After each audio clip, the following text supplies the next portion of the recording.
Oh, it can be the problem. Hi, Darkozara. Looks like I have a bit of a problem with this chat. Okay, let's change save. Maybe it will fix it.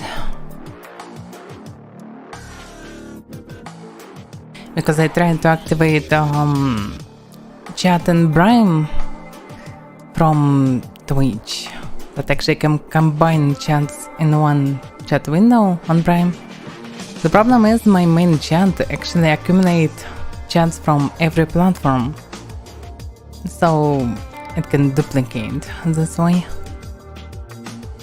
Damn, does it still work like this? Oh fuck. Damn, what can I do? Yeah. Can try to do it like this.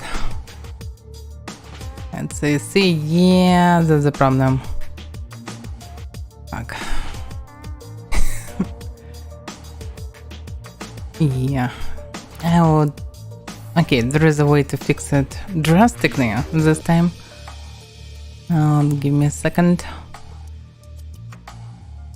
Boom, boom, boom.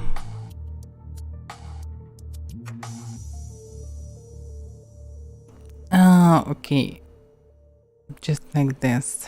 Bam. Okay.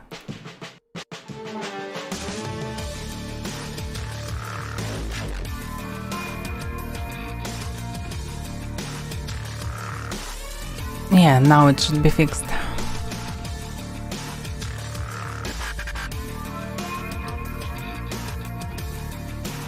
Okay, let's begin. Hello everyone, Avaira is here. Let's continue yours. So, hopefully you can hear me well because I'm still on new headphones, I'm not used to it and so on. Oh, so yeah. Yeah, it should be now. Okay. What was this? Looks like it was a door. 100%. Chat is good. Alright. So. What is this word? Cat's claw? What? Where did I grab it?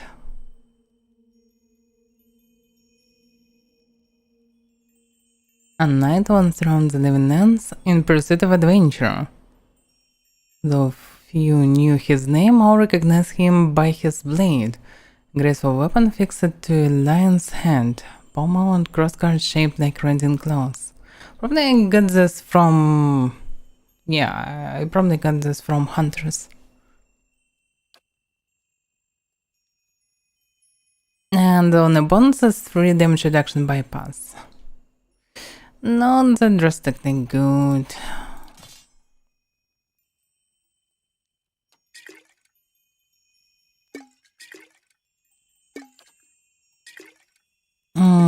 Already needed. Okay. Should probably need it. Something like this.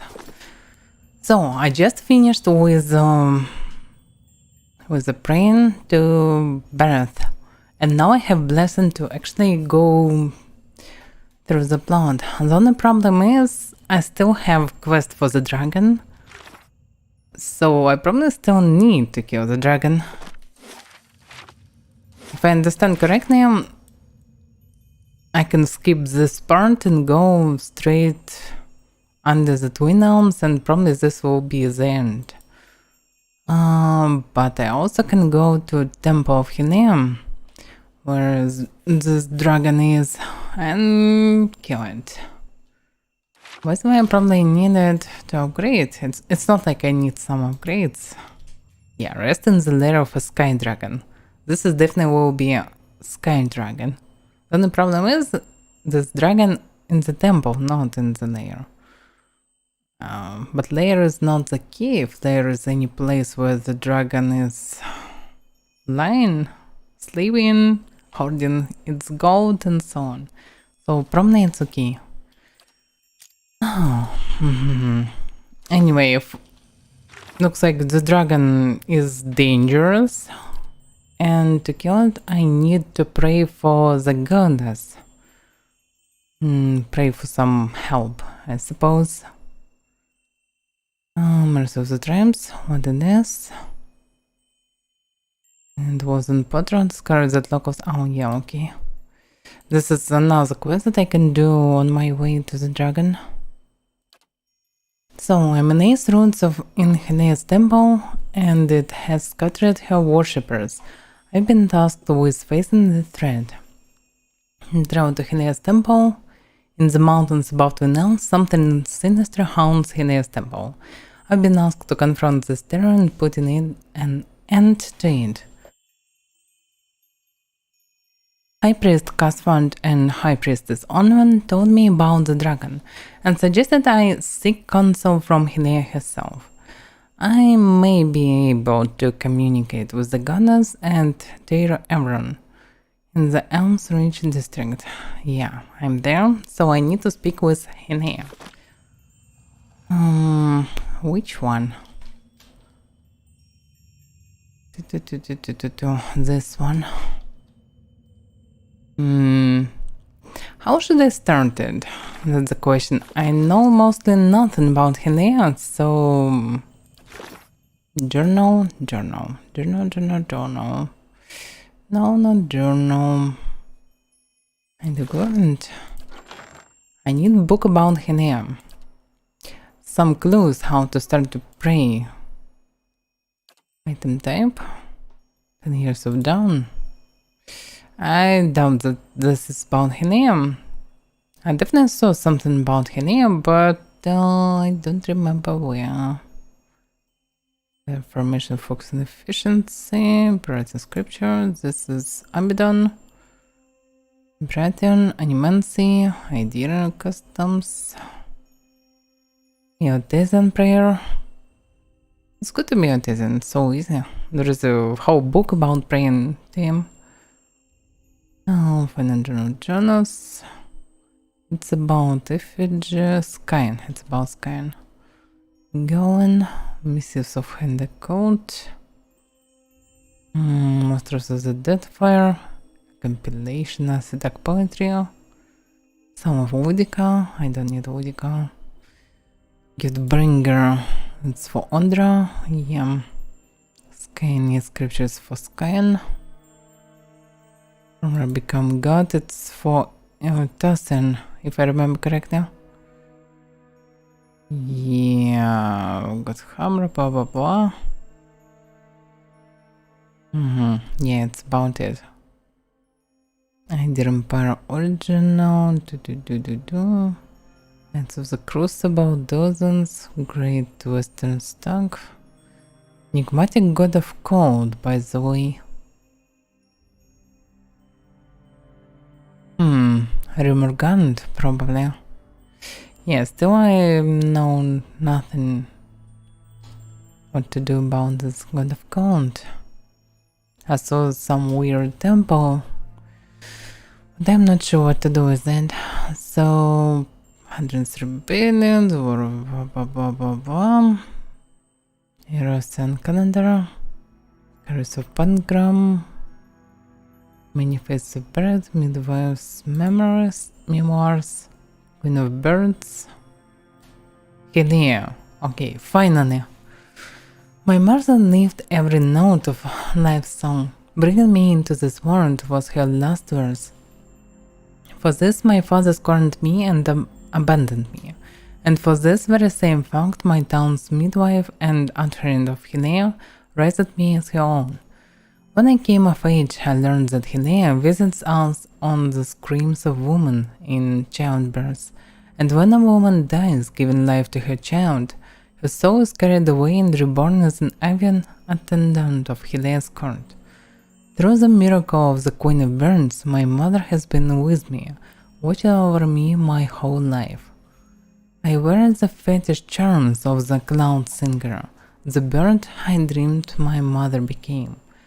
My featherly trinkets look gaudy and unbecoming, I know, but it is a signal fire to women in need that I am a trained midwife, blessed by Helena, and living every note of life's song. The Queen of Birds wills us to shepherd new life into the world, and not as the other gods so often desire to end it.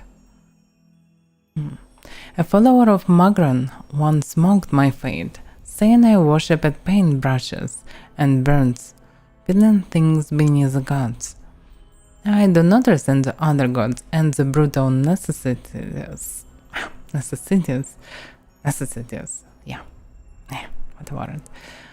and that they must oversee.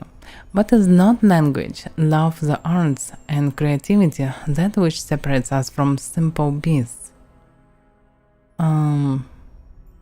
Wait a second. I do not. Damn. The present's hard to read for me this time. It's also because I'm thinking about my voice, because it sounds different. It's irritates me. I need back my headphones. And I need time for this to buy new. Now I stuck with this that sounds different. I hate it. The main problem is hard to say when I sound properly, because I'm always sound improper for myself, and I it's making me mad a bit. Alright. I do not resent the other gods and the brutal necessities that they must oversee, but is not language, love, the arts, and creativity that which separates us from simple beasts. Helena allows us to rise above our savage, feral selves. I'm often amused that upon seeing our holy Avairas, visitors frequently ask, "This is nice, but where is the real temple of Helena?" Perhaps they think hallowed ground required oppressive stoneworks and silence that hides the sky. They do not realize the bird queen stands not on ceremony. She makes herself manifest in the music of birds and the beauty of the ubiquitous open sky.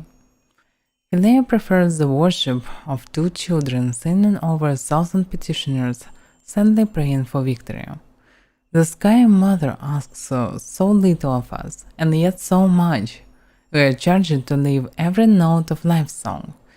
It surprises me how many fail to embrace this divine canon. Okay. So she is goddess.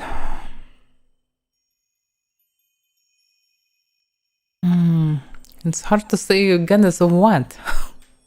Goddess of rebirth of birds, of freedom, of sky, of not even simple arts, but of culture part. Yeah. Damn, it's hard to say. Actually, mostly life and freedom, something like this. Ah, okay. At least I understand it better now. The shrine sits before a bright constellation. It starts from the oval shape of an egg.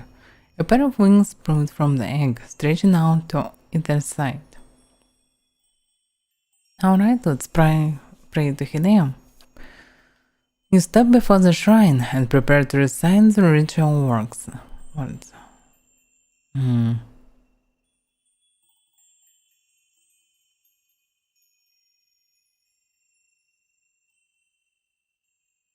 Can be 4.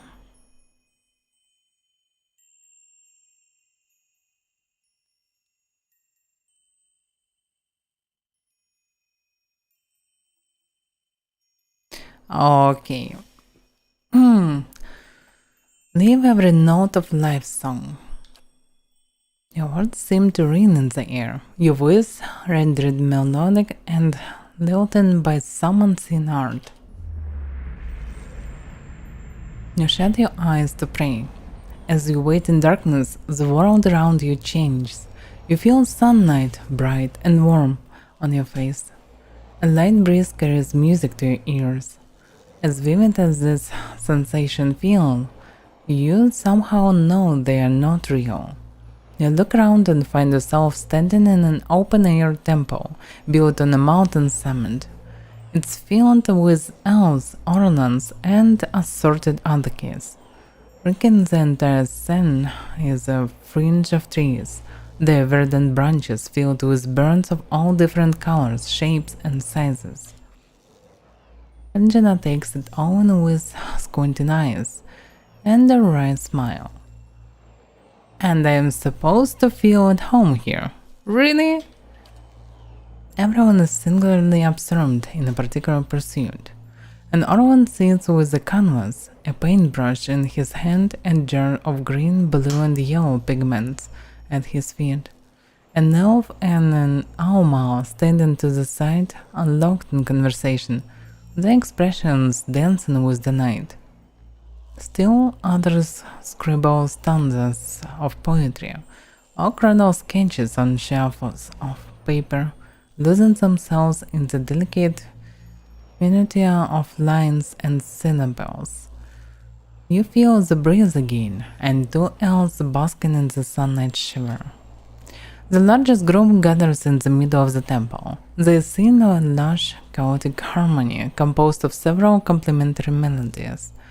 Others drift toward the singers in ones and twos as if buffeted by a gust of wind or phrase of the song.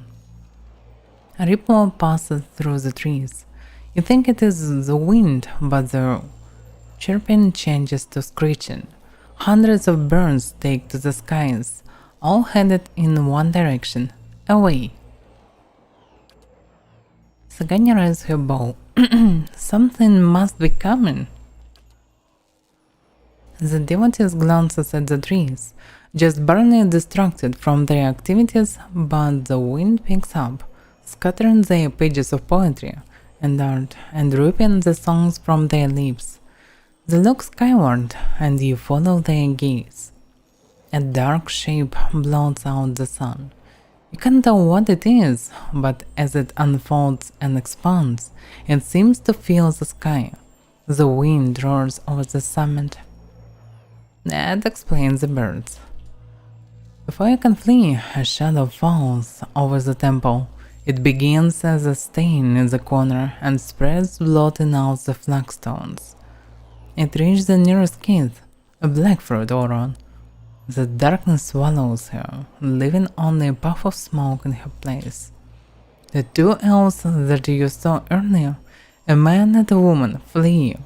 You get a brief image of them huddled in the shadow of a mountain.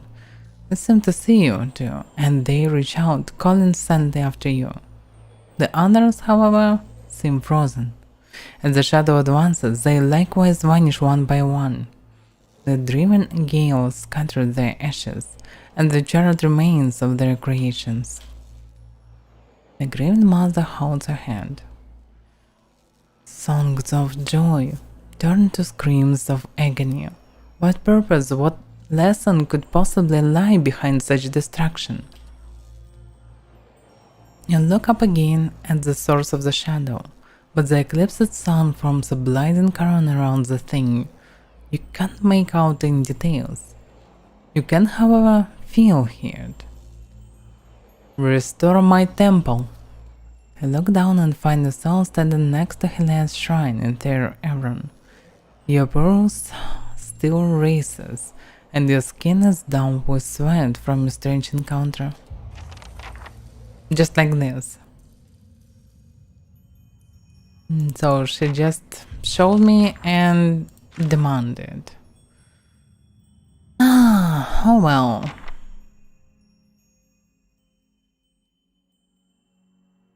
Yeah, why it was updated?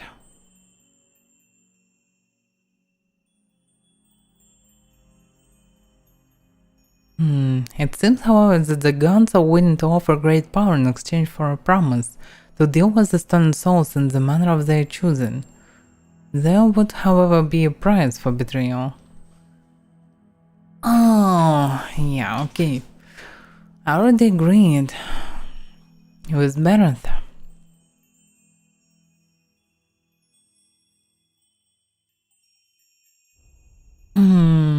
I have no idea why this particular quest was updated. Okay, anyway, need to kill the dragon. So,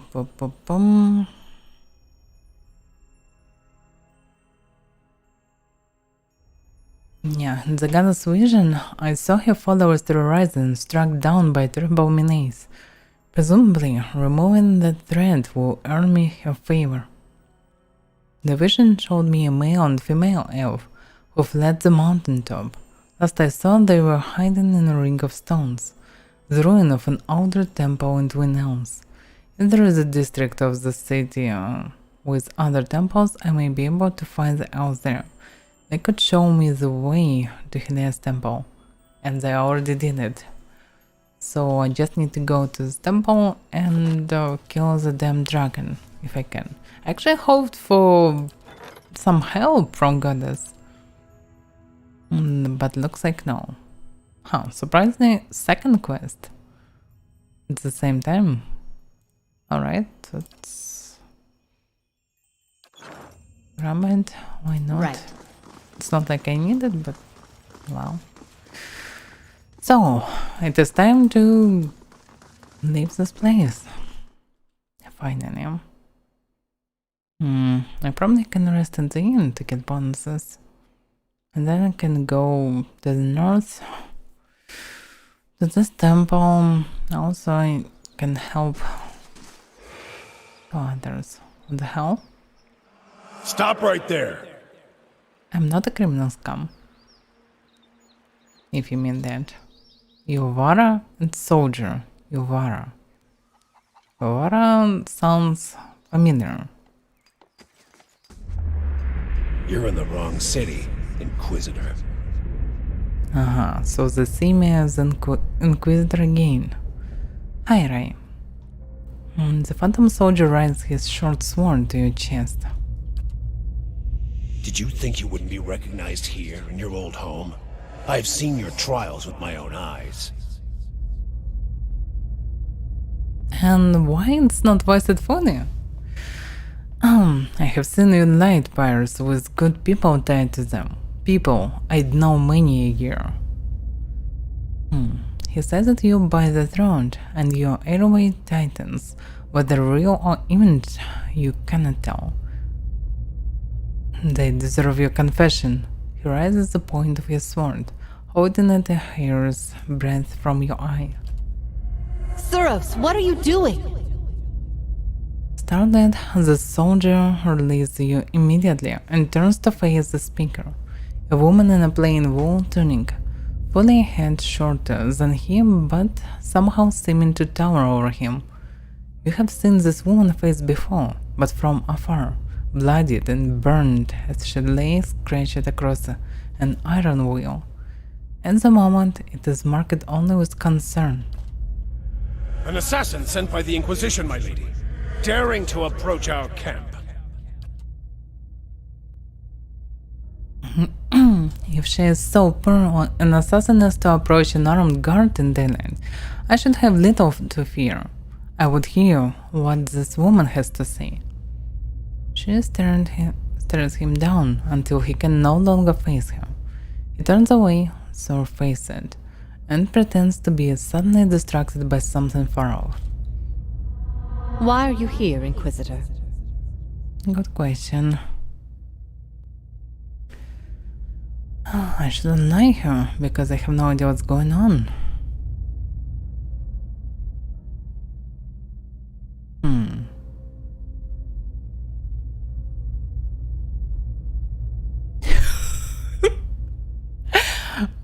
Oh, Phosphorant sounds interesting.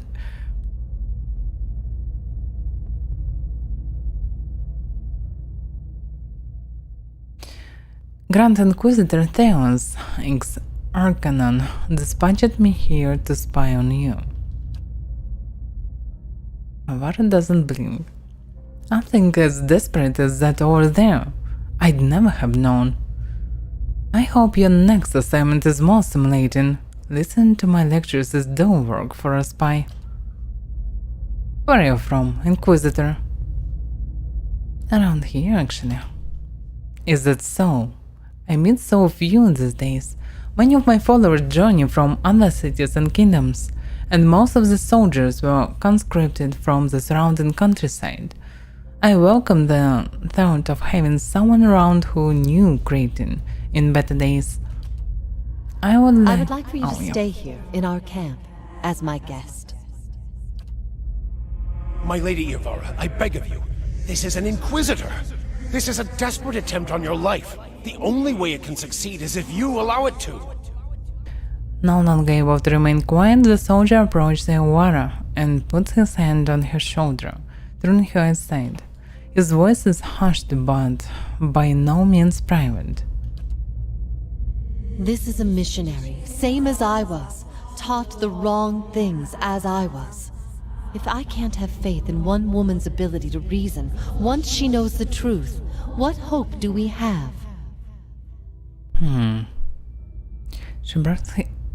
She brushes his hand away with the calm grace of the reasoned. My lady, she admits being a spy. Oh yeah. That should make her less of a threat, wouldn't you agree? I have nothing to hide. All I see here is an opportunity to persuade someone who could help us. We have many former missionaries here. They are our most loyal, our most helpful. Many have died for us. These are not people we should be turning away. And if the Inquisition wants my life, they can have it. But they know as well as I do that my cause will not die with me. Come. We have much to talk about. Avaira beckons you somewhere behind her. It's still hard to understand what's going on. What exactly going on? Yeah, of course I'm seeing one of my past lives. Something like this. But I know mostly nothing about these Inquisitors.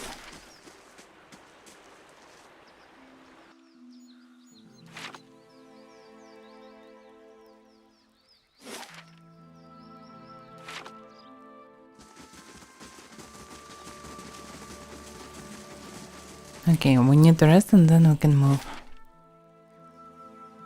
Her song? Yes.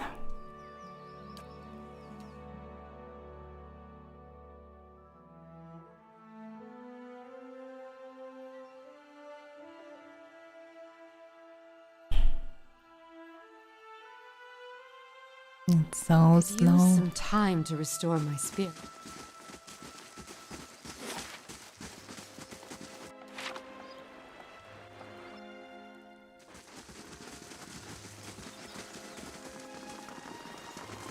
wonder, will this dragon be that dangerous as the dragon in Endless Dungeon? Because dragon in Endless Dungeon was really dangerous. Hopefully this one will be a bit weaker.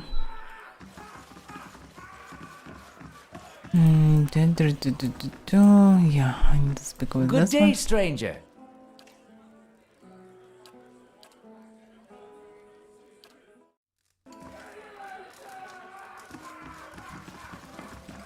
Alright, it's time to go.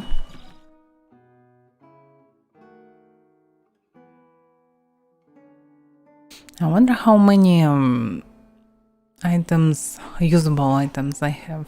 I mean like a rope or pry bar or something like this.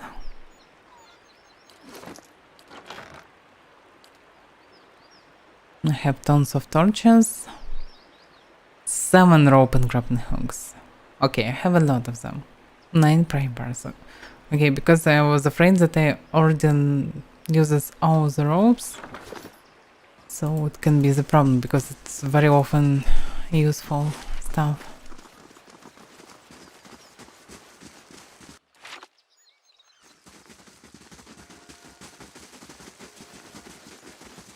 So no problems at all.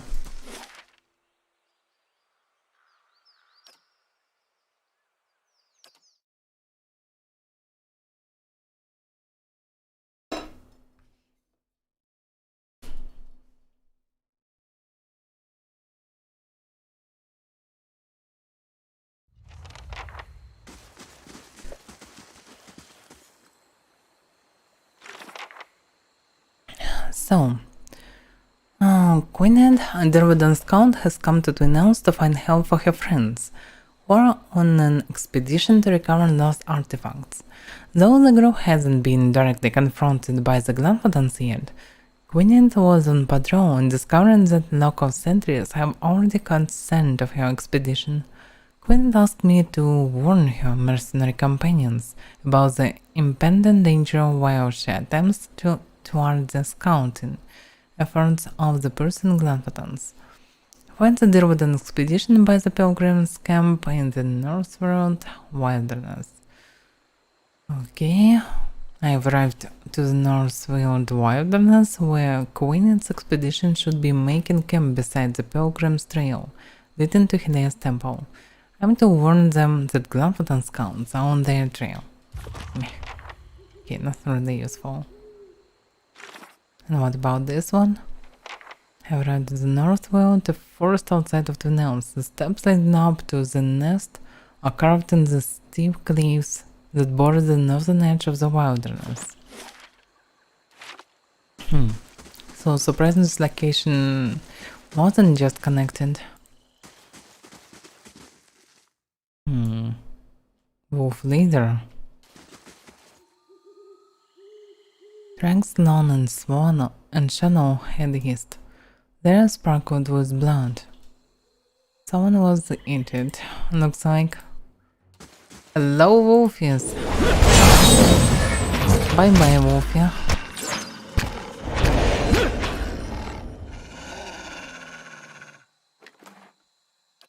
Yeah, Wolf's a bit weak. Yeah?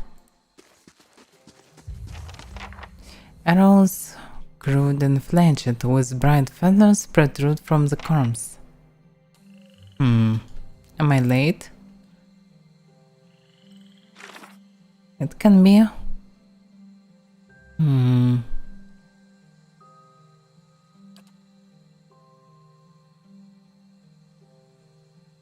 Something was updated, but I don't see what exactly. Sure. Yeah, let's just look around. Was updated the mercy of the tribes. Yeah, it should be like this. Oh, but I don't see anything new. Track the Dernos expedition. Yes. I found the ruins where Queen's expedition camped. There are signs of battle everywhere. Tracks on the ground run directly east, probably made by the expedition while retreating from the battle.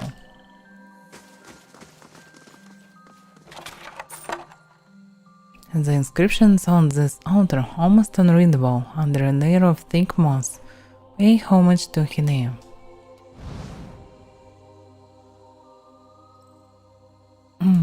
Let's go with detection. Maybe I will find something. The tracks and bloodstains continue further east. Why am I gathering all this stuff? I never used this for craft. The spear, broken in half, has ornate Glenfatton aging along the two halves of its shaft. The wet wood shows dents stained green with moss, probably from impacts against the river's rocks.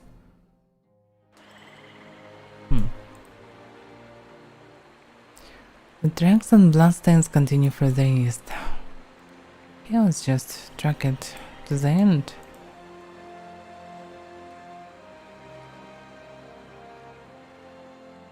Over here! Hurry! Okay. Gwyneth hides in the tall underbrush. Wings poke out of her hair. Chunks of dried mud cling waist high to her leather leggings. Quiet! Keep low! Take a look. She points up to the ridge. My friends are up there, over the lip of the hill. There were signs of the battle at the camp. Gwyneth nods, her lower lip crushed beneath her tears. I wasn't fast enough. Pox-ridden fangs. Makran burned them all. What's going on? The fangs must have caught the sand and rushed the group. She begins to run her gloved fingers over her hair and stops.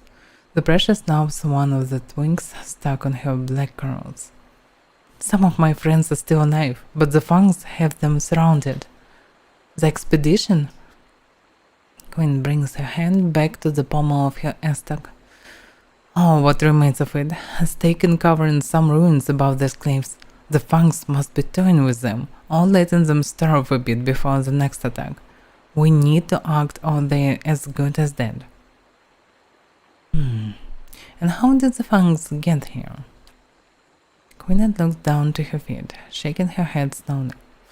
I cut a decoy path, set false campfires, and dusted over every footprint I could find. It didn't slow them much. Yeah, because they are experienced hunters, probably. Alright, I'll see what I can do. Gwyneth nods. Maybe you can find a way around the fangs. There's got to be another way up to the ridge. And she wipes away the sweat from her brow, her glove leaving behind a dirty smudge. You aren't dressed like my men. Perhaps you could try talking to the fangs. They might not think you're with us. She grabs her hand, squeezing it. Please help. I already have enough friends to bury. Gwyneth releases her hand and crouches down into the vegetation, blending back into the brush. It would be nice to speak with them, but... Okay, let's just go.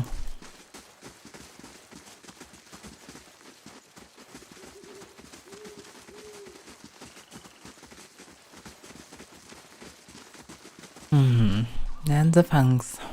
Who is their leader? That's the question. Bright blood. Can be him. Honor Maxerial.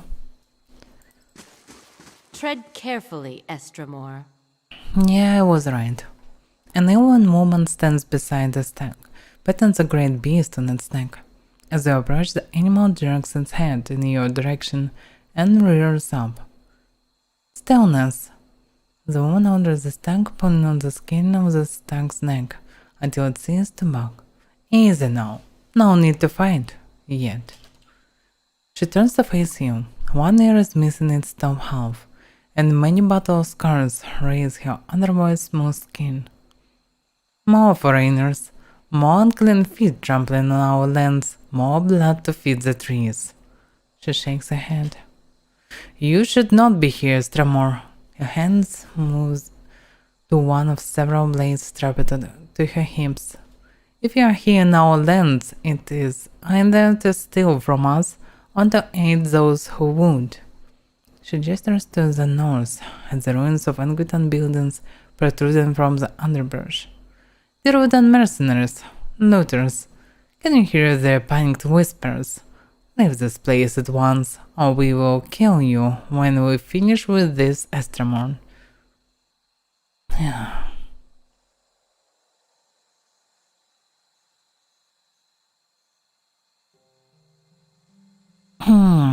Yeah, of course I can lie, but what's the point? Okay, let's try to speak somehow with him. I am a friend of Eric Glanford.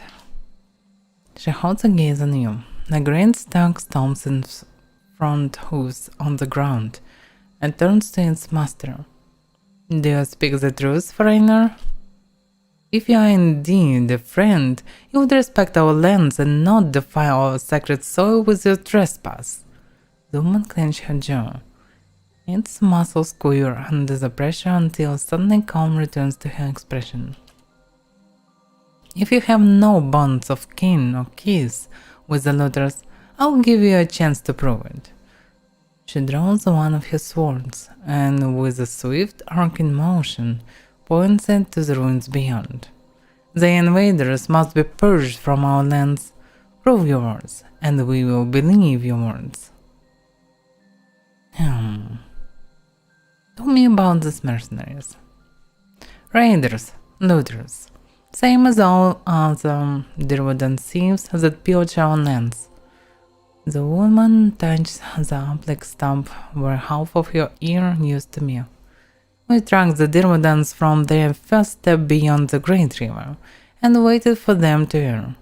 They always do. We claimed half their pack in our first assault. The cohorts that run now huddle to the north. When the wind turns, you will smell their fear. Yeah, looks like they really experienced it.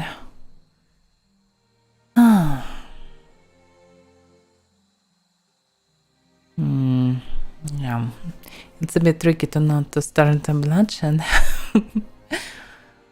Hi Gwyneth.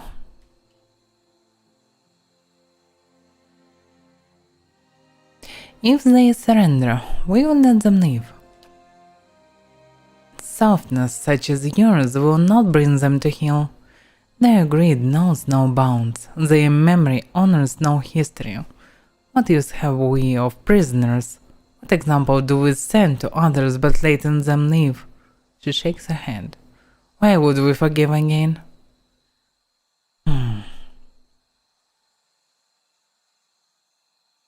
Because the storm wears they crawl. The Funks deserve better foes than these wounded animals. Send them home with grave warnings for their kin. The woman gazes north. Your mouth a twisted skull as she ponders your words.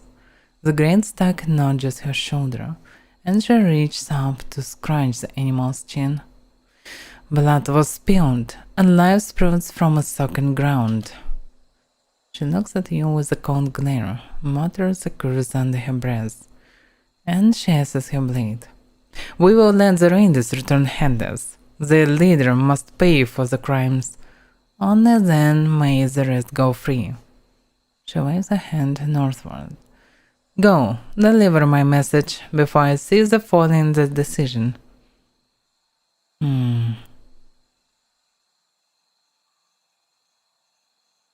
Do you wish the leader dead? We wish their leader to be an example to others. Sever his head, his freedom, or his family, whichever will best warn others not to trespass into our lands. Damn. Okay, probably the death of one is still better than the death of everyone. Yeah, I'm not the best diplomat. But still they're fanatics, so it's probably still better than nothing. Stop, friend or foe? The man in blood-soaked armor points his blade at you, as his wounded and weary comrades flock into position behind him. A trickle of blood runs from a cut on his brow down to his neck, staining a locket worn on a gold chain. You are not Glanfatan. He tightens the grip on the sword's handle. By Magran, friend of foe, I said. Calm down, I am a friend. Sword still pointing at you. The man gives a sideways glance to his companions and nods. The mercenaries lower their weapons. A rare and welcome sight. Friend is far from home. He lets the weight of his sword lower his arm. He gives a concerned look to his mercenary companion. Look at us, hiding in the rocks and holding in our guts. He points south. The fangs, they've bloodied us, and now we're trapped. Yeah, Queen had sent me. What happened? Resourceful girl. The captain huffs a chuckle before returning to his humorless frown. We assumed the Grandfather's killed her before coming upon us. I'm relieved she's alive. Doubly relieving she brought help. He rests his sword, still caked with blood, across his shoulders. The tribes ambushed us just as we made camp. The fight was a lopsided slaughter. Whisper stares at his feet as he finished his third. In the melee, someone tripped through the campfire. We were lucky in that regard. The stench of burning flesh and the choking smoke obscured the scene, and a few of us managed to withdraw. We ran to these ruins to regroup, but now we're trapped. The face painters are just south of our position, and they have us cornered. No doubt they're happy to let us starve while they rest and rebuild their strength before attacking anew. His left hand idly toys with a locket form around his neck. Seems this is where we will be making our last stand, he mutters as he clenches the gold ornament.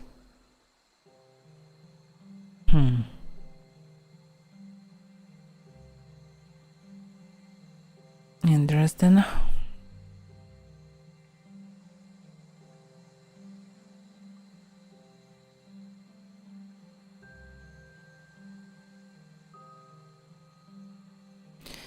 At least you didn't lose your locket in the scuffle. Focusing on the positive? He asks with a laugh as he flips out the locket between his closed fingers. This is for my son, for when he's old enough to be trusted with such things. Born a few months ago. Not hollow, Elias be praised. I told my beloved the child would want for nothing. He looks you in the eyes with an embarrassed smile. Probably should have also promised her I wouldn't throw my life away treasure hunting in Erglanfant. Here's hoping the boy gets his smart from the mother's side of the family. Yeah, so they're really just treasure hunters. And they already knew that they can really die here. Pretty desperate fellows, not just dumb ones. Alright. I have convinced the Fangs to let you go, but you must bear the punishment for trespassing and be taken prisoner. Hesper blinks and arcs his eyebrows in surprise. Well, if anyone could have, I suppose it would be you, but crease around his eyes deepens with his growing frown. He looks at his locket and then lifts his eyes back to you. Prisoner? If it's the only way to save my man, I'll endure it. But who's prisoner?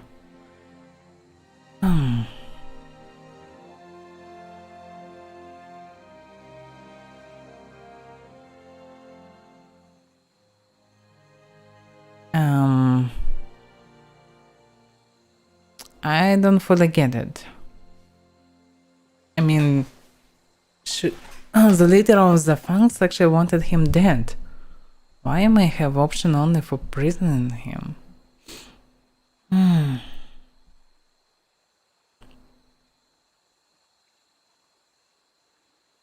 They probably will cut his head. And instead I can grab him to my prison. I doubt they will agree. Plus, this is weird to keep him in prison because for local customs, he is not. He did nothing wrong, actually. It's only Glanfadons hate such people who trespass into their sacred soil and so on. Alright. The fangs will hold you captive, but in return, your men will be free. Rotting in a Glanfadon cage? Oh, wondering if death is a better option.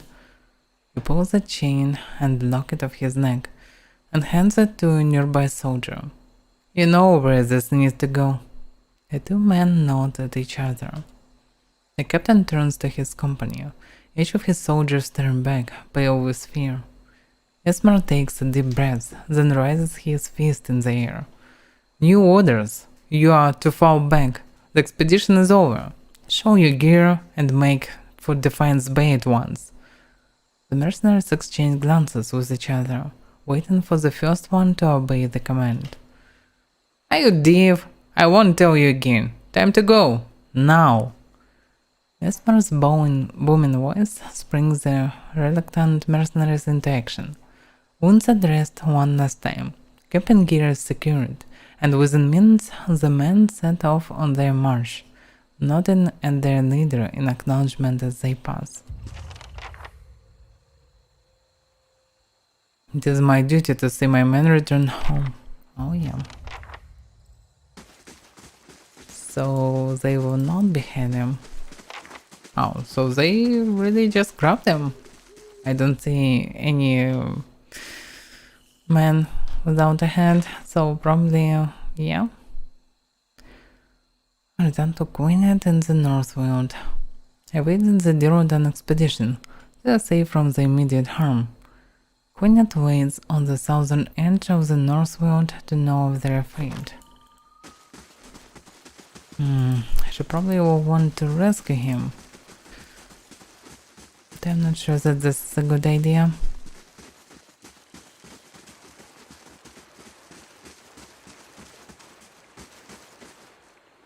Queenan, her gloved hands half buried on the waves of her rebellious hair, watches you approach incredulously.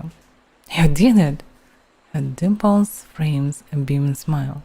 She lets out a sigh of relief and wags a finger at you.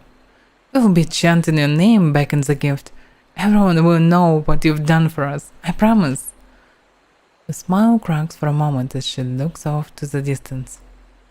Don't know if we will see Esmer again, but his sacrifices saved the expedition.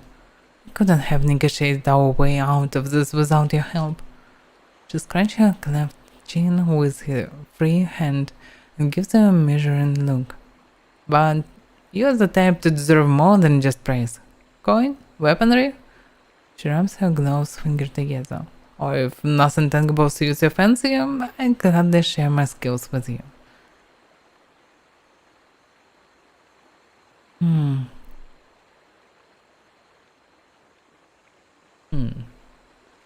I'd like to learn from your skills.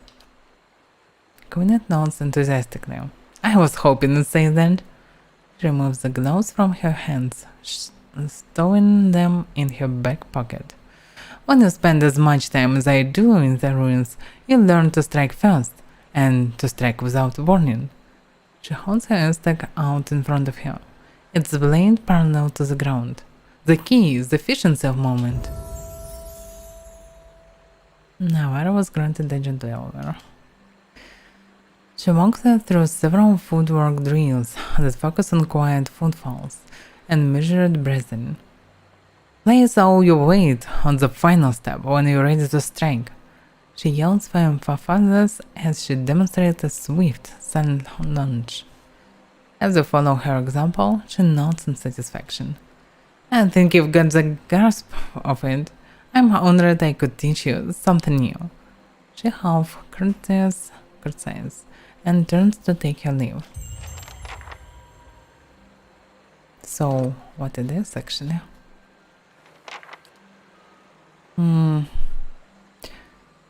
Plus 10% to crit damage multiplier. Plus 1 to stealth, plus 1 to mechanics. Nice. Actually nice. Even very nice. The only problem is the game is almost over. But the bonus is still nice.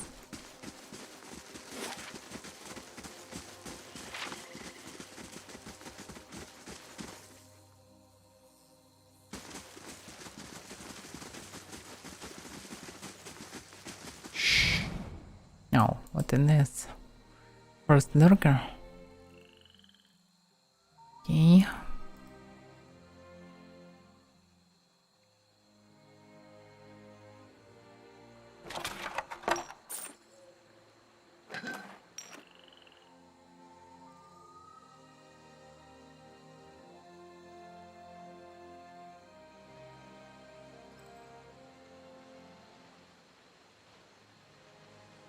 Surprisingly mostly peaceful place. Yeah, what about this part?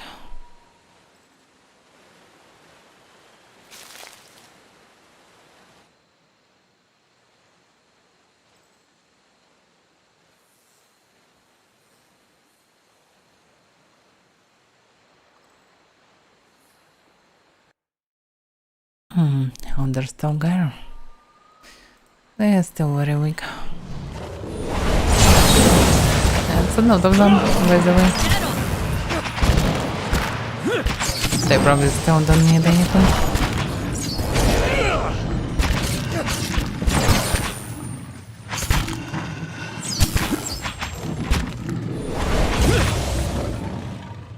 Even upgraded by difficulty, they're still just animals. Nothing special. Oh, this one's huge. A different white one. Over a ground hardened by dry blood and stomped leaves, the corpse of a giant Stalgaran crawls with flies. Its flesh has been pierced and cut, as if stabbed by spears and slashed by swords. You touch the dead Stalgar flank. A cloud of flies steers into the air, and suddenly you feel the creature's remaining essence. The world around fades away. The pack rests, rocks shelter the young, full bellies. You turn away and look beyond the trees. The moon breaks over the swaying canopy. A scent in the air stirs a tinkling in your mouth. You slide into the shadows, the taste of hunt filling your nostrils. I thought the belly was full, but okay. Light shines on the stones by the water that falls prey down below, two-legged, hair like dry grass. It moves near the water that flows. Thin legs, slow, noisy, unaware. It holds a sharp stick. Two-legged hunter, weak hunter, prey. Closer, prey. Bright moon, prey. Into the dark. Pain on your side. A sharp stick pokes out of your flank. You roar and shake it. It snaps, breaking on the stones. Wet stones, your blood. Leaves rustle. You look. Another two-legged, another hunter. Thick legs, silent steps, stripped face. Strong hunter, enemy. You leap aiming at its neck. It moves fast. Your claws and flesh ripping it deep, ripping it down. Wet leaves, two-legged blood. It howls. It fights back. Long claws cut through the air. They slash at your flesh. More pain, sharp pain. You strike. It strikes. Hot blood on your claws. Hot cuts on your chest. The world goes red. Your strength fails. You can't breathe. The two-legged hunters look down. Wet ground. Our blood. Sharp stick above its head. Bright moon above its head. Strong hunter. The world goes dark.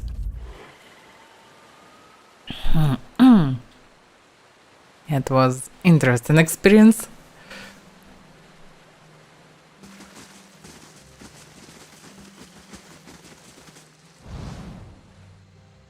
That could be a lesson for this beast if it would survive.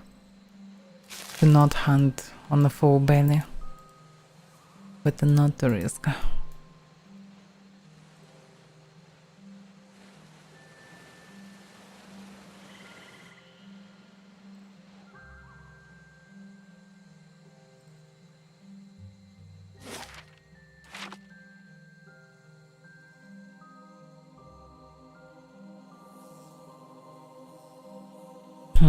Cave.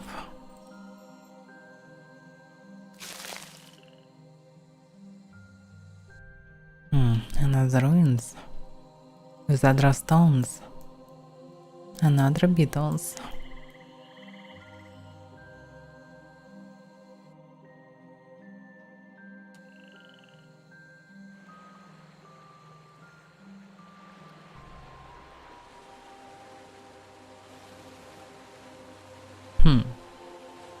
Another corpse.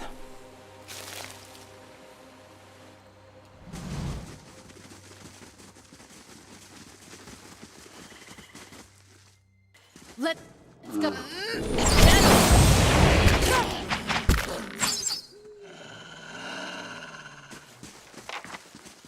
Now the weaklings.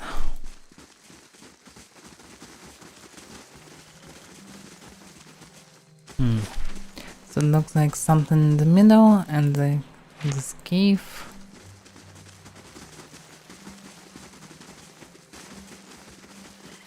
So I can go by the river.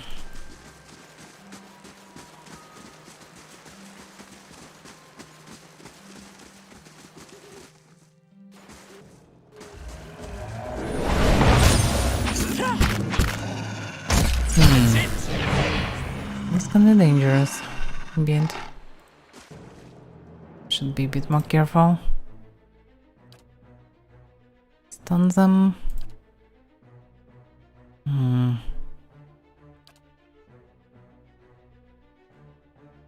What else? Yeah, not much I need to do. Huh? Mow it. Yeah, that's actually really a lot of them. They're probably immune to mostly everything. I love that they can petrify logically on them.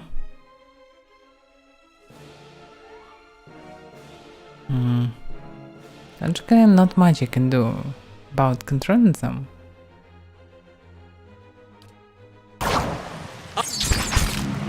That's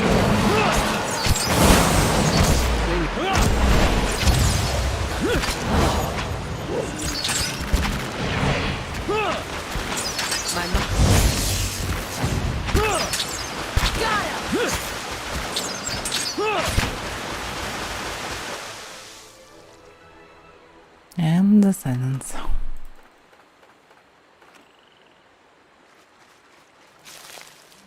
This boat lies half buried in mud on the riverbank, as if it had been flushed from upstream. Yeah, I already saw corpse upstream. Those wounds. They look like they came from a Stelgar's claws. Ah, so one of the hunters. Beneath the raging waterfall, the corpse of an ill-gloved hunter lies shattered against the rocks. Broken bones protrude through its skin, but you also notice deep parallel cuts in the rotten flesh. The slashes traces almost every part of the body, as if it had been ravaged by a dozen blades. This man probably died before his fall from the cliffs above. You touch the dead elf's forehead, droplets of water glistening down its purple surface, and feel a sudden jolt from the hunter's lingering essence. The world around you fades away. You walk in among the underbrush without making a sound. Moonlight catches sight of your arms, shining them pale, but you quickly dart again into the shadows of the giant trees of the Northworld. Your blunt brother is not so dead as you expected. Look at him, frail, unaware. He doesn't deserve to share the glory of this hunt. It's been countless seasons since a Stelgar like this one, twice the size of its nether kin, has roamed the forest near Twin Elms. Arton falls for the trick. You almost feel pity for him, but you've convinced yourself that he'd only get in the way once the killing begins. He'll be safer by the river, expecting that we'll flank the Stalker when it comes out to drink. But this kill will be only yours. The Stalker is larger than you imagined. It stands without fear atop the waterfall's ridge, its silhouette cut in the moon's thrones hole against the mantle of the night sky, a beast of legend, a true hunter. Your hand tightens around the shaft of your father's spear. The weight feels balanced just right as you prepare the throw. You put everything into it. The spear flies through and hits its mark. The Stalker didn't even hear the sound. Its blood spills bright on the rocks. Yet it stands unfazed. The beast pounces. Moonlight shines over its great fangs. Your hands draw your blades without a second thought as you lunge forward to meet this monster. It's fast. It's ripping your flesh apart. You stop at the darkness engulfing you, deep, again and again, but there is no snow in its embrace.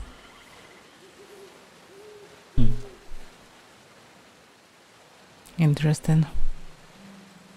It's partly boring to read about the same stuff, but actually interesting to see on the same situation from different points of view.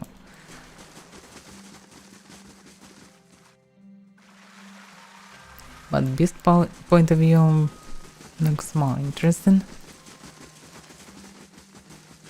more immersive, you can call it like this.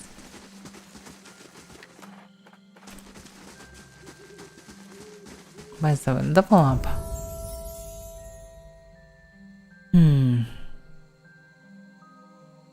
What do I need? There's no point of Rise and Survival because I will need only 14 variant or 13. Yeah, 14.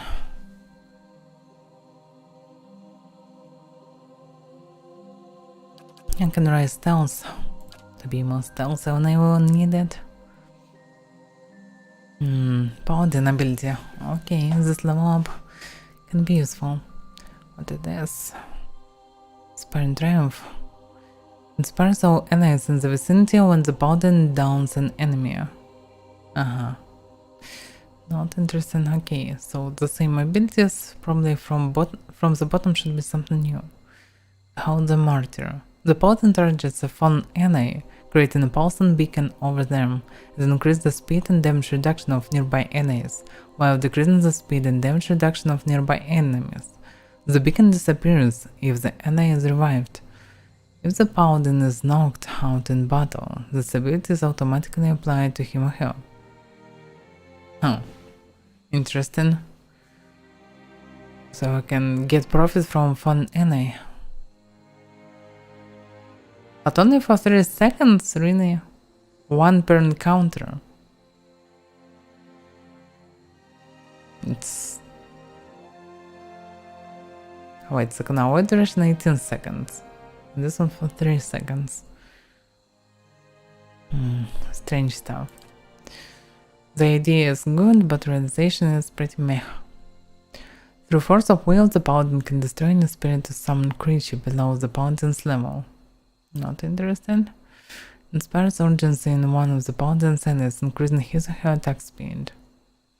Buff for 36 seconds. Triple rest. Nope. Righteous Soul. The Paladin Pure Soul resist. Pure Soul resists all invading forces, granting bonus to defense against almost everything. Actually. Not the worst variant probably, but yeah, I wanted this one. Coordinated attacks. The Paladin fights in perfect synergy with the closest ally, attacking the same form, providing the ally with an accuracy bonus. So it's probably best variant. Per encounter and I target 25 deflection. Nope. Aegis of Loyalty. It's if someone dominated, Okay, yes. Let's take coordinated attacks. So 15th level is coming.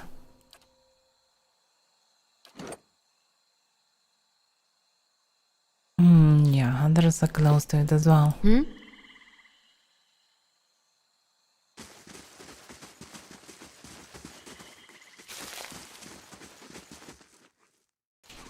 Other guns. It's a lot of them. Better to use something at least. On other guns.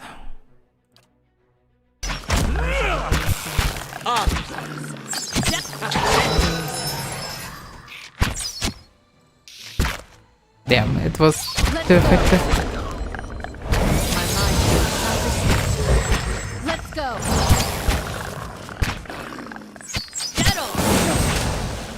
It's really rare when you can confuse everyone into a knife. But sometimes it happens.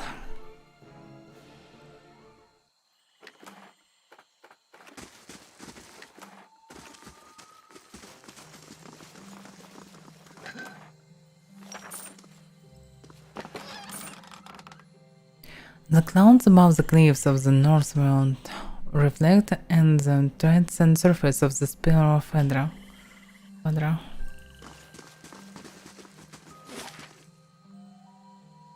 The nest. What is the nest? Northworld Cave? By the way, yeah, I don't see the way to the temple. So according to the updated information, this should be the way to the temple.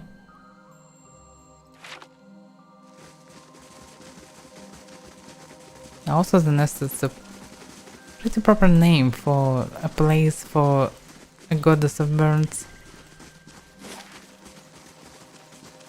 Okay, now let's check cave first. Maybe I can find something interesting inside.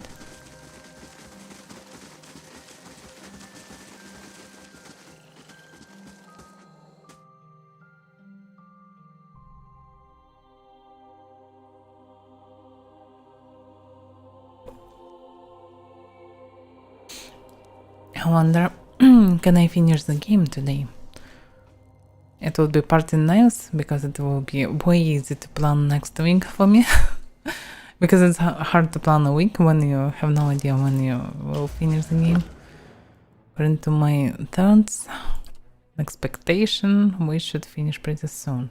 Okay, this is just first lurkers. And just a full grass. Yeah. Kind of stuck over here.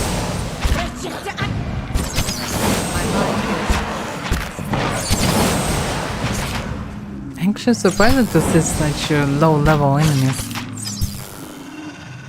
Because logically this location should be high level. And it mostly is, but surprisingly very low level in comparison with previous locations. Okay, maybe on the man of the prize, okay.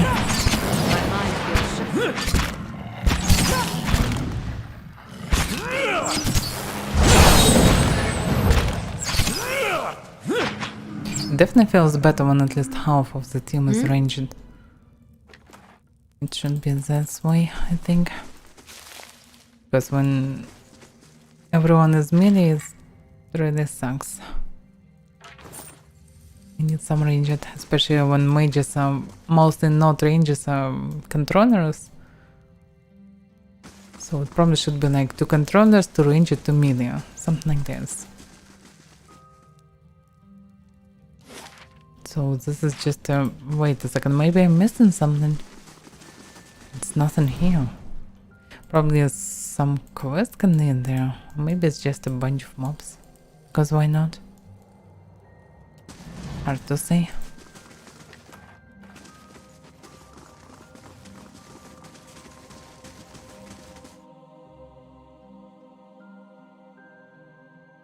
Let me check the level of those creatures.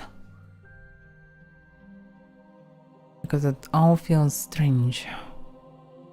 Pogra is something around 5 probably even. And it's the same for lurkers, probably.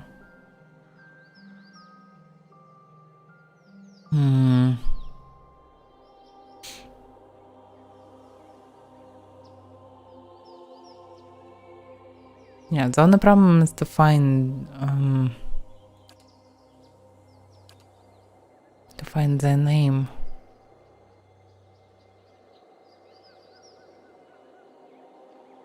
Okay, I can find Lurker at least. Okay, Lurker is 7 level, so with upgrade difficulty it's probably 9 level. I doubt it, even 10. So it's low level. Oh, what about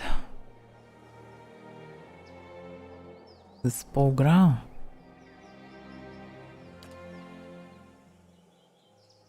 Damn, it's really hard to find it.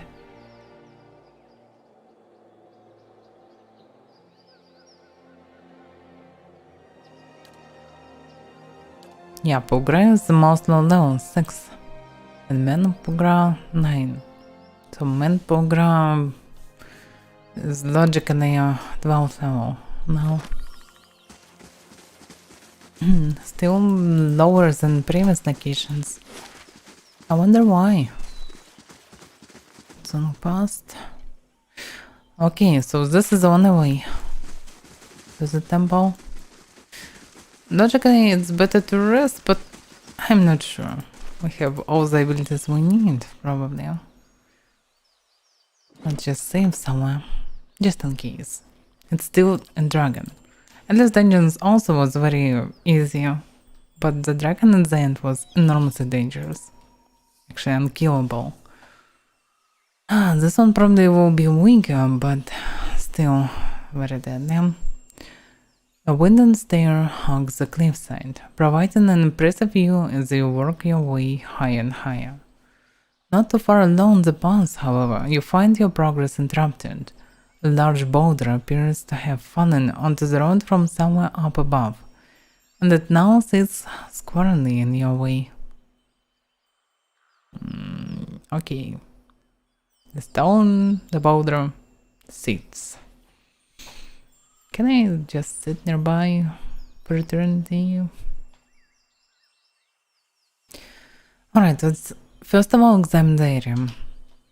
The boulder is nearly flush with the cliff face, preventing you from passing by on that side. Along the edge of the cliff, however, there is a narrow space just wide enough to follow across to the other side. The boulder's landing has crushed the steps beneath it, however. Yeah, but it is still to destroy the boulder. So, let's use a hammer and chisel to clear the way. Chiseling away at the boulders proves a slow and wearying endeavor, especially when several sections of the boulder prove too hard to carve through, forcing you to aim elsewhere. After a long while, your efforts pay off, and a section of the boulder speeds away. You hear the echoing clatter of the rocks tumbling down the side of the cliff. The sound seems to stir something overhead. A shadow crosses the path quick as lightning, and vanishes before you can catch a glimpse of what has cast it. What you do see is a rapidly growing silhouette of several more rocks flung down at you from above. Rammed into action, the party ducks under a small rocky protrusion along the cliff face, but Grieving Mother stumbles and is left just short of shelter. A sudden hailstorm of fist-sized rocks and scattered debris rains down upon them. Battered and bruised, Grieving Mother leaps a final distance to safety. After a short while, the thundering rumble of fallen stones fades away. Your ordeal passed, you continue your climb, and the rest of the journey proceeds without incident. At last, you find yourself at the base of a final twisting set of steps, above which you can see the towering pillars of Helios Nest.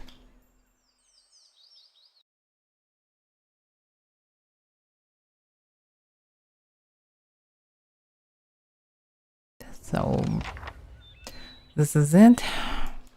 The greatest battle on, I don't know, outside dungeons. And the second dragon.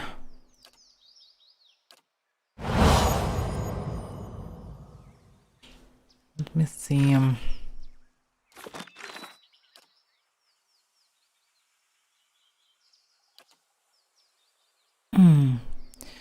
Confront the beast.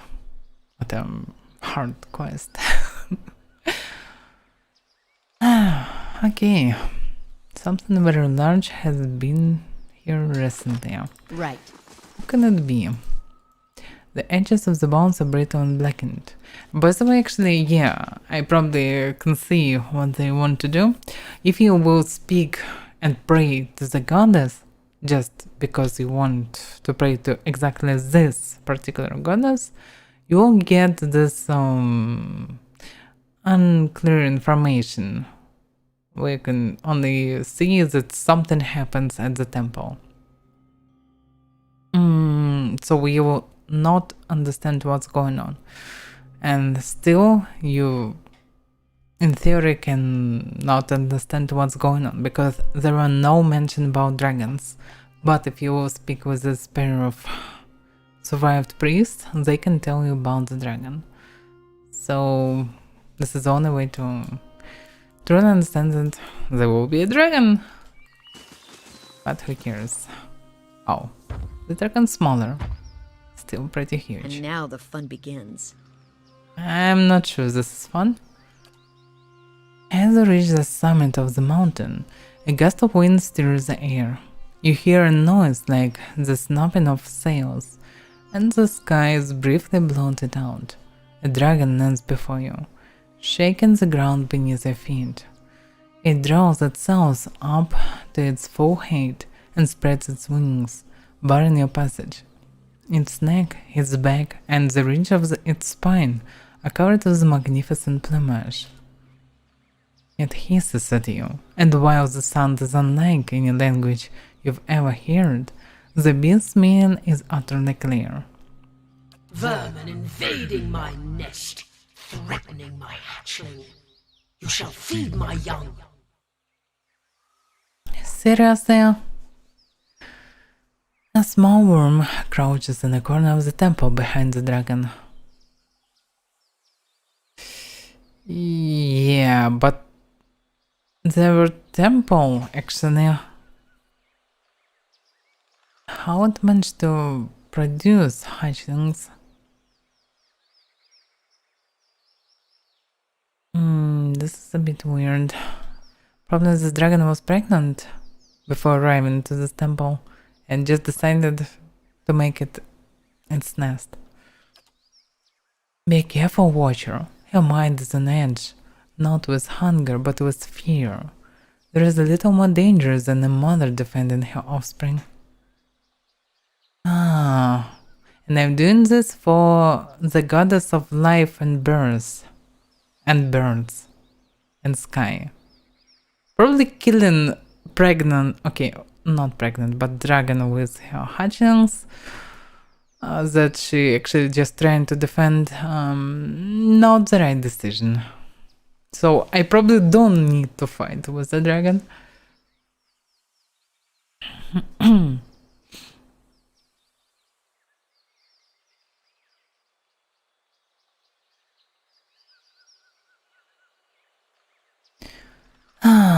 Okay.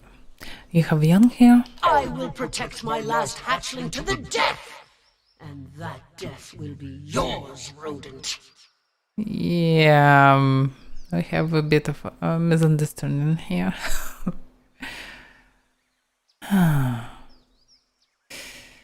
There is a goddess of motherhood, actually. And of the sky and all winged creatures. Even my kind know of her. Oh, this makes things a bit easier, I think. Low rumble issues from the dragon throat, and it bristles its feathered crest. Tendrils of smoke rise from between its teeth.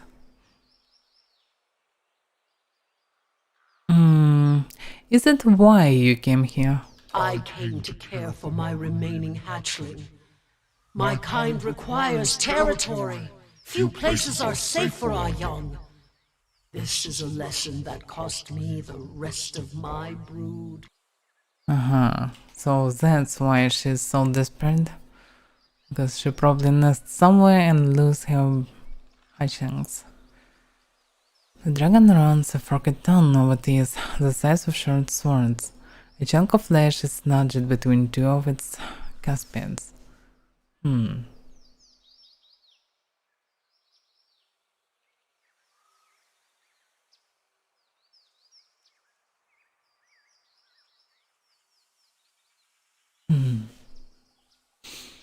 Yeah, logically, she is officially part of domain of the goddess. So logically, hatching in the temple of Helle is okay.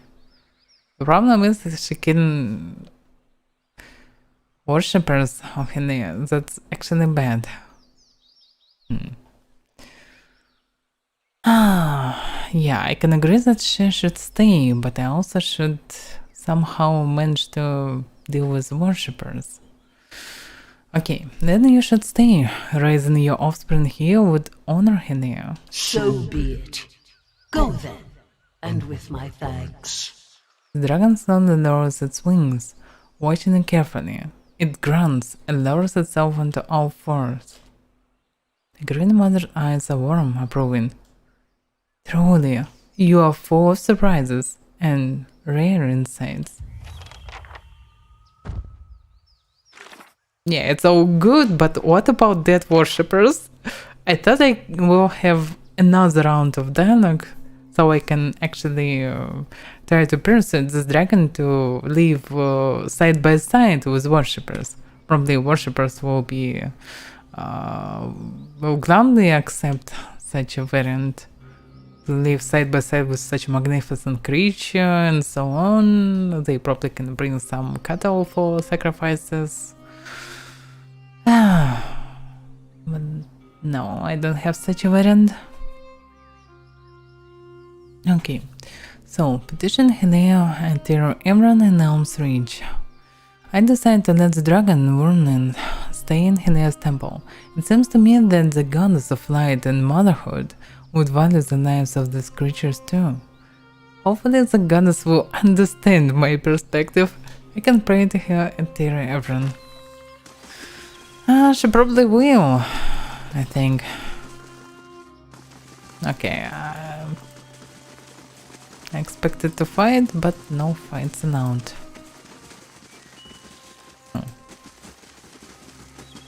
Keeping quiet. So it's always for blood moss, but I don't need blood moss. Okay.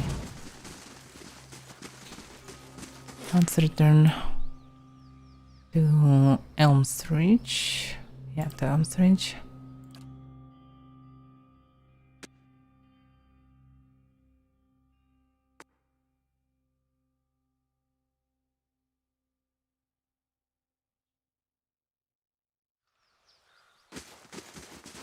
So let's go.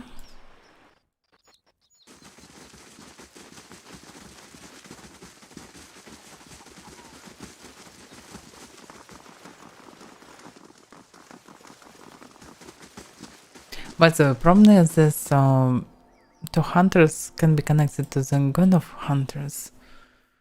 God of hunters, maybe not. Maybe it was just a small story. But actually I can build the whole trial around it. Like who was right, who was wrong. And this fight. This situation. No, okay. Let's try to pray to Helle. You stand once more before the shrine of Helle. The stars of her constellation seem to glitter all the brighter. You kneel. While you pray, you feel the space around your body shift and melt, and you find yourself in a vision of the mountaintop temple. Yet you see neither worshippers nor a dragon, but a tree.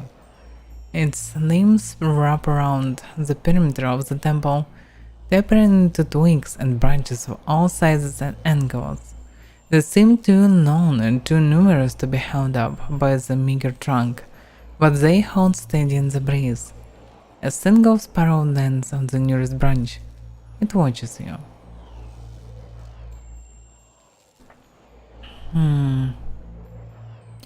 Yeah, I remember that the goddess actually prefer songs and whistle and so on, not just plain rain. So let's throw a rock at the sparrow. Okay, let's whistle. You whistle the first tune that pops into your head. The sparrow blinks its beady eyes and hops closer to you along the branch. It bobs its tiny head and opens its beak, and the rich, thrilling melody that spills forth is the song of a chorus of birds. A massive flock descends with a thundering of wings and whooping, screeching, chirping calls. They fill the mouth of the tree by the thousands, birds of every shape, size and color nestling next to one another. But genocide is heavy now. To be honest, I really can't stand birds. A breeze ripples through the air. The limbs sway, creaking with a strange, gentle rhythm.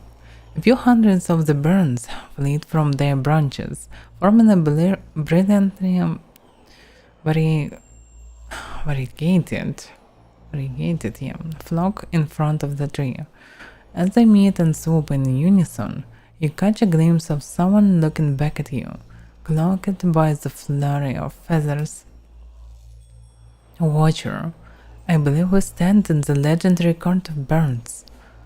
She closes her eyes and raises her face to the sky. I feel a presence, warmth, and hope. You journeyed to my temple and found the dragon. Yet instead of driving it off, you allowed it to stay. The songs of my faithful will never again fill the nest, and the beast and her young will slaughter many to feed their hunger.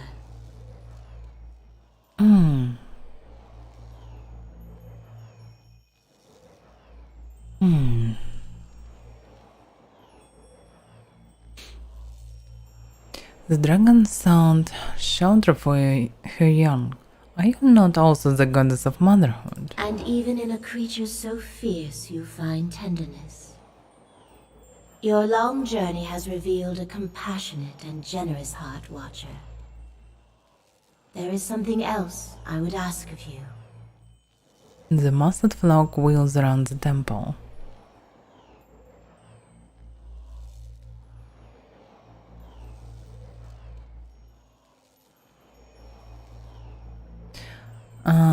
Yeah, I already know that Theos X Arcanon has gone to Sun and Shadows to strengthen Boudica with thousands of souls. The birds return to the tree, and Nestle one day appears. The breeze rippled through the branches again, carrying the goddess' voice. Then you have earned the favor of another. But stopping Theos will not heal the Deerwood.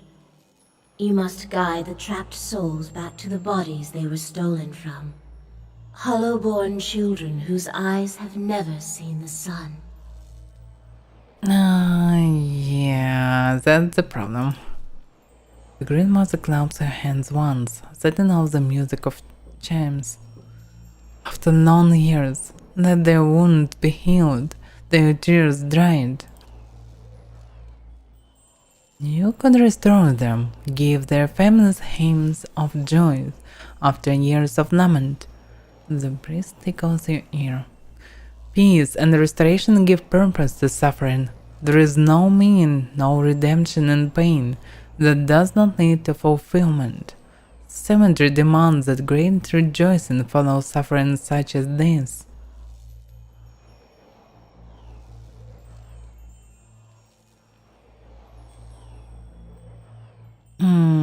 Perhaps it would be better to allow the souls to find new lives. The Green Mother gapes at you in horror. Give them first these lives, Watcher.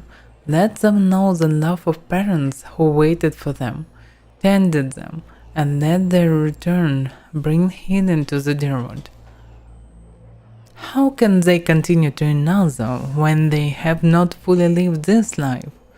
To pass them alone to another now is cutting a stanza from a poem, a verse from a song. I am not sure that it is possible to truly undo the harm Theos has caused. The kind things. Surely those wounds can heal, or don't you think their long absence could be overcome? You hear the cry of a swift, soft, and plaintive. Perhaps the years cannot be forgotten, and for some perhaps it is already too late. But if you could restore even one soul, kindle one spark of life, raise one voice in joy, it would be worth it. There is another side to this. His tone is cautious. You've seen the consequence of a soul disjointed from its own cycle. Could these children ever truly return? They cannot, and I already know this answer from deity of death, of life and death actually. He probably know it better. Thank you, Helium. I will continue to Sun and Shadow. When you reach the burial isle, you will find souls there that I have granted reprieve for their sins. I give these to you, for only they can bear you to safety on your journey down. And when you face Theos and the rotting fruits of his endeavors, remember the conversation we have had. In that moment you will have power rivaling a god's. And after it, you will live in the world that you have chosen. Choose Restoration, Watcher. Return the souls to the bodies they were stolen from. Swear to me that you will do this, and I shall give you power to make even Woodica quake. I can be merciful and terrible, Watcher. Great wings dark against the sun unfold behind the tree, casting a blinding shadow across the temple for the briefest of moments. The green mother's eyes are fever bright. Watcher, this is the hope I have held to, that the children of the Deerwood might be restored, their families healed. Let us bring Hidea's restoration to this country. Ah, fuck. It would be better not to pray to this damn goddess. And screw this fucking dragon.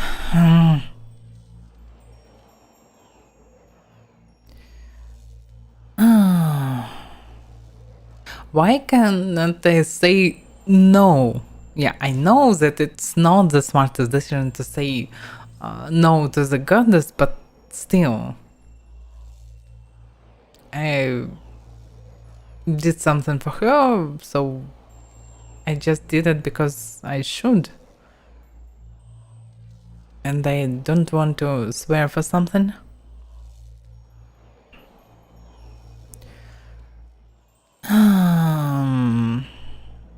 I would hear what the other gods have to say first. Wait, I'm not done with you. Huh. Baldur steps forward and says the flock of birds. Birds wheel and pivot, showing a flash of pale feathers. Who is this that speaks in anger?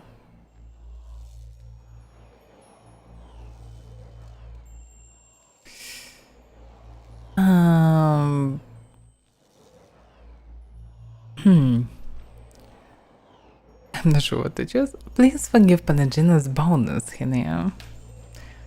Passion is but another side of my nature. There is nothing to forgive.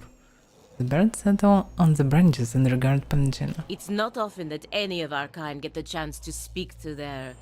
What should I call you? My mother? Father? Those words seem to fall short and yet be too generous, given our history. The birds cock their heads, crying and twisting their necks to look at one another. You are angry with me. What did you expect? Should I be happy? To be like this? To live like this? What kind of creator does this to her creation and abandons it in a world this cruel?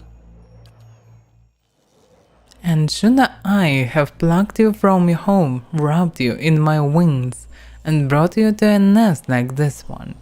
Some tranquil and harmonious place, far from the war chants and battle dances you love so well. Hawk shivers, ruffling its feathers.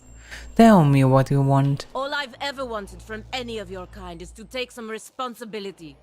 Any responsibility for what you've done. To us. To every one of the children you've abandoned.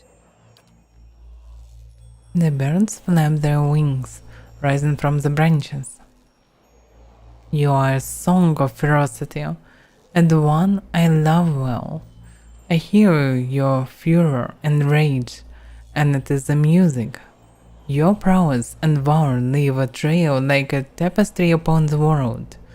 I would not dampen your song, even with the comfort of my wings. What does that mean? Come back here!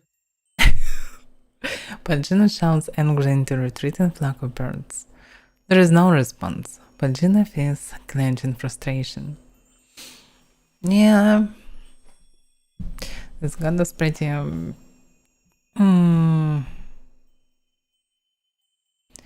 I don't know even which word will suffice.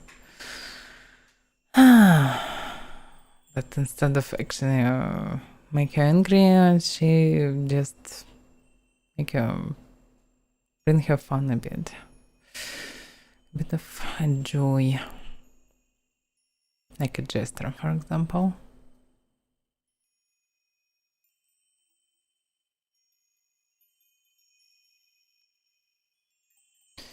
I am sorry you didn't get the answers you were looking for, Palagina. You deserve better. We all deserve better.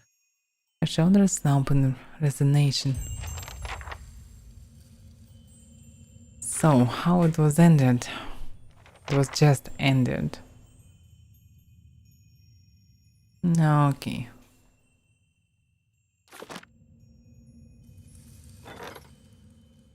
What the well haunts? A few miles north of Kendall Vale sits a tiny village called Whiterest, so small that it's often missed on maps and tax records. The village has little contact with the rest of the Deerwood. Despite its tiny size, the village has a long history, dating back to its use as a Glanfaton tribal camp over 3 centuries ago. One of the most prominent features of the community is a deep well, the top of which is made from Anglican Andra. Though not of any religious significance to the Glanfatons, all who see it agree that the well is truly ancient. In recent years, locals have reported strange sounds from within the well. Some describe it as animal sounds, others as odd speaking in a foreign tongue. No one has dared to venture down into the well, but villagers are becoming nervous about drawing water from it. Though the community has modest resources at their disposal, they have reached out to nearby lords for assistance. Venturing to the depths of the Whiterest well, Manyahan discovered that while the foundation of the well were made of a living Andra, the source of the sounds were witches that had been dropped into the well by their mothers. Nice.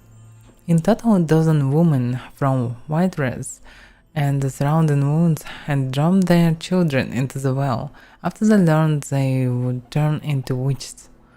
Some had died, but many survived the fall, living in small rodents and other creatures that wandered the ruined Anglican tunnels under the well. Manyeha was forced to fight the aggressive witches, but eventually emerged and told the village of what had transpired. Some of the mothers confessed what they had done immediately, others fled the village. In the end, no one had the desire to punish anyone for what had happened.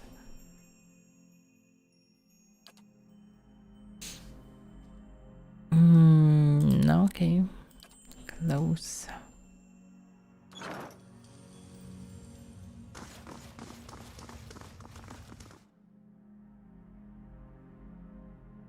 So, It is time to go in the final adventure. Probably can call it like this. It's time to kick some very ancient ass. And according to all what the gods said to me, I probably also need to confront Woodica herself. So I probably need to do something with Theos. And then I will need to deal with Woodica. And I will get some bonus powers to defeat her. From one of the deity. Depends on how I finish the Theos. I need to go to also to move to Boreal Island. If I remember correctly, yeah. Can I? Yeah. Okay.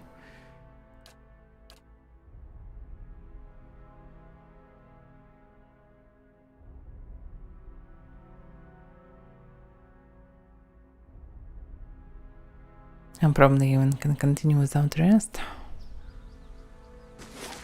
So, going small, Bray Isle, yeah, let's go to Bray Isle. But so, what about this priest? Language is also sacred to our goddess. Something else you wish to speak of? Oh, surprised I can tell them about what happens, so okay.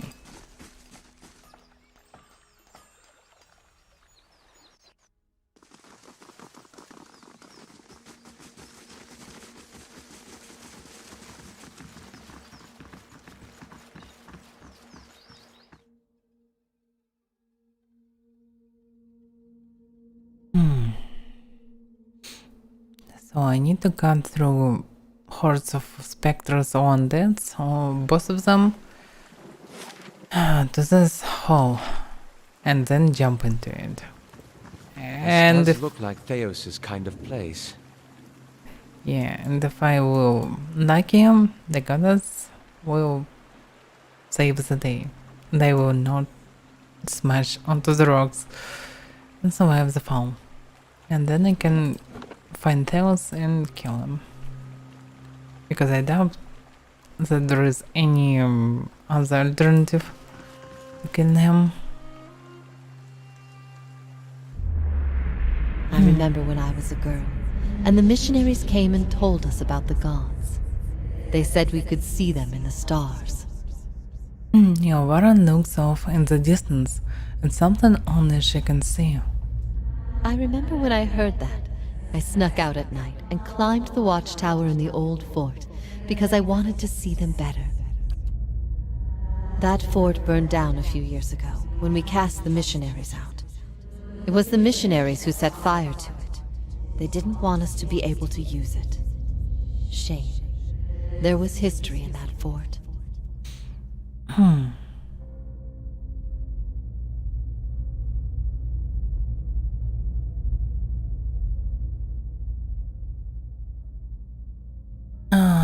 What a weird variance.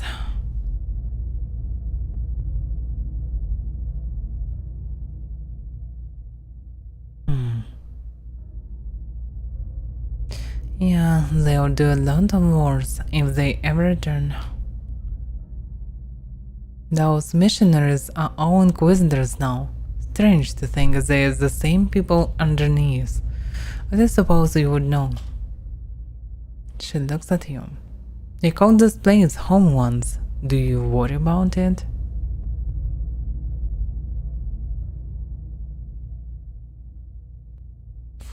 I have no idea what's going on. And who or what is this kratom? It's been through worse. I try to remind myself of that. It's nice to have the reinforcement. I miscalculated many things since this began. I'm relieved you weren't one of them. It's a good thing we didn't hang you. Definitely. I always knew this path would have consequences, but I never wanted to see Kratom suffer on my behalf. I don't think I can stay here any longer. I am told the Inquisition is gathering an army, that they have sent messengers to bargain with rulers from distant lands. Praetum is not built to withstand a siege. If war is coming, I should be doing what Theos is doing. I will need allies. Allies in a stronghold that can resist an invading army. You can feel worms from long ago rising in your throat, like a toxic black bile. Have you thought about Osionos? Osionis. They have held off many would-be invaders, and their king has no love of the Inquisition's faith. I wonder, would he listen? Osionos. I'm sure that I remember correctly.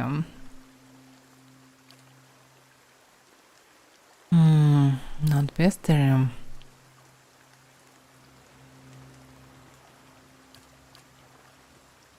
But I can read about each detail, but very shortly. Oh, lore. Yeah, nothing like this. It doesn't help.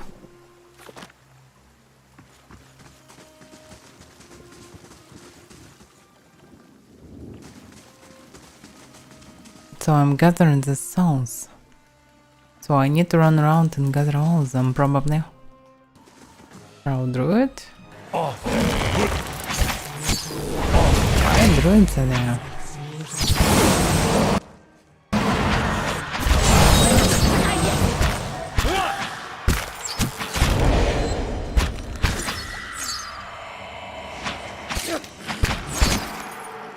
Enemies still mostly weak. But I still should focus on druids first. Because who knows what they can do.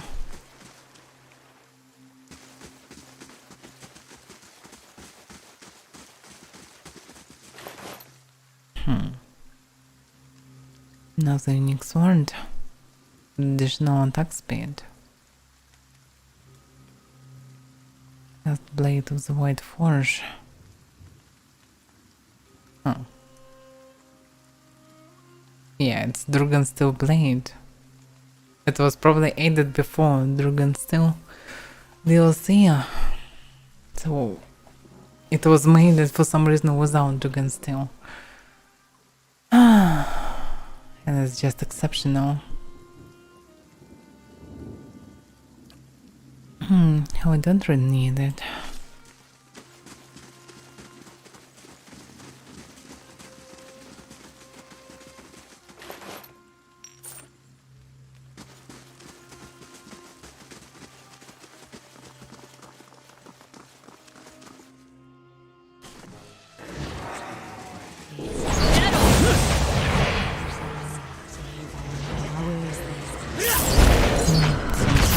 Small weak version.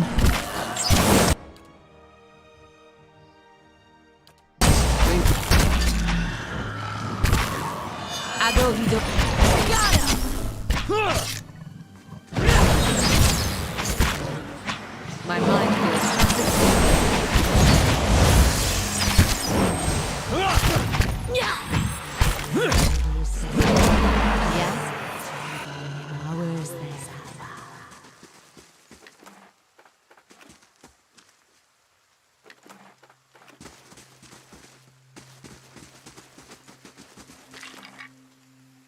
And got another one. I mean, at 3 might.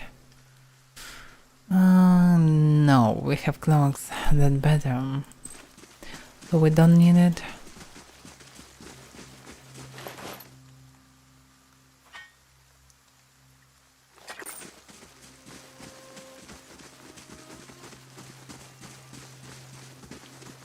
Surprisingly, very small amount of corpses around. Very small. I wonder how it can be. Oh, they play some very special people here. Because logically, if you just placing them like this, it probably will rot completely, yeah? But skeletons will remain. I don't see any skeletons around.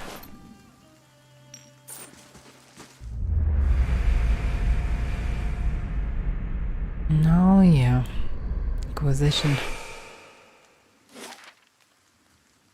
Yeah, so probably this is the right way, so this means that I skipped this way. I should check it.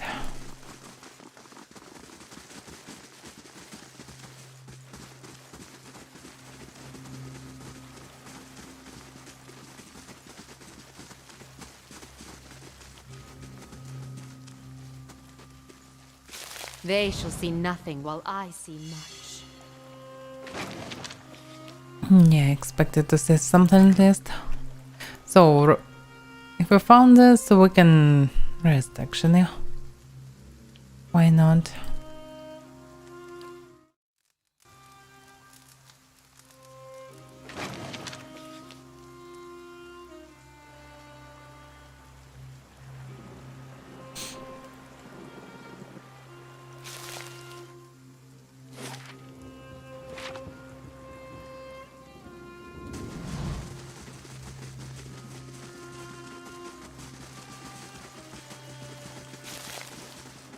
I'll see what I can find.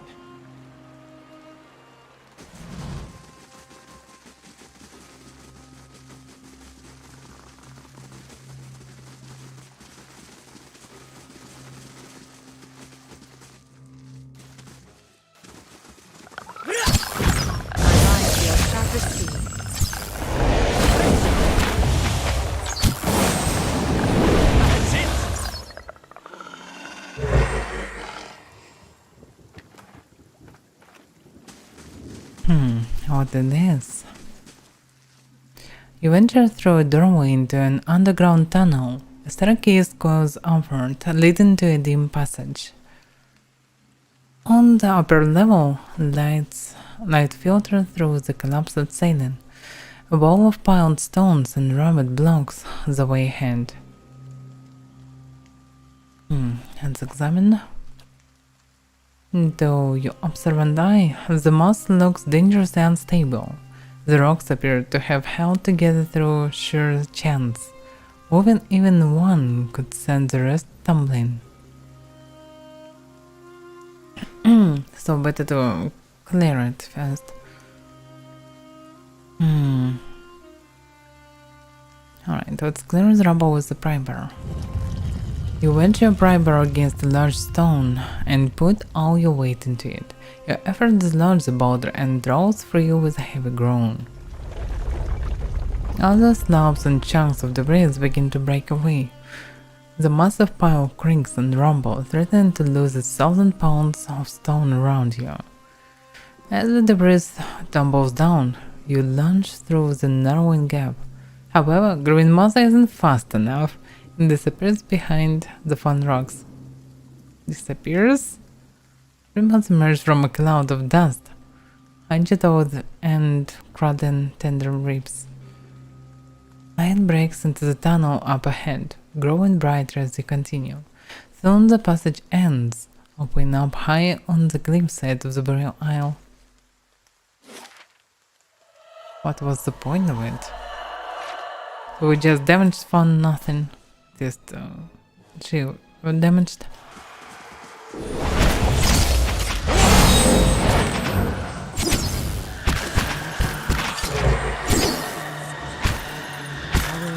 Haven't been using paralyzing stuff.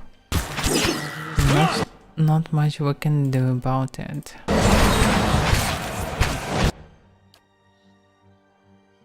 Except that I can use the stuff.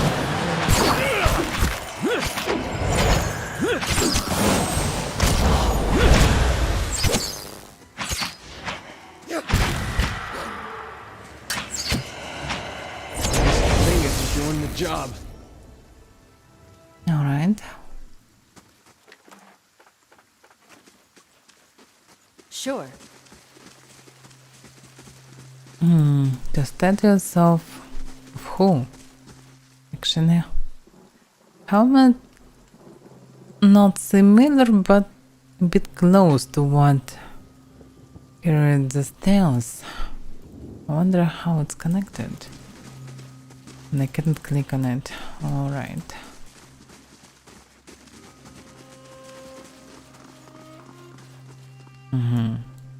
And I can see part of the soul that I skipped.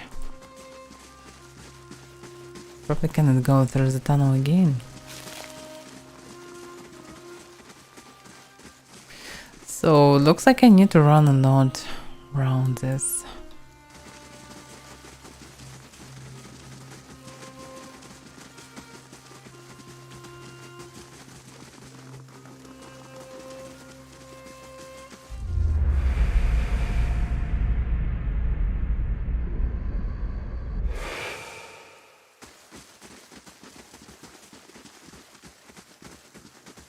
I'm already used to all this Inquisitor stuff. They can surprise me by this. Okay, location cleared. I grabbed everything I could, every damn soul. Or not? Yeah, there is one left. But I just wasn't there. Actually, I can miss it.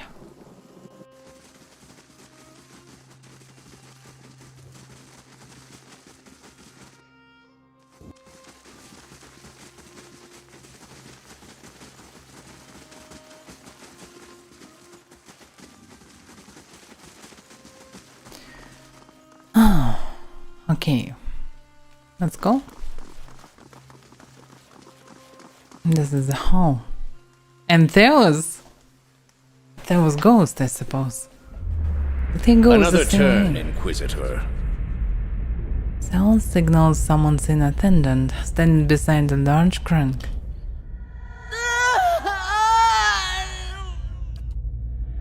I ask again, Jovara Ixensios, do you confess to these heresies of which you stand accused? He waits, but Iovara only stares straight ahead, her face stony. The creak of her restrains the only sound. Do you confess to apostasy? I confess to renouncing a mistake. She opens her mouth to speak, strands of thin spittle spinning from one lip to the other like a spider's threads. Do you confess to conspiracy against the one true faith? One true fate? I confess to opening minds. Do you confess to false prophecy? I confess to following a false prophet. Indeed. And where might we find this heretic? Theos pauses, his eyes narrow. He wears the robes of a Grand Inquisitor. You have no followers here, heretic. Your lies hold no sway in the court of the penitents. Theos presses his lips. Only my truth, then. Iovara seems to look directly at you. Another turn. Theos nods to the Inquisitor at the crank. What is he doing to her? No! Wait! Wait! I'm ready. I'm ready. You are ready to give a confession? Theos signals the Inquisitor to halt. I'm ready to hear one from you. Iovara gasps for breath, gathering up what little strength she has left to speak. Theos shakes his head and points at the Inquisitor, and scrap and grind of rusted gears echoes in your mind as the apparitions fade away. Okay, he tortured her there for some You get to reason. the bottom, holler up here. Let me know if it's safe. Every wrinkle and boil carved into Woodica statue looks painfully familiar. So I want to check one thing. This bird bone. Oh, +1 resolve, +5 defense against petrified paralyzed attacks. This can be the key. Lesson from the god Barrett. Now, so this is it. Let's save. And let's jump. A great pit lies in the shadow of the statue of Udica. No light from the surface reaches the bottom, but even so you catch flickers of a ghostly glow in the depths. A wind from the pit buffets you. It isn't cold, but it rises goose flesh along your arms. The wind carries a whisper, low and sibilant. As you look into the pit, souls gather around you. They encase you in a cloud of essence that swirls around your body while you consider your next move. I have the only move. Jump into the pit. You jump, trusting in the promises of the gods and the power of the souls to bear you safely down. The sudden drop takes your breath away, but the souls catch you, encasing you in a shining, throbbing aura. But while they slow your descent, you can still feel that you are falling faster than you should. The essence flowing around you is strong but chaotic. You find yourself drifting towards the wall. The wall, Avaira.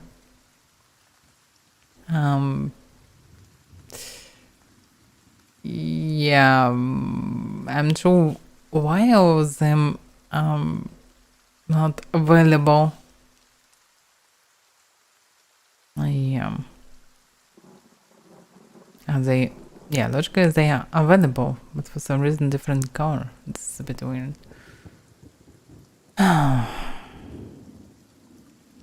Okay, let's use the souls they given to me. Alright, take control of the souls to guide yourself to safety. Concentrating, you focus on the essence around you and knead it together in your mind. What was a jumble of souls becomes a single entity, coordinated and purposeful. It shears you to safety at the center of the pit. You manage to spread your arms and legs into an X, steadying your position at the rate of your descent. You start to feel more comfortable until you notice that Grieving Mother is still falling too fast. Grieving Mother plummets, falling and out of control. You could attempt to rescue, but the ground is approaching fast. It will take a feat of speed and agility to avoid injury. Yeah, I have enough athletics. Probably or not.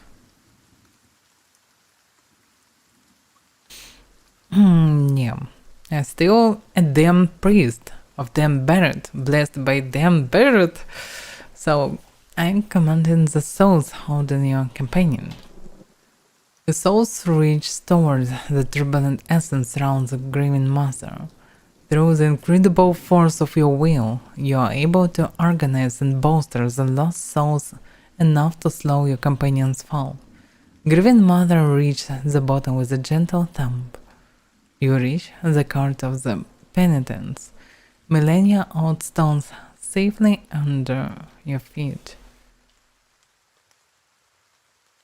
I got achievement! Completed Act 3. Yeah, it doesn't sound like a end of the game. How many acts do we have? 10? 4? 5? Normally it's at least 5 of them. And that was on the 3rd. Okay, your party is considering high level for content in Act 4. If you would like, the critical pass can be increased in difficulty to give you more of a change. The reward, blah blah blah. Okay, choice can be changed once it has been selected. Of course, high level. Going high. So looks like we will not finish the game today. After what seems like an eternity, your rapid descent comes to an abrupt end. You remain still for a moment while your heart settles and your eyes adjust, breathing in stale, forgotten air.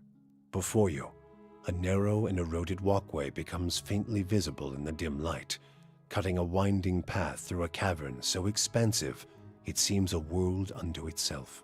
In the distance, you can make out the cold gleam of living Adra veins that spike and fork in and out of view from the murky depths beneath, their glow a faint and fleeting guide along the ancient trail. You look above at the opening you jumped through, now barely a speck of light like some distant star alone in the cosmos and forever out of reach. Your only way lies ahead. So we have only a straight path. Alright. Level up. Well, that went better than I expected. Think I dislocated my... Yeah. That's better. Everyone all right? No shattered knees? Good. Just me, then. This place is cursed. So... have 8 athletics, and the last trial was 7, 5 and 7, so probably it's for now enough. I can raise those, but I cannot raise it drastically. I also sometimes need mechanics. Let's raise mechanics.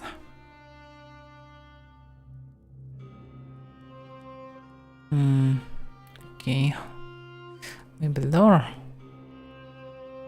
That's already enough. Okay, let's try both of them. So I can choose some free spell. It can be devotions for the faithful because it's always useful. But what else do I have? Burn this room. Friend target, prevent this for 28 seconds. I'm not sure about this. Yeah, plus 4 might, plus 20 melee accuracy, plus 20 ranged accuracy for 42 seconds. Actually, it's a lot. And even more powerful minuses. Minus 10 might, minus 20 melee accuracy, minus 20 ranged accuracy. Yeah. The still best spell for this level. Immune to Dazed Confused.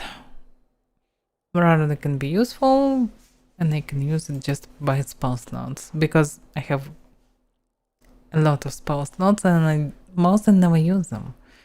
So surprisingly, I don't have time to use most of spells, and mostly because they are not that useful.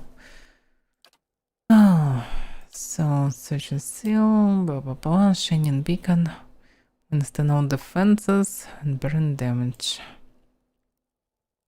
Time for the Crusader. Imparts to allies the Pharaoh of Righteousness in battle. When any ally in the area of effect delivers a killing blow, he or she regains endurance. Yeah, but no, very small effect and very specific ability and uses against bosses. So okay, devotion for the faithful. Obviously best friend. Oh, a new level of spells and a wheel and war. And the priest calls for the beam of light that heals enemies and burn enemies. Caught in 3. Okay, this sounds very useful. So 31 burn damage, duration 10 seconds. 31 damage in 1 second. Okay, it's not that bad. And 31 heal in 1 second. Basically 25. Place the same effect as for target. Friendly target. Okay. Not bad. This probably can be the main spell. Symbol of birth. Oh, so I literally have symbol of birth. Probably you're getting symbol of something, but maybe you're getting symbol of birth, exactly. I don't know. Emblazon the ground with the symbol of birth, periodically causing corrode damage to enemies and leaving them weakened. Corrode damage. Corrode is not raw damage, so it's just one of the basic damage, and it's not that powerful actually. Successful weakened targets. I don't know, it doesn't sound really useful. I like the name of the spell, but not the effect. Watchful Guardian. The prince. Oh, by the way, what about Avaira? And Avaira is not that big even. Strange. The priest fiend becomes a wellspring of indemitability for his or her enemies. When an affected enemy is knocked unconscious in battle, he or she will immediately be revived and have some endurance healed. Some? Oh yeah.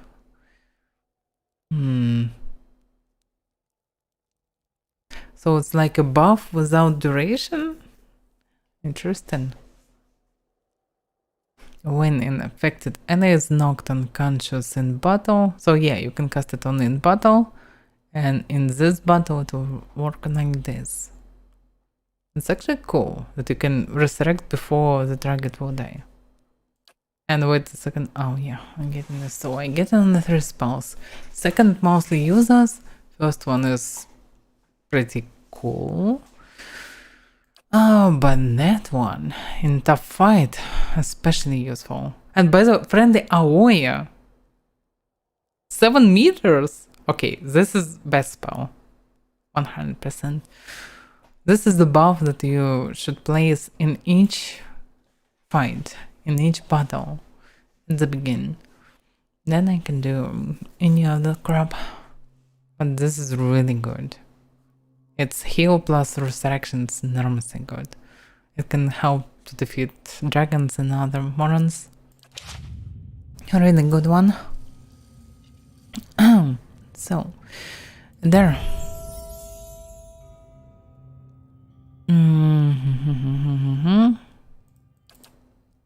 Stealthy. Fighter's ability. Not sure what to take. I don't need weapon specializations. I already have one. And bending. 50% of damage taken correct to healing. Per rest it will be hard to use. Friendly aura plus 10 deflection.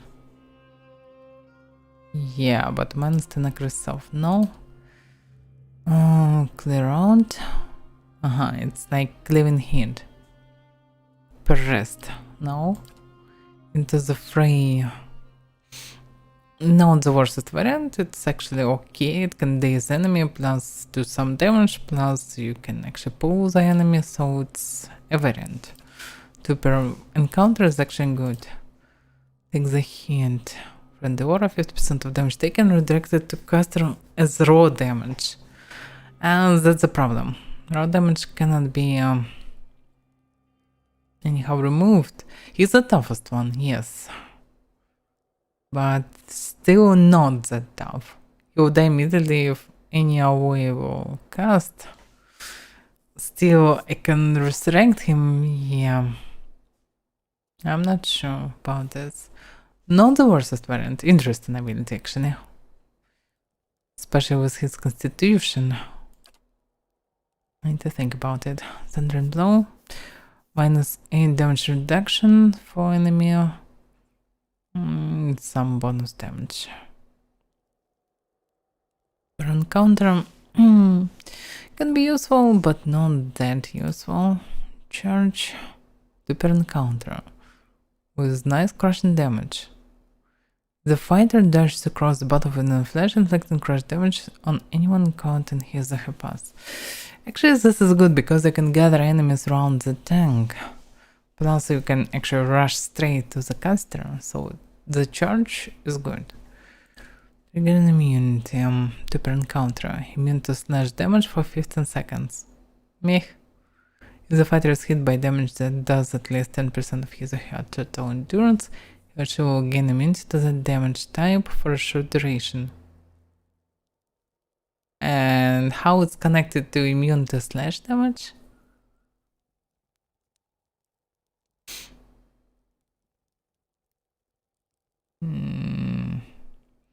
It's either a mistake in description or the bug in the skill. So I will not take it. if it would work like this, it can be good. But this one is not. The fighter's disengagement attacks have increased. Okay. We don't need it. Fearless. The fighter's immune to the frightened and terrified afflictions. It's not that good. Okay, let's take charge or into the fray. Which one? More damage. Plus you can instantly move and range is 10 meters, not 5. Yeah, let's choose charge.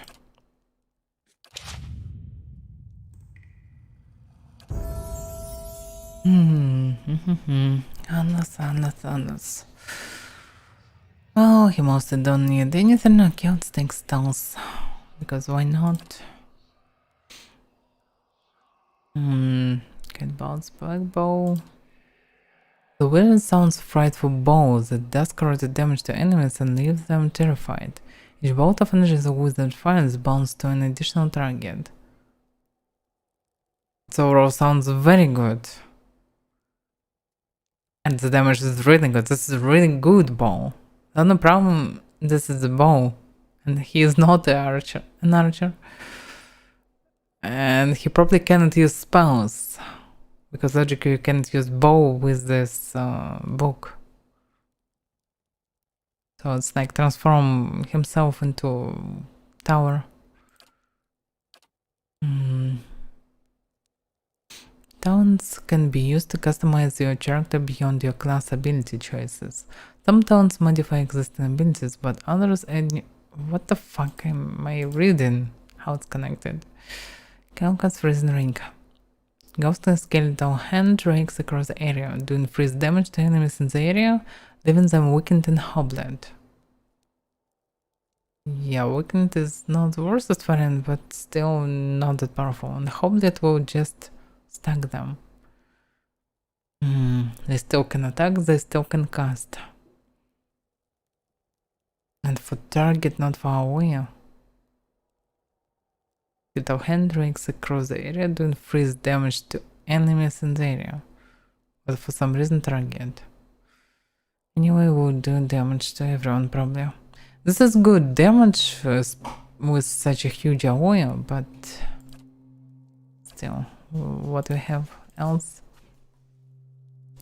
Ingrid's superior elemental bulwark.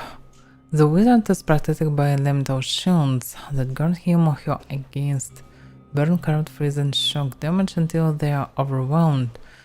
What duration expires? It can partly help against dragon, for example.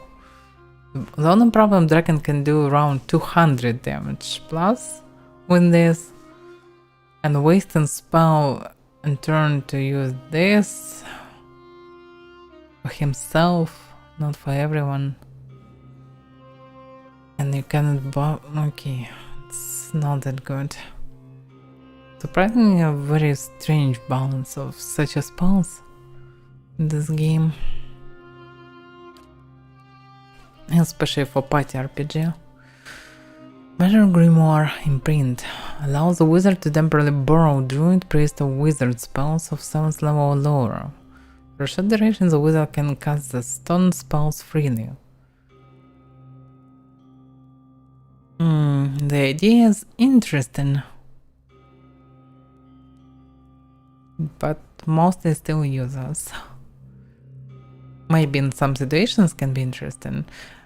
And all such spells good when you're playing only by one single character, wizard, but not when you're playing with a bunch of dudes that all can use some abilities and you need to use them at once without turns. A very messy ability, but still good that it exists. Especially it's actually useless because we cannot cast spells freely like in D&D or Pathfinder. We can cast spells only in combat mostly. The only spells we can cast outside combat is actually damaging spells. Probably to attack enemies that's still friendly for some reason. So this means that we can use such abilities freely with some profit. The wizard invokes the sigil of the famed veteran wizard Vinetto. When he or she is struck in melee, the sigil retaliates with pierce damage, pushing the target back and leaving them stunned. Character hitting caster 30 seconds. Very shitty pierce damage. 3 meters push. Stun for 2 seconds. So it will work on every character this time. Okay, the damage is shitty, but it actually gives you pretty powerful protection for 30 seconds. It will push everyone who will attack it, so it can save the wizard, and it's fast. So it's a variant of many colors. Some scintillating wall of variant colors that inflicts variant damage and afflictions on enemies passing through it. Okay, this sounds cool. But the damage is low. There's a chance for raw damage that's not really big. And there is a chance of petrifying, dominating, and paralyze for so enormous amount of seconds. Even the base is 8 seconds. It's really powerful. The 3 property. Others are not that good, but still can witness some damage. So how it works? Varied damage infliction is pattern through it. So they need for some reason to run through it. Of course you can run through it and they will run for you. Still good spell. Definitely not bad. Now Wilton Wind. Parching wind blows across the battlefield, inflicting raw damage on anyone in the area and leaving them weakened. Let me guess. Most powerful spell that can kill your entire party. Pretty big AOE. Casting slow. The range not big one. Yeah,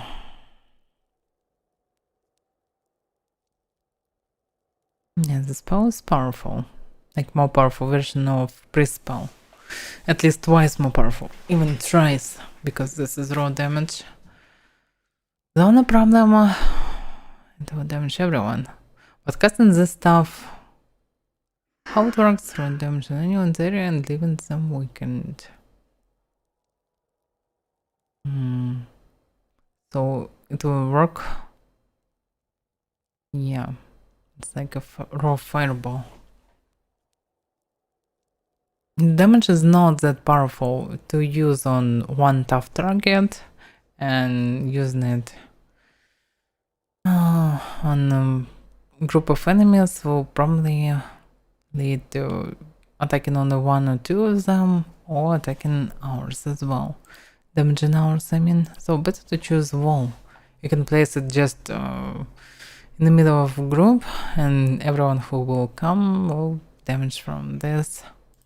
Also, this one is not that bad, because it's safe and the AOE is huge. And can hobble for 12 seconds. Partly, this is good spell because it can be casted very fast. It's fast and it can freeze enemies for 12 seconds. It will actually disable all the melee characters. And sometimes very good. You probably can hobble in dragon. Like this one, but okay, let's think of this. I still need control spells, first of all. The most I can avoid damage from others. Okay, and I can take spell mastery. Of course, confusion. What else can it be? Tentacles are great and so on, but confusion. Confusion is cool.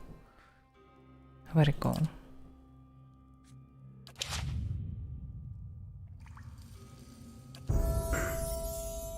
I can take anything. Next. Another ranger ability. Let me check what she already have. Ready, Watcher. Twin Arrow. Treat and shot. Yeah, better not to take model effects at least. Save time. Model. Nope. It's a bone. Nope. Okay, screw these bones. Binding roots. 5 per rest. No. Arrow sense passive. 15 deflection against ranged attacks. No.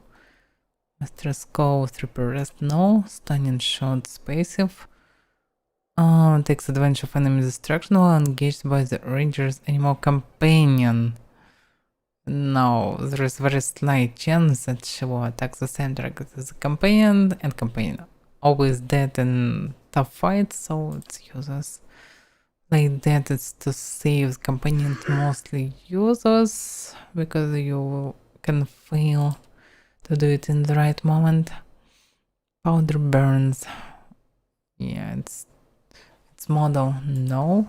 Yeah, it was a choice between double shot or this one. Better to use double shot, I think. Especially with such a bow. Energy from grief. Plus 20 damage. Passive. What? When Ranger or his animal companion are knocked out, the partner suffers the normal effects of Baldur grief, but becomes filled with focused rage for a short duration. And where is this short duration? Well, so focus they gain speed, movement, and do additional damage. It's so cool, but for how long? No information. Maybe until end of the fight, but I doubt about it. But yeah, companion dies pretty often, so it can actually compensate it. What else? Revive companion, 1 per rest. No. Heal companion, 2 per encounter. No. No. Okay, Wonderful Grief is the variant. Actually, nothing else to take. On the Heal Companion, probably. But Heal Companion shit, yeah? Yay, Mechanic 13. Highest possible, ripping knives. The Cypher use an NSO to create blades of pure energy that emerge from both hands. The blades draw damage and generate focus for the Cypher who created them. Summon weapon, ripping knives. Yeah, damage is low, but this is raw damage. So yeah, you summon 2 weapons. It's good if you're melee, but only if you're melee. Ciphers can drag the target enemies and enemies with powerful fuck it, this is powers. A defensive mind web. By linking his or her mind with those of nearby enemies, the caster creates a series of defensive links between them. All enemies in the mind web use the best defense of anyone in the web.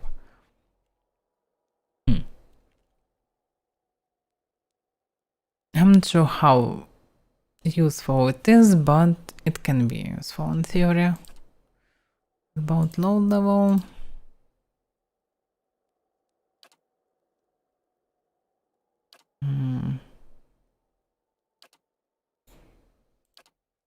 I don't need anything. Wild Leech. And point stone from a random attribute. Yeah, I can take this. I doubt that I will need it, but in theory, in bad situation you can spam this. By the way.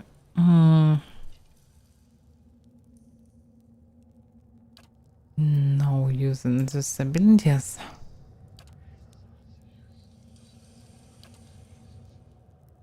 Yeah, no. Yeah? Because it's better to Your rise thoughts must flow deeply indeed. pull and use it for something good. Otherwise she will spend her pull on lowest abilities that not that useful. Yeah, let's save the game. So we're 16 level, or 15, or 16? 15. 16. Yeah, 15. Keeping quiet. Yeah, we should be careful.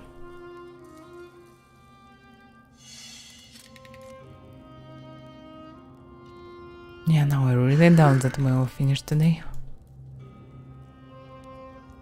A millennium worth of dust fills in the cracks and crevices of this skeletal relief. Logically, there is nothing left outside this place. So we should be close to an end, but maybe there will be some outside plane or something like this.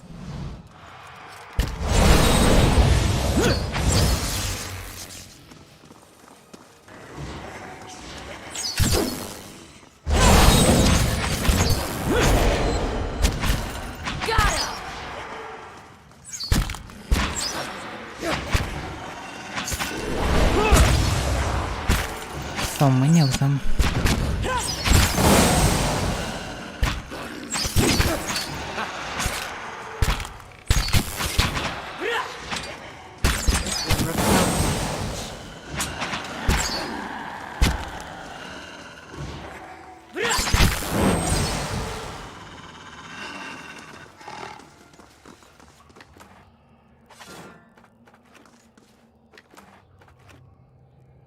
The pure tugs at their essence, a pulse from the world itself move through it. So this is a stuff that filled with souls. By Theos. It can be. So probably I need to release all the souls. They shall see nothing while I see much.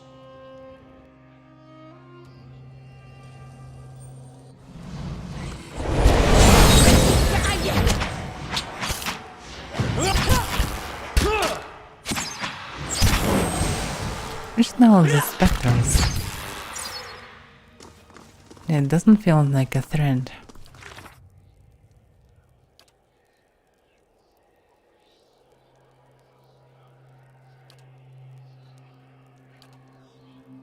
Seven level. Shadow is 1, Rest is 8, Shade is 5, Phantom 3, Baldur 10. Okay.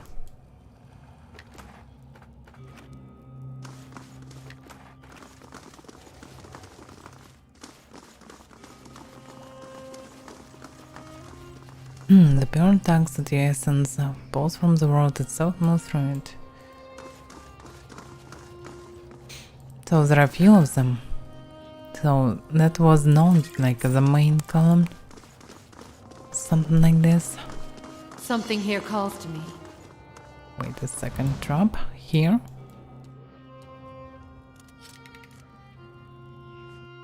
Yeah, it even looks different there.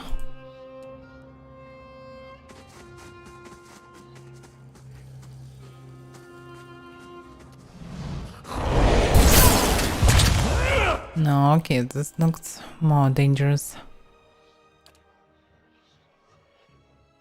So how will he work damage? Crowd control. I'm sure that he will use actively, but he will probably use at least his abilities. And this can be useful. By the way, yeah, this will damage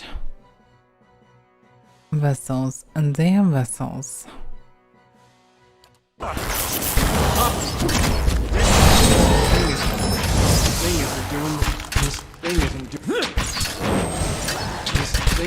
Oh, wait a second, they immune?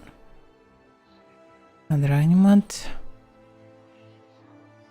Immune to charm, confusion, disease, dominating, poison, sick and unconscious. This thing is... No, he's doing damage. Just talking about it.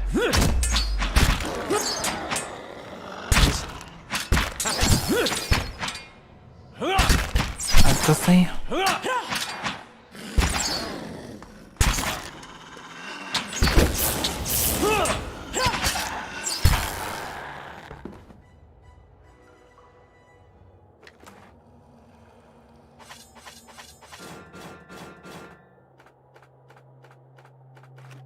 Right. What about my damn cursed sword? Ah, seek the Warren agent made of copper under a stone. Awaken first your essence so that you may turn. First your essence. Yeah, it probably will be soon. I shall be discreet. Nothing is closed to the What you perceptive ask is mind. done.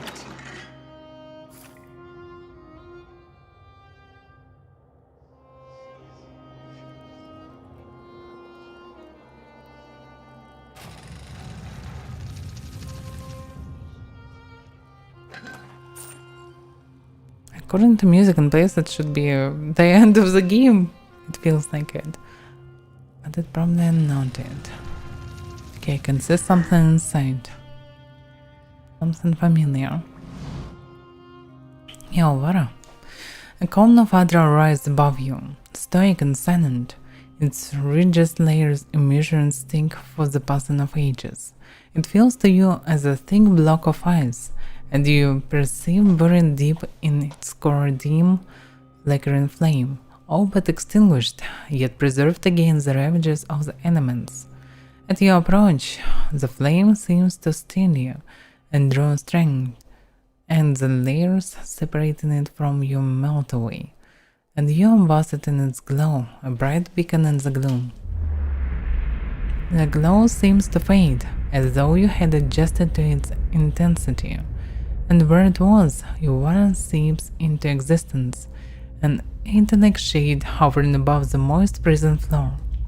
Though ageless, she appears somehow different to you now. A slight stoop to her carriage, perhaps, or a trace of sunkenness in her eyes. There is a broad scar across her face, fibrous and wormy where flames once loved, unhinged even in death. So she is obviously undead.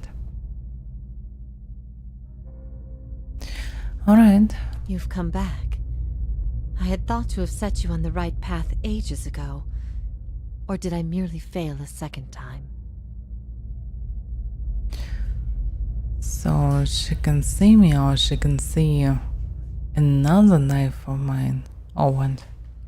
You are so different now from who you were then, yet much remains the same. Old troubles with a new face. What is it that has brought you here? So she's not the ghost of the past, she's a real ghost.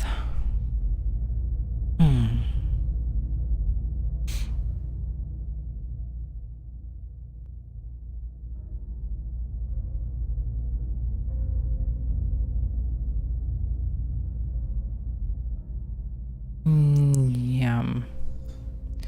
I'm here to free you.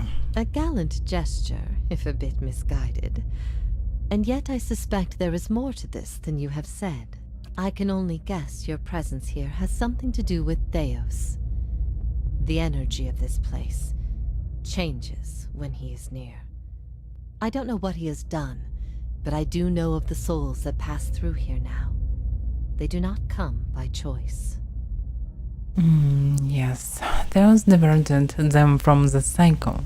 He seeks to empower Boudica and to blame Animansi for the damage he's caused. After all this time, he would still stand against the tide. She shakes her head. You knew me when Theos did. There is something I need to know about that time. I will tell you what I remember.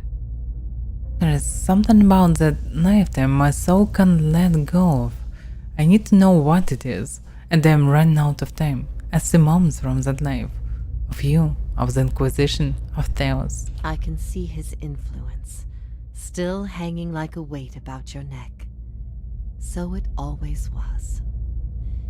He had inspired something in you.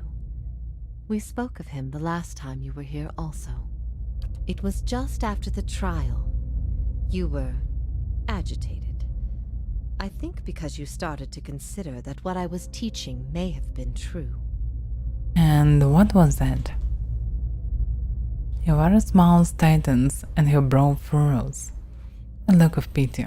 Your eyes shift back and forth between each of yours, as if looking for something that would help her decide whether to speak. That the gods aren't real.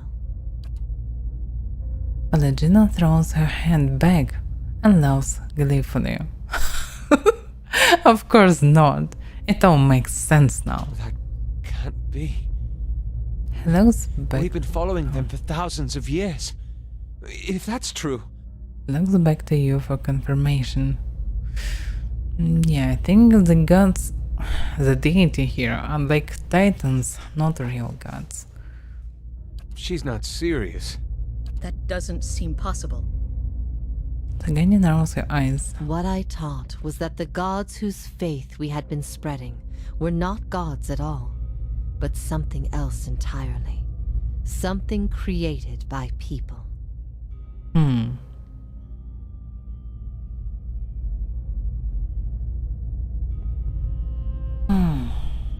So who created these gods, and for what? They were conceived by Engwyth, a society of high minds and broad concerns. Theos' people. In their time, every people worshipped its own gods. Sometimes they warred over it. After a few wars of their own, the Engwythans sought an end to it. They devoted all their energy to finding the true creators. Generation after generation, they prodded and worked the stitching of the world and unlocked its secrets. One day, they found an answer. Except the answer was no answer at all. There were no gods to be found. Or if there ever were, they were gone. It shook them, this finding. If they could discover this on their own, how long until others would? How long before war and chaos reigned over a world without consequence? But they had mastered many things in their pursuit of these answers. And with their mastery, they crafted their own gods to fill the void, and sent missionaries to the corners of the world to spread their faith. So all of them are crafted by Engwythans. But wait a second. After DLC, it doesn't look like it. I mean,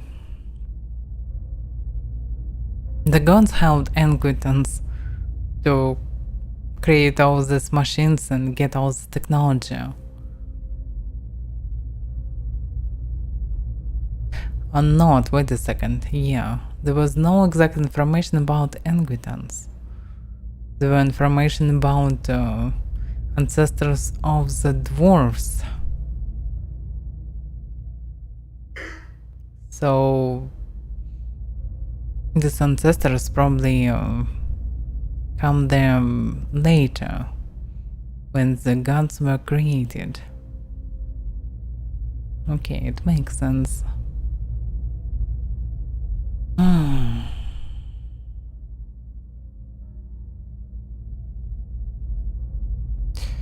So, okay, they're not the gods, but they are more than real. They're more than real and they work like gods, function mostly like them. They probably don't have enough power to do anything. But they can give blessings at least, so they can do something.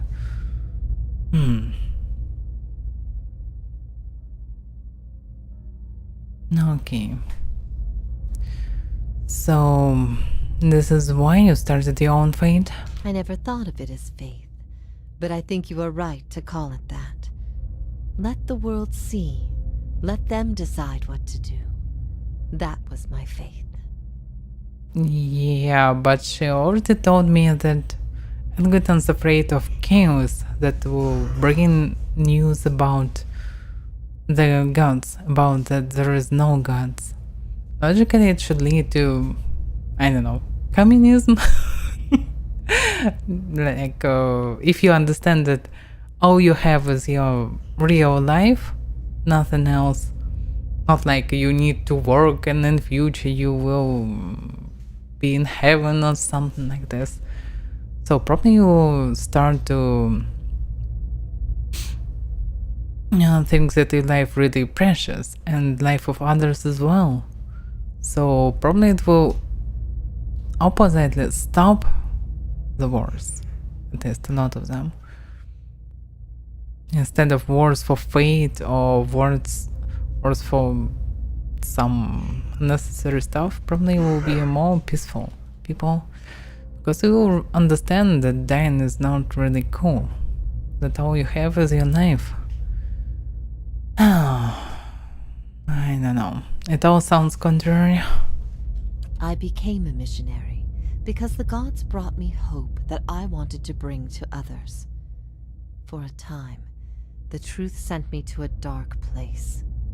Then the day came when I realized nothing had changed, that I still had a purpose, and the purpose was the same and it was worth living for. I began questioning the other missionaries in public, exposing their parlor tricks. In time, their following became mine.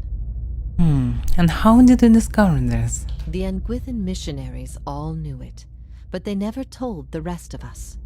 They meant it to be a secret that died with them, and in the end, they allowed their bloodlines to fade from memory. I had been assigned to join a few of them at a temple. I found the door to their chambers closed, but the room was stone and the door thin. Their voices carried. I heard enough. I investigated the things they spoke of, and everything was there, just as they said it'd be.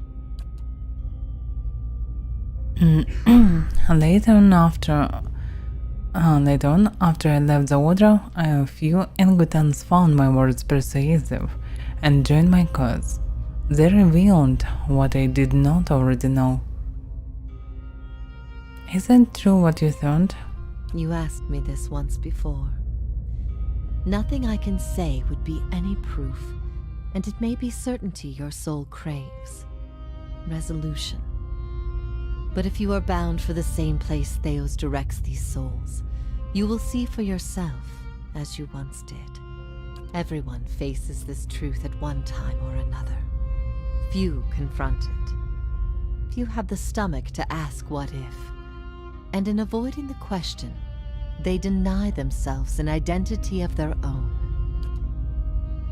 Avaira scans her audience in silence, her eyes thoughtful, lingering on each member of your company in turn, finding interest in things unseen. What if all the tragedy, all the persecution, came in defense of an imposter? She looks tender.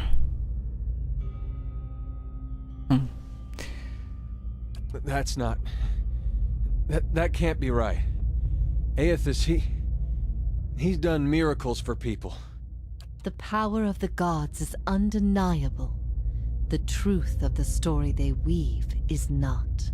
What if you had always been alone, without guidance? Her eyes settle on Anath. Then it's because I've managed to find my own direction. But how many can find purpose and satisfaction in the reality you offer? Would it comfort the grieving families to know that their children were hollow-born over a war of ideas? Would it quell the riots in Defiance Bay? However the gods were created, they exist now. That's what matters. Yeah, I can agree. Because, of course, they are maybe not that gods that you can think of, but they doing their function. The priests getting their powers and can cure other folk without problem, like priests of the real gods. Maybe priests of the real gods can have more powers, I don't know, but still, it works. They can give you blessings or other stuff, so they exist, they do their function, so what's the difference? It is no offer of mine, this reality. It exists whether you accept it or not. And these things you speak of, these ills in need of a cure, ask yourself, if the gods had no influence, would these things exist at all? Or would the world be better off?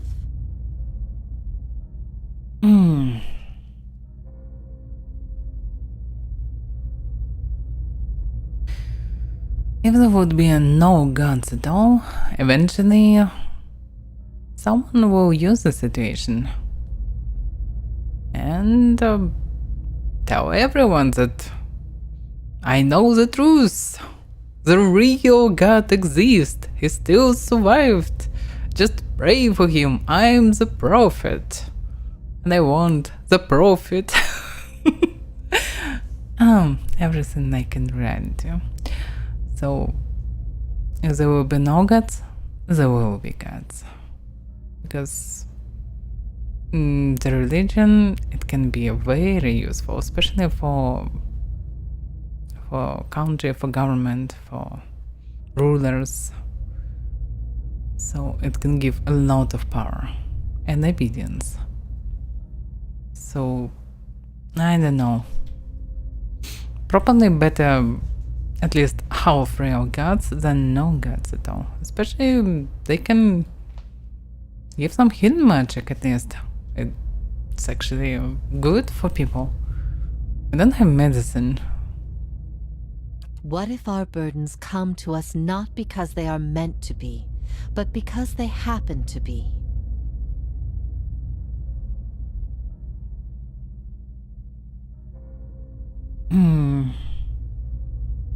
We fulfill them anyway, because they still matter to the people around us, even if we know better. What if even mastery over all things cannot answer the most basic of questions?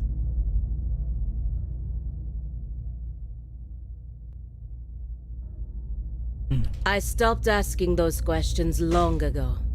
It is enough to care for those we love with the time we have in this life.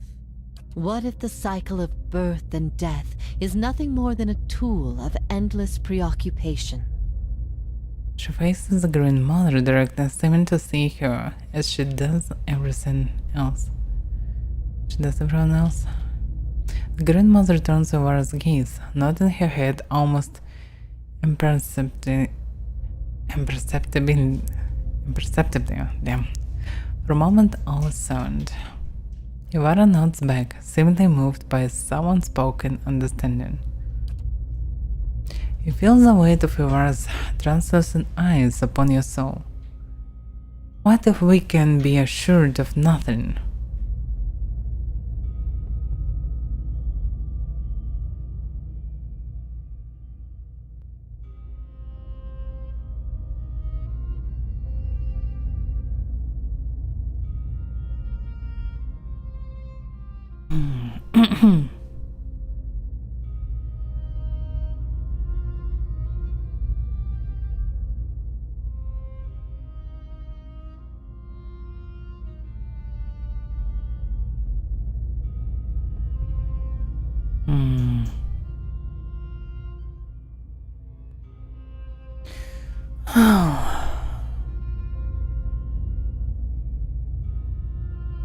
It's hard to say what is better. It's partly good that people will know the truth, but not every man is a smart one. A lot of people will use the situation, and someone will decide to still worship some of deities because they clearly can see the influence from them. And the prophet, like priests, for example, that can cure disease and wounds. And some decide to call their god like a false god, let's kill the worshippers of the false god, and so on.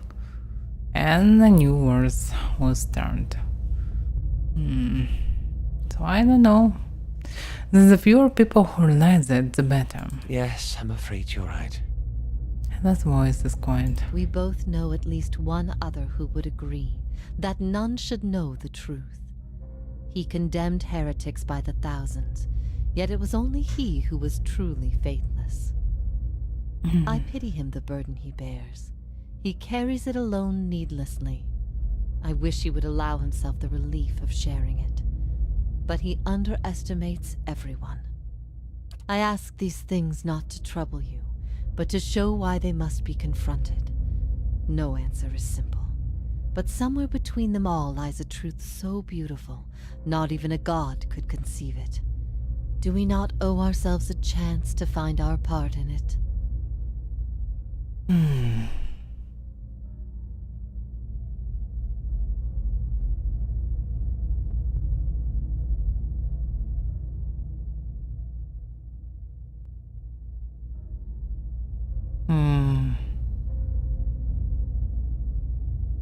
Yeah, I don't think that we need all this fate stuff. Because I can do what we actually want to do. We do. Even without assurances, there is still truth. If that is truly what you believe, then you are a far different person than the one I knew. I've been alone here with my thoughts for so long now. I've found peace with my failures and with my punishment. I no longer curse fate for what might have been. But there is one thing that has clawed and scraped at my mind all these years. One thing that will not be put to rest until I know. Until I understand. For the first time, hints of doubt trace her stern visage. I need to know why you chose to remain with the Inquisition, even after you'd learned the truth. Do you remember? As she asks, the memory springs to your mind immediately, as though it had just happened. So I can choose what it was, because it is a memory.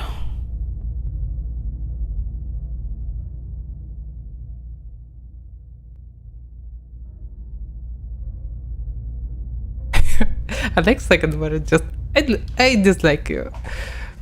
And that's it. I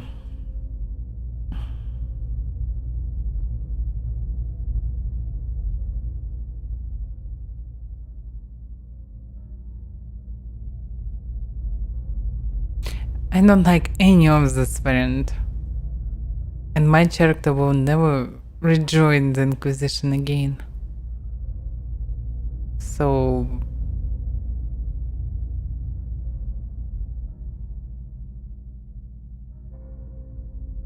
the only reason I see you is that I might afraid of Theos because I wasn't powerful enough to destroy him. And he can destroy me, so I can see the only logical reason from all these variants. And 6 is stupid because you have this memory. And if you have this memory, so there was a reason. Without reason, nothing will happen. There is always a reason. So I was afraid of what else might do to me if I didn't agree to do it. Woodicott gifted him a great many things, but his ability to manipulate was always his own. Good. The things I taught, the things I believed, I needed to hear that. I needed to know it wasn't because... Yeah, rumblings is awakened from some frightful dream.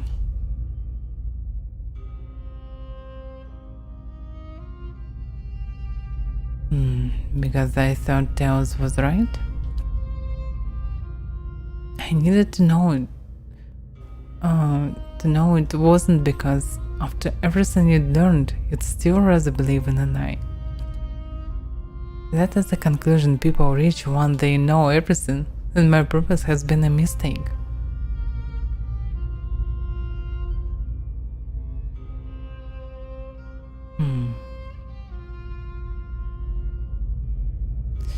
Yeah, you were naive to be so trusting of people. We knew little of each other before you arrived at my camp.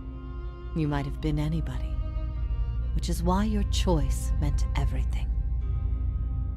Take chance on first variant, not on third. You had heard both sides, seen everything. If not you, then who?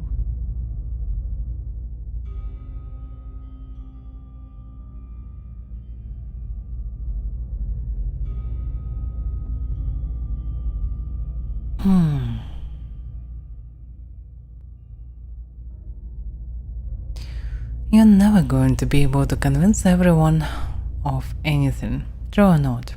There will always be dissent.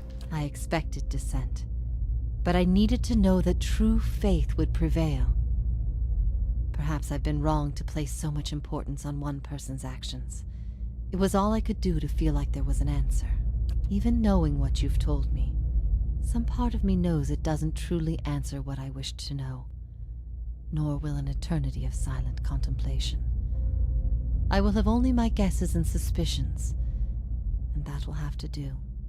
And what of your understanding of our past? Are you at ease with the choice you made?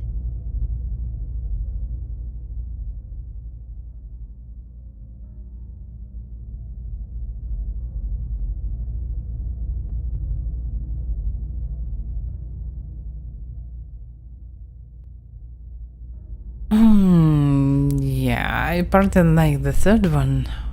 It still doesn't look right. It's still really weird that I'm speaking for not myself, for some past, and she's speaking with me like she's speaking with me. But actually, she's trying to speak with the person I was. And I never know this person, and never was this person. But according to her, I was this person, but I still don't remember, so it's so complicated. It's not enough information for me. Because it looks like I'm getting memories from this person that I was, but a real me, a player, I don't have this memory, I don't have this information. But I still need to answer like I know this information. And this actually makes this, all this dialogue a bit broken. I don't have variants I need, I don't have information I need, so I can't answer properly how I would answer. Or how my character would answer. Anyway, from the three variants, from the first one still better. I see the world differently now that I once did. I regret what I did to you, and wish your forgiveness. You have always had my forgiveness, no matter your reason. There are circumstances behind that reason we all share. Knowing that, it is difficult to hold spite in one's heart. At first I thought this might be the source of your soul's anguish, but now I see I was mistaken. You are not divided on this matter. You have put it behind you. It is with Theos that your agony lies, in sun and shadow. Your questions are not for me, but for him. And it may be that only an answer from the mouth of Theos himself will satisfy your needs. That was awkward, that I was given some stuff that I can't even see what it is. In the middle of a dialogue, in the middle of a replay, and I can see the replay. At least I can hear it. Okay. Yet if there is anything I can tell you that would be of use, ask and you shall know. I can get some information and this can be useful. First of all, I am bound here until the end of time. In a matter of speaking. This is Braeth Yamen, the court of the penitents. Souls are confined here until they repent. They must beg the forgiveness of a god, pledge their soul to them, and they will be lifted from this place to the world above.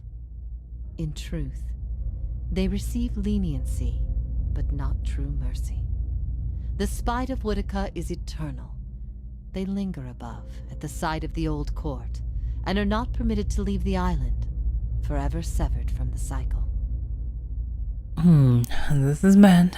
So there are no escape, but I can give it escape by defeating Theos. This prison was full once in the days of the Inquisition, but time weathers all things, even will. I'm the only tenant who remains. Yet, I feel their presence strongly now, as it was in the beginning. You have brought many of them here.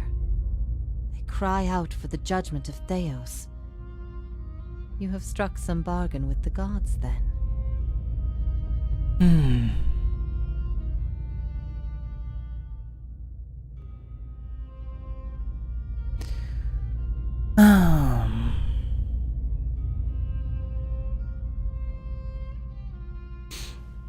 I'm using the gods to further my own ends. They aid you because they would bend you to their own purposes.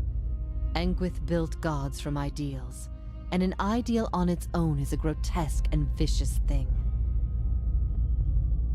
But these souls, these forgiven the gods have bequeathed you like chattel. They were loyal followers in life. They will be with you to the very end.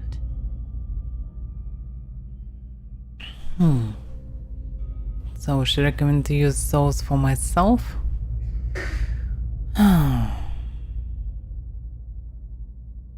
Yeah, first question didn't make no sense. She can't be free from this place. Alright, let me ask you about something else. This place, Sun and Shadow, what is it? I could tell you what I believe, but again, it would be no proof. I have only what I have seen and what others have told me about it. There is only one man who can tell you now, who knows it to a certainty, and you shall face him soon enough. I will leave you to see it for yourself, make your own judgments. Better for your soul that way, I think. And how did you speak Idiran? I speak no language now but the wordless expression of the spirit. It is through my connection to you that I am able to draw upon your words and form them as my own. Do you know what it is I need from Theos? I could not say for sure. But you have been to Sun and Shadow before, and it came at a crossroads in your life, when much of what you knew had been upended. I have to believe it will come to you there. Your concerns then were of loyalty and trust and the gods. Everything I told you seemed to send you further into doubt. His words mattered to you when you knew him then. After you and I spoke, you went immediately to seek him out. Perhaps you simply sought confirmation from the man you trusted. If something from that time still troubles you, it may be something he told you then, or refused to tell you. He keeps secrets better than any in this world.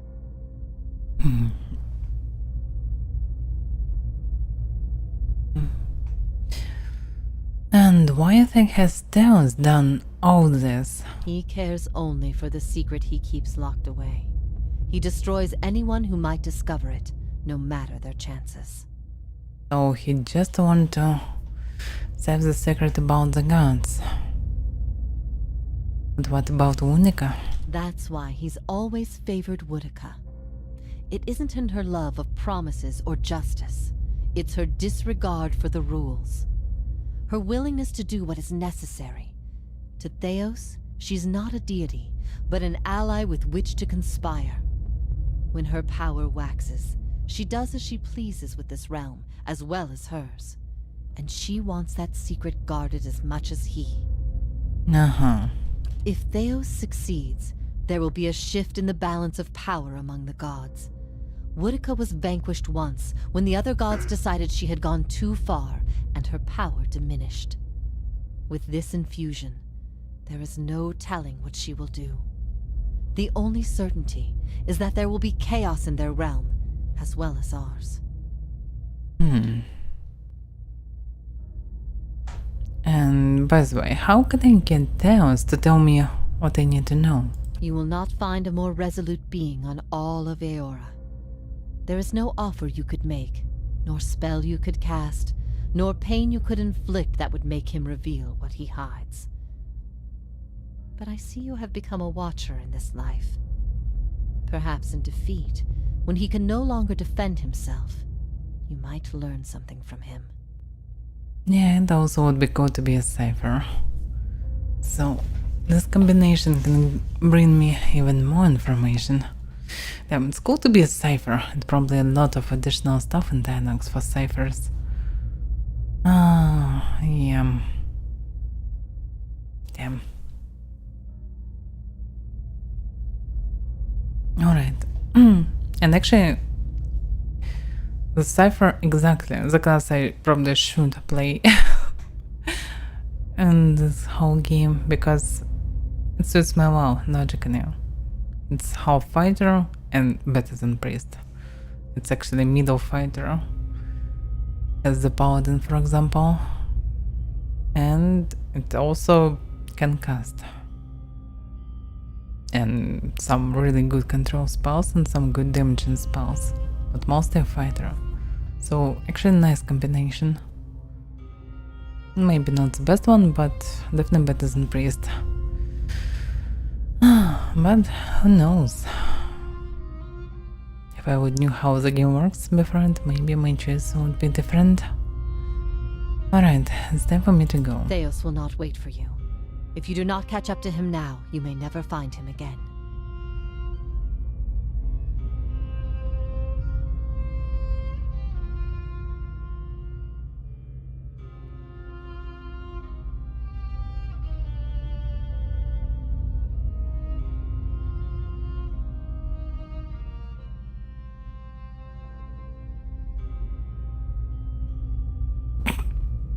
That very really in case you're dumb or playing a dumb character. Okay. The gods have given me the souls of their forgiven. If you repent, you could join with them. Help me strike the final blow against Theos. If I repent, all I have done has meant nothing. Yeah, I understand. Okay, I should try anyway. Then I will waste no more time. Farewell, Yuvara. Your soul deserves an end to its suffering. I'm sorry I wasn't able to grant it myself. May it come to you swiftly.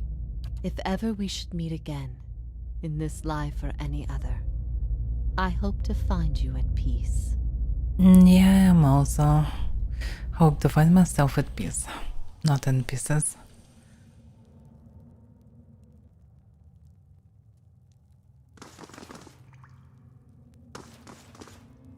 What about this ability, by the way? Did you do? Was that it? No. It was something different. Step of the wheel. One per rest. Paralyze and sicken.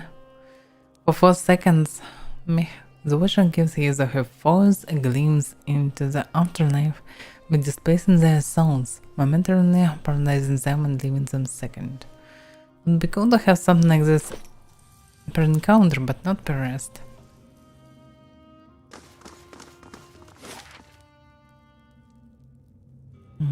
Other prison. Guardian Pillar. So, other prison. So this is Guardian Pillar, whatever it is. I still should be careful, because there can be traps. So, it's true.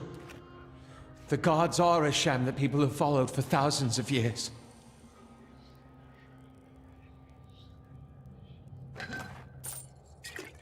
Yeah, now we know some truths. Yeah, and by the way, they want to speak with me. Well, doesn't that just beat all? Here I was, wondering all this time whether all these terrible things were people's fault or the gods. Turns out they might be the same thing. Wonder how things would have gone different 15 years ago if the Raid Sarens had been told their god was made in some forge or kiln someplace. Would we still have gone to war?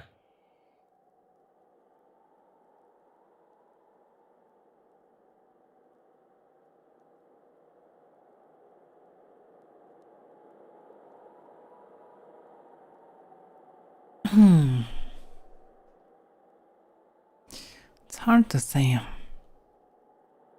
First variant is right, but the second right as well.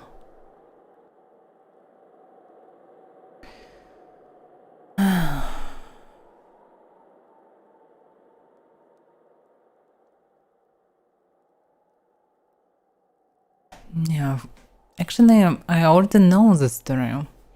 And really, the goddess started all this through the miracles from one merfolk,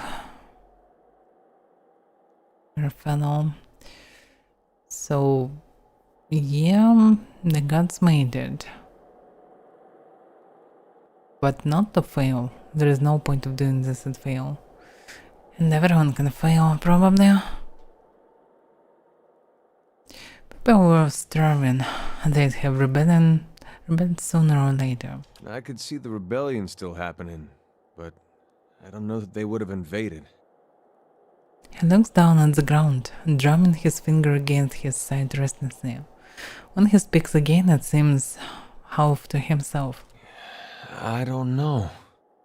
When Woden left for war, we, had a fight. As brothers will. His gaze remains low, distant, and then throughout conscious, he takes a slow breath. What about? About him going off to war. He was set on it. But my parents warned him. They said you get a new country with every trip across the border, but your God, you only get the one. Me? I didn't know who was right. All I knew was I didn't want him to go. It's the same for families as it is for gods. You only get the one. And there bites his lower lip. I said every vicious thing I could think of, trying to change his mind. He brushed it off. Just got me madder, of course, him being so calm. He said I should come with him, but he'd understand if I didn't want to. I told him he'd better be able to face his God one day and answer for what he'd done. He said he'd keep that in mind. And then, he was gone. By the time I'd cooled off, months had passed. One morning it dawns on me that my brother always knew better than me. If he was so sure of what he was doing, then I should be there with him. I packed my things and was on the road that same morning. Of course, what I didn't know then was he'd already changed his mind.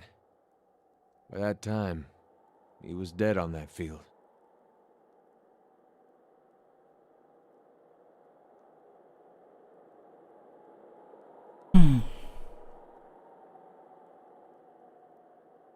Do you think he went to Waidwen because of what you'd said to him? Crossed my mind. You live in a place like Gilded Vale.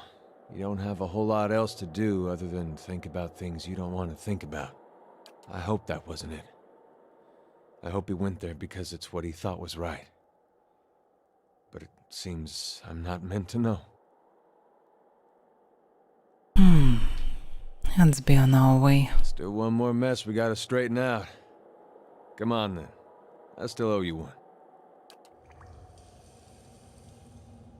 I'm actually not sure that he is owe me anything. We've been lied to. Our whole lives, and many lives before that. And it's led us to put our faith in a pantheon of gods that never deserved it in the first place. He is definitely angry, and his face is twisted with fear and despair.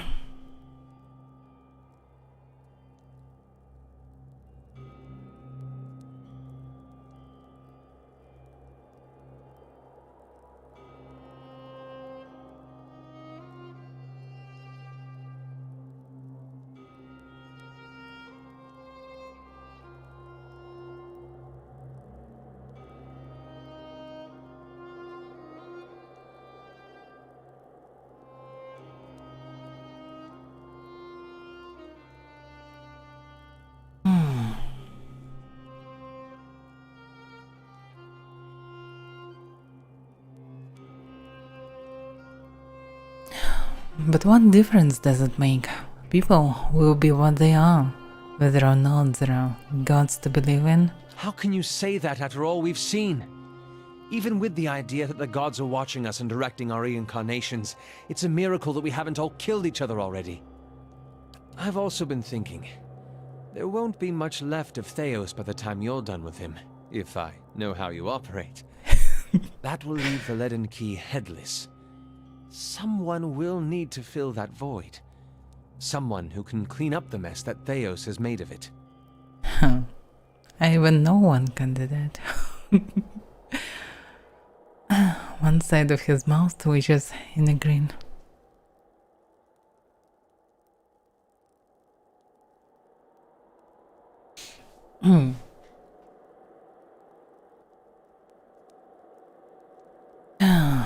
I'm sure that Leaden Key should exist. but why not? You should see to it. Then let's face Theos. When this is all over, I'll remember what we've been through. I'll see the leaden key transformed into a stronger, better guide for Kith. And I won't make the mistakes Theos did. No, hopefully I will not create a new Theos. We can rest there. We can use this opportunity, so why not? It's not like we need it, but it can give us a bit of a profit. By the way, how many times I can use Sahar? Twice. So I probably should ignore Hand of Wheel. Maybe not. I want to try it once at least. Mostly I need to use Watchful Guardian. And he can use it twice as well. Okay.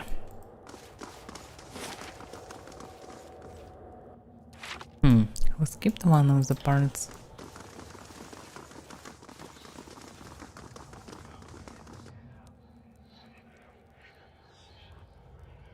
I'm not sure that we can find something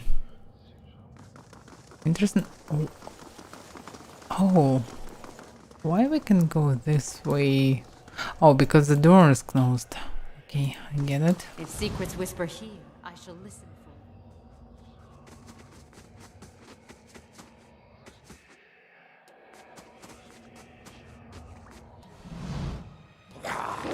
My mind.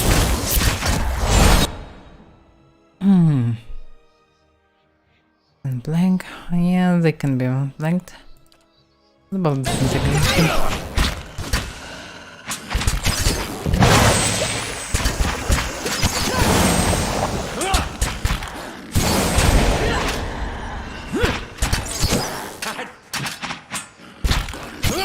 Yeah, so they actually cannot do any damage to us. Mostly. That's why we mostly don't need any spells. Because they cannot do damage. Because heavy armor is way better than other variants of armor. It's heavy armor and resting bonus plus 2. I have really good of trap. Oh Pain, fuck. yet I bleed. Okay, shit Ready, happens.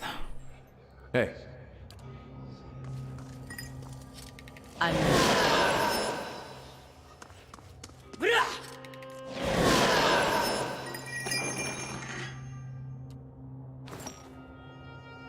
Daybreak. Morning Star. Just to cast Destroy Spirits on hit. Plus enemy engaged. Not bad, but we don't need it. The only person who can use it, using better item. The ancient address still burns the impressions of the thousand souls broken upon it. Your soul burns with remembrant suffering.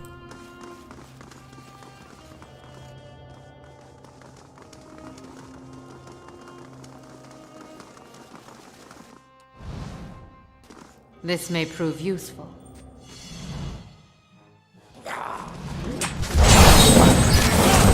Oh, it was disarmed.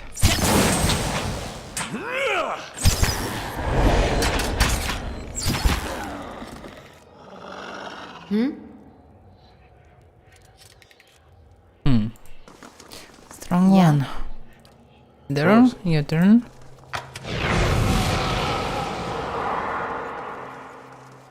Huh?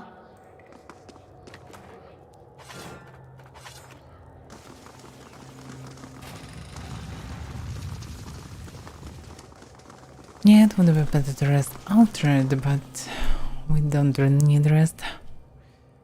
And let me save the game somewhere. Logically, we're very close to Theos.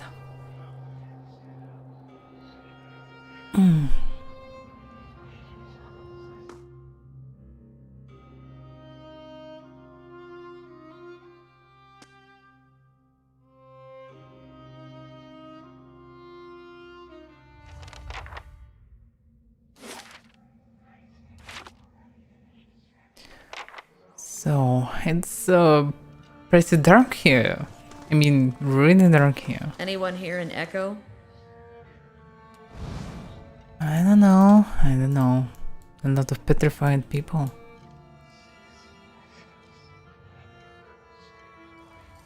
What is this?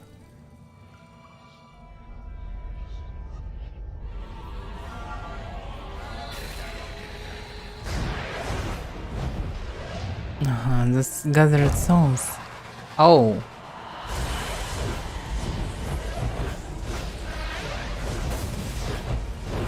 Yeah, they can ignite the whole place.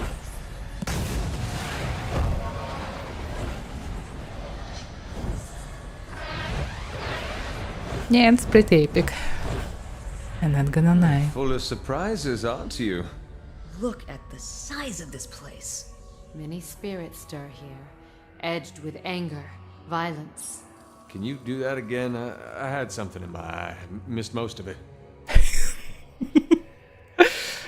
Right. Good joke. Really? So, after all this, it's hard to deny God's existence, even if they are not true gods. I'm still very close to them. Definitely you can call them deity, at least.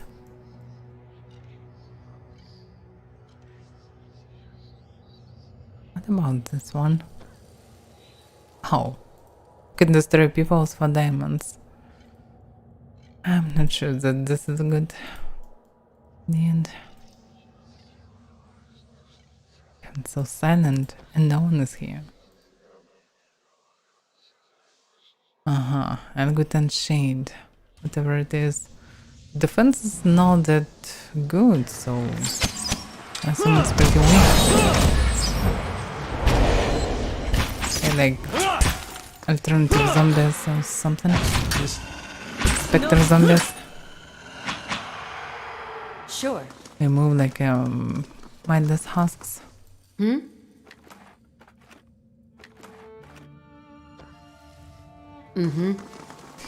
I'm collecting gems. I probably need them for something.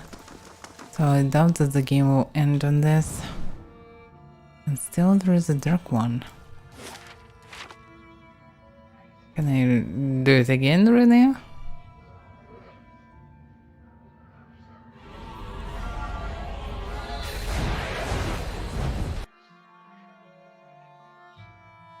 What's going on? Oh fuck, Shadow Drink. And I was standing very awkwardly, probably will be attacked from outside. Okay, it should go serious. Has the spell? Can be actually stunned. Yes, it can be. He's not immune to a lot of stuff. It actually can control, so yeah, let's use it. Jump to it.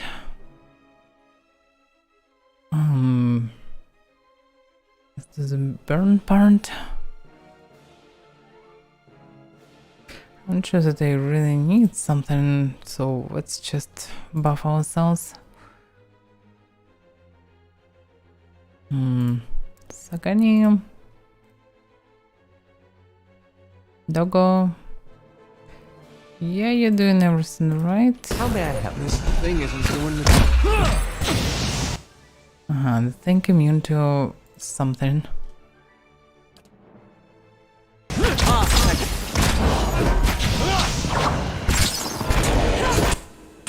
Oh yeah.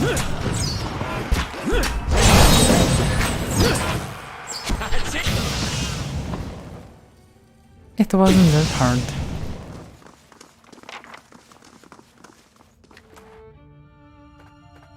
I wonder how powerful they are. Let me see.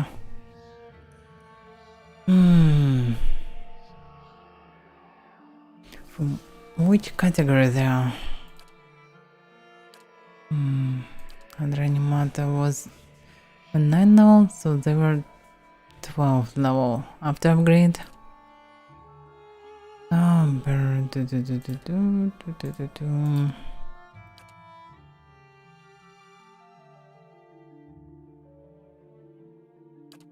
No, it's not it. Oh, so Shadow Drake is still Drake. Just 8 level? So they 10 or 11 level. Just it.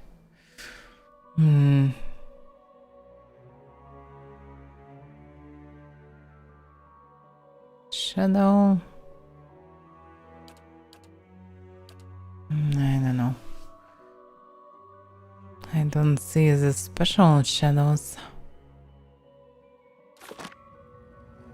They're probably from some zombie category.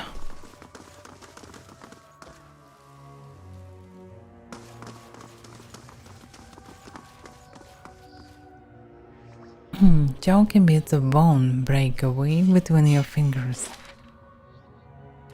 It's very old skeletons and probably very fragile.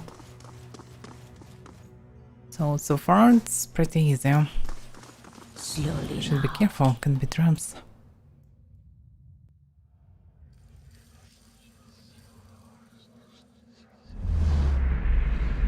The shadow on the current suddenly lengthens and swallows you.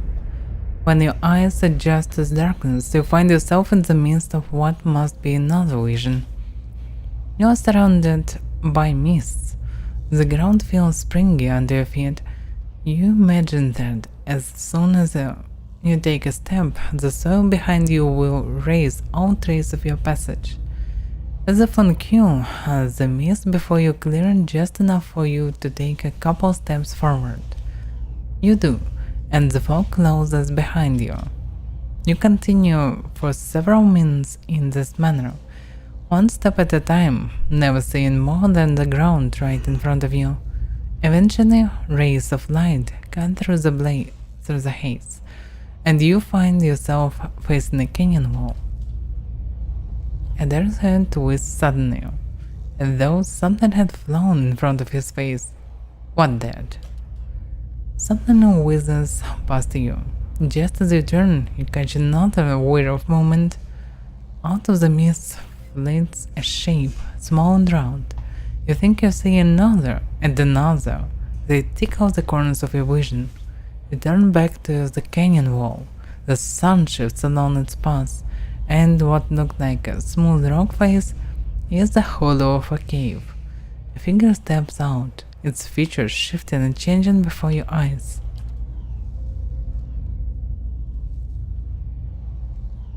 The figure transforms from male to female, from Oron to Aumau, its bones lengthening and its fur receding into its flesh. The only detail that remains constant is the smooth eyeless face. So it's probably Berath? The withered Russian shape from the mist converge on the figure, and as they form a spinning cloud, you realize that they are eyes. You understand the value of a mystery watcher, a buried scroll, a hidden truth. These are my ways. Oh, well. You unravel a thread, Watcher. One you have lost and discovered over generations. And following it to its end has only brought you back to the beginning. The eyes track you even as they circle the god.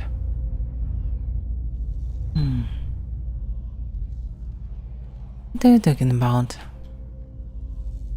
Owl giggles, a strange modulated sound that rises and falls as the god shifts from one form to the next. You seek and search while your fall obscures, and even your quest for answers to your past has only led you to another mystery, and one grander still.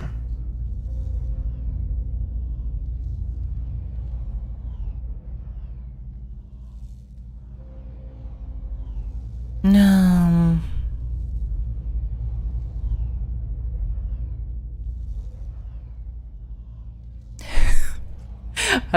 Can I use all of them? I mean, all the 4 variants are pretty nice.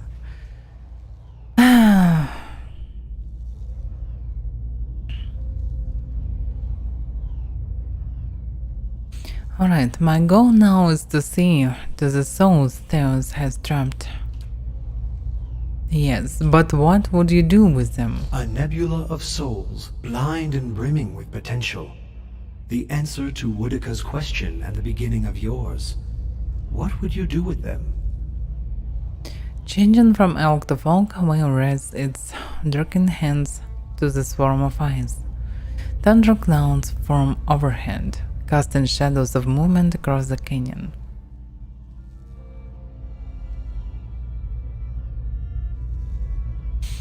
Bereth wants them returned to the cycle. To live out countless lives, each old existence lost to the new. The point is never the end with that last shuddering breath, but all the years that lead up to it. Even the gods require fresh mysteries. Well found its hands, grinning at you with an orange needle-sharp teeth. The clouds break and the torrent of rain washes Wells' features clean. His blank face molds itself again, taking on the shape of something you've never seen before. Do not consign the souls to the fate of some god's choosing. You have found them, now scatter them across existence, their destination known to neither god nor mortal. Let them be lost again, new answer to new riddles. Behind him the sudden downpour has carved new caves into the canyon. And what... no, wait a second, let's see what I can do. But first question is actually pretty actual.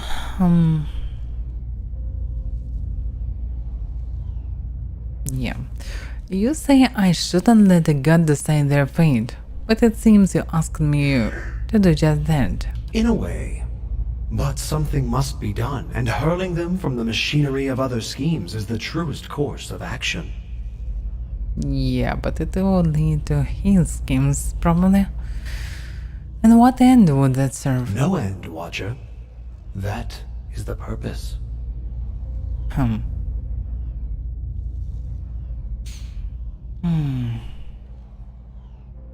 But what would happen to the souls? None know.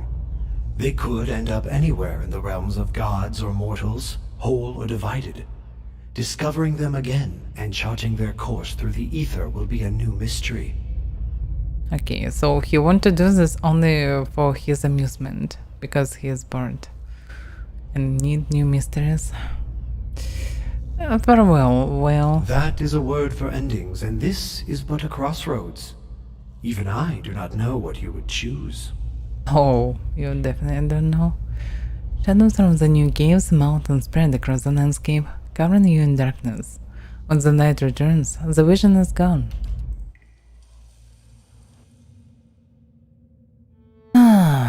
So... no, I don't think that scattering souls for amusement is a really good decision. What if they will move to some really nasty place? Better to keep them in cycle at least.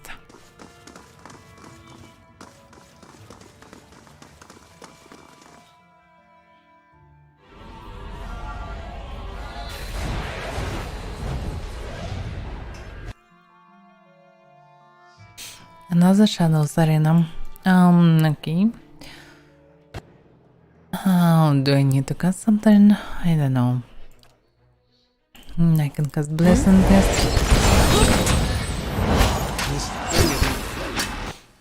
Another Shadow Drake. Okay, let's focus him with... No, actually plan to use your spell. This and that and stun. And I already casted. Let's cast this one. This thing isn't.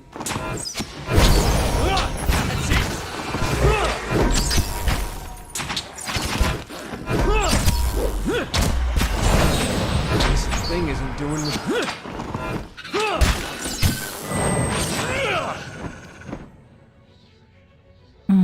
Okay, he is dead. Sure.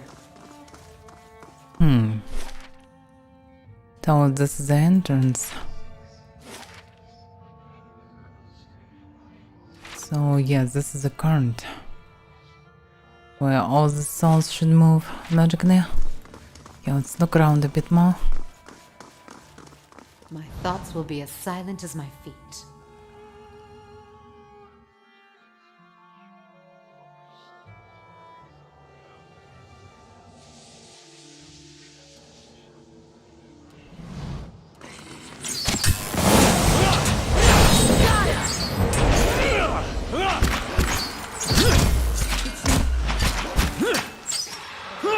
By the way, I forgot to rest in the lair of the Sky Dragon.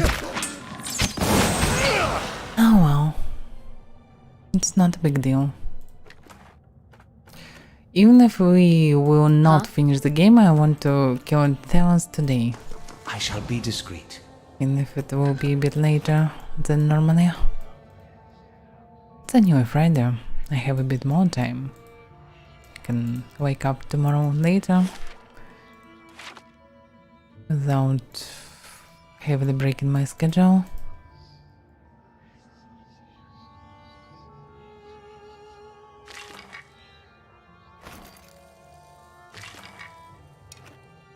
Because there is a slight chance that we will finish the game.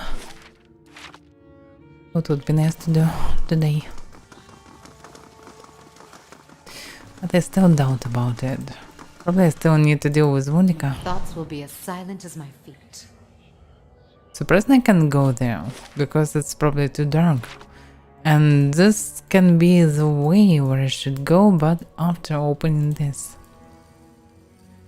Oh, maybe Theos is inside. Who knows?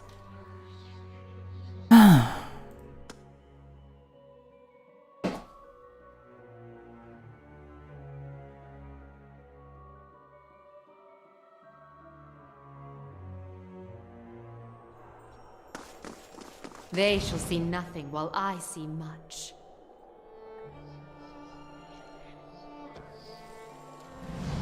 Yeah, I doubt that there will be traps.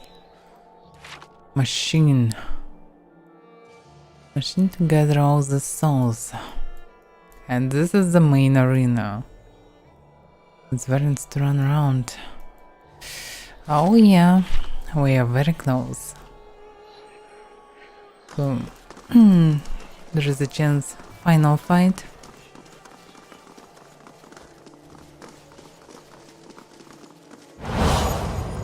Theos. Are you ready to take the oath? To spread the word of the gods to the lost and heathen?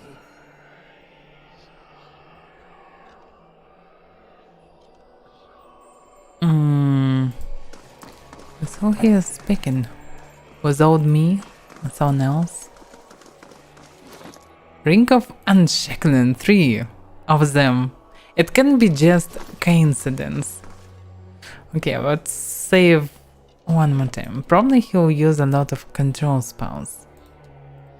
It's obviously the most powerful spells, so he probably will use them. So I probably mostly will need to protect our team. I am trusting you to remain loyal to the gods in this.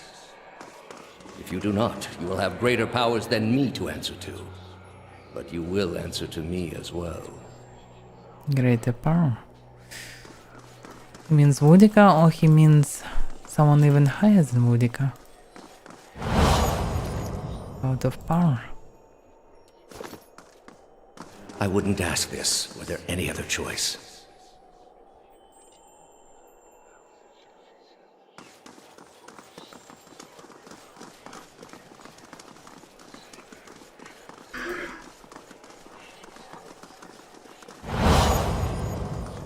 This is a missionary, same as I was, taught the wrong things as I was.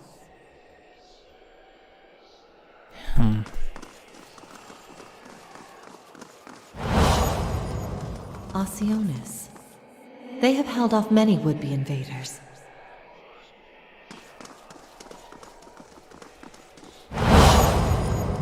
You are ready to give a confession?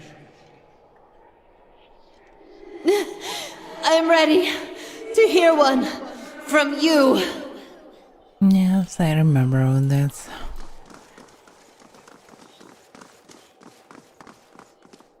And this is it. Oh, we probably should rest before it, actually. It's a bit weird that you can rest before it, but yeah, better to rest. Obviously.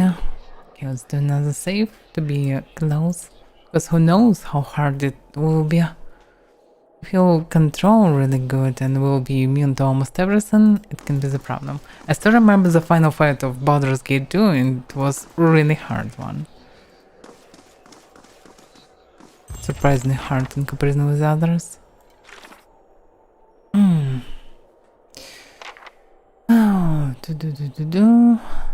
yeah. I have reached the ingredient machine I saw in my dreams. Thousands of Dirodan souls have been drawn to it. Thence cannot be far. Obviously, yes.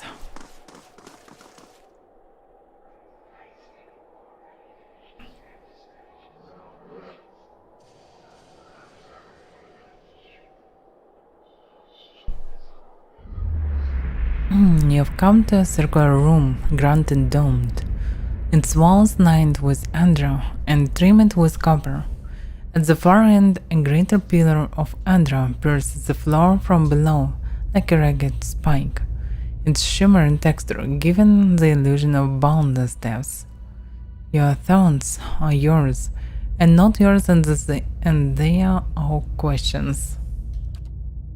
At the base of the pillar stands Theos, a look of concern on his face as he notes your approach.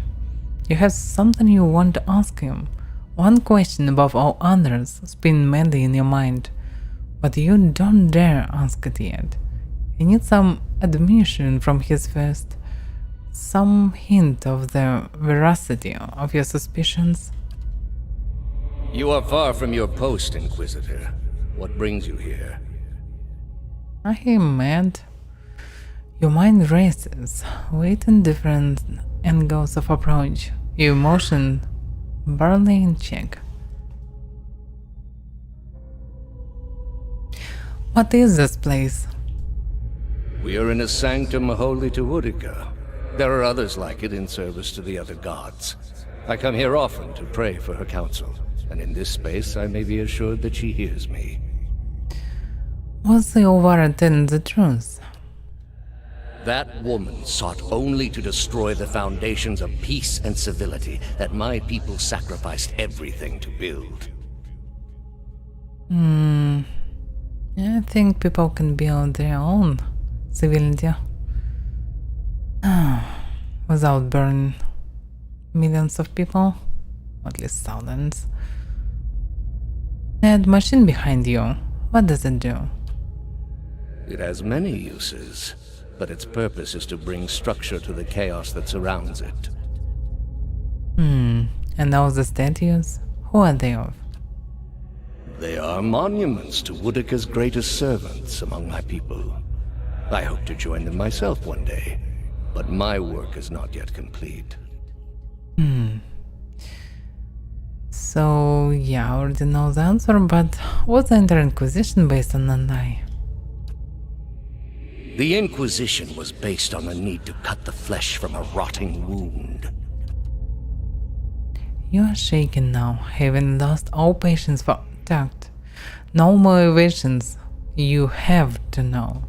Everything you believed, everything you have done for the gods.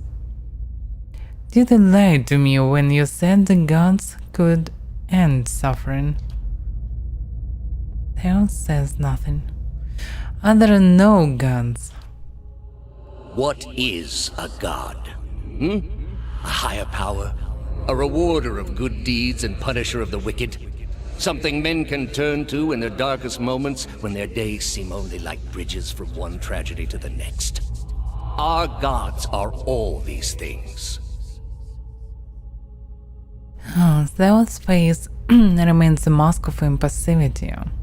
With Theos' every word, you find yourself losing control of boiling cauldron of rage, and doubt and fear and hopelessness until you can take it no more. Are there no gods?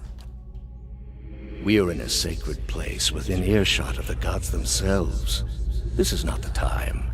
You've been through much these past few months.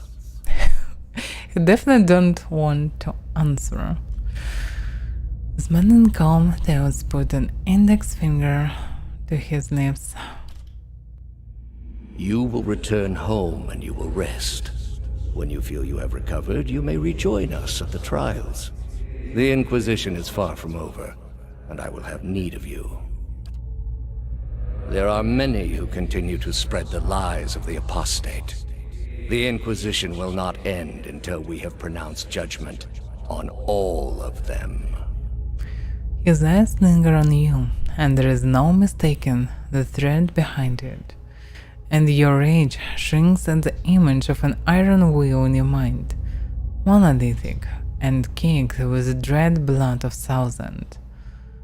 You do not ask your question again.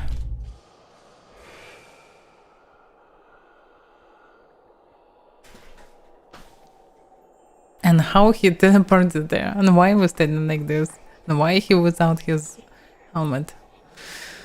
This is How was did you find it?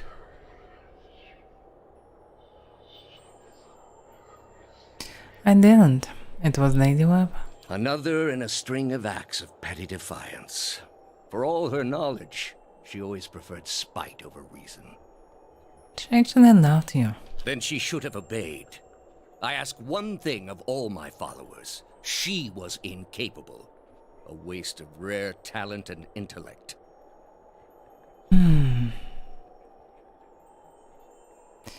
Your talent and intellect were too great for her to live as your servant. What of your cohorts, then? They have followed you to their deaths. Is it loyalty that brings them here? Or is it, as my agents suggest, that they have no direction of their own? You worshipped Aethys, did you not? Theos regards Eder. Your spies are good. What gave me away? The cape? Yet when your god needed you the most, you chose your country. Eder frowns, irritated. We were being invaded. Not by anyone who was acting like a god. Then I should think your hometown gave you a hero's welcome when you returned. Theos gives a thin, patronizing smile. Well, they made cake. And I think you can expect folks to get jumpy when the gods aren't there to reassure them. Maybe if they weren't all too busy trying to kill each other. The gods argue over how best to prevent Kith society from destroying itself. These disruptions would not be necessary were mortal instinct not so diseased. If even gods argue, they cannot help the process. I understand your Duke's bells gave you a mission. Their orders do not absolve me of my greater responsibility to the safety and well-being of the Republics. Jenna lifts her head defiantly. You might wanna skip over this one, Theos. Don't wanna pick a fight you can't win. Yet you disobeyed. Something you already have a reputation for. They will know, of course. If it had been for a worthy cause, they might have forgiven you. But I don't see them pursuing animancy after seeing what it's done here. They trusted you, and you disappointed, as you always have. And you will again be disowned. The parents scold, but the children are safe. Whether animancy research continues in the Republics or not, they will survive. For now, that's enough. In any case, I wouldn't be so smug about my fate, Theos. I imagine Woodica responds to disappointment much more severely than even my dukes. She takes a long step forward, a sinister smile spreading across her face. State your name and purpose, young acolyte. And the sight of Anna, Theos' mouth twitches derisively. My name belongs to the gods, in my hand to their service. And I'm going to purge it of your stain. I didn't expect that he would speak about the gods. But okay. You serve none but yourself. Without contact with your order, you can have no higher purpose. Only the base concerns of the flesh. You have cast yourself from our ranks. No. I've risen above them. I'll take the leaden key and lead in a way that you, who remained nothing more than a slave to the gods, never could. A leader without insight, directing an organization that does not question. Quite a vision, Initiate. You are far from home, dwarf. Theos looks down at Saganya. I knew my hunt would send me a long way from Masuk. It was a challenge I was glad to undertake for my village. A journey, then? It must be of some import to take you so far and to last so long. It's important to Masuk, and so it's important to me. You are here because you are lost. The gods cannot reach everyone, I'm afraid. May you fare better in your next lives. Theos looks over your company, each one in turn. He directs his gaze at you. I gather you have had your soul awakened. Why else would you shadow my footsteps like some stray mongrel? You think I have something to offer you, but our business was concluded long ago.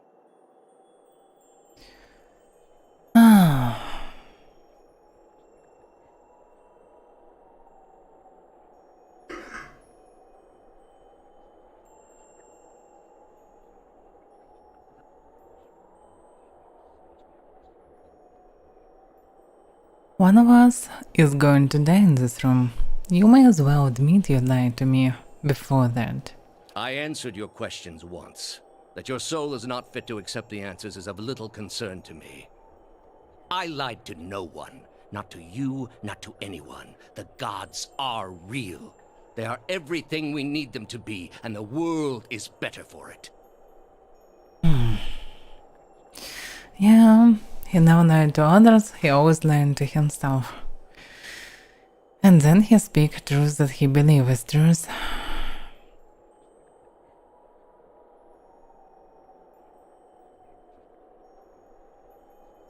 You convinced me once that spreading a false faith would end atrocities, and here you are, committing your own. The spread of our faith ended many such atrocities. I do what I must to ensure it continues to do so. The heart of this country has skipped a beat, nothing more. I have done far worse. I plunged the peaceful kingdom of Telosus into civil war. I slew the monarch of Desantio, whose people never knew hardship under his rule, and replaced him with a cruel despot who brought them to ruin. When plague arrived at the great city of Arborensis, I saw to it that the cure did not. They piled their dead outside the city in heaps that rose above their walls. Nothing could justify these atrocities. That's where you are mistaken. There was a time, back when your soul was still a shapeless mist, when the world believed only in false gods. Thousands of them. Gods that told them to take slaves. Gods that told them to make war upon their neighbors and devour the slain. Gods that told them to burn their children alive and cover themselves in the ashes as a sign of their faith. But all that changed when they learned of the true gods. Our gods. All those misshapen, bestial instincts melted beneath the radiance of our gods' majesty. You could see it in their eyes. That dull emptiness replaced with the glimmer of a kindled spark.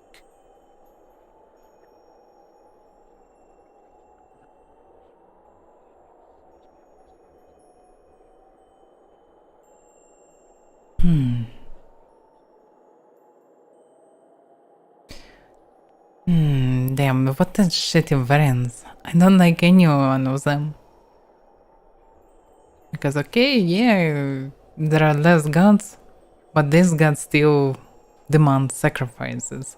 And people still dying a lot and fight with each other for fate as well. Last one was even not long ago, just 15 years left.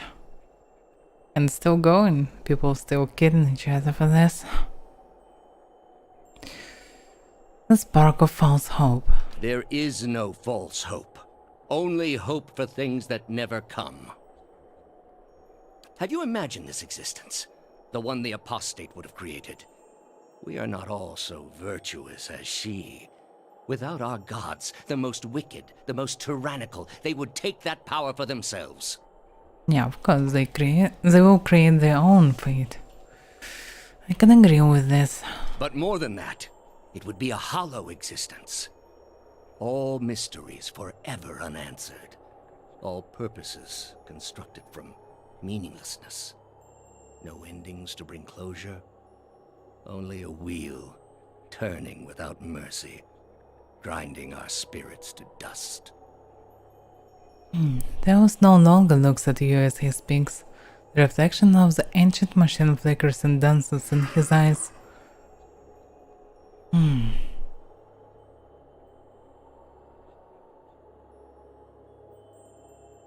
still don't know anything about this wheel. Because according to his words right now, this is like a real machine. It was created.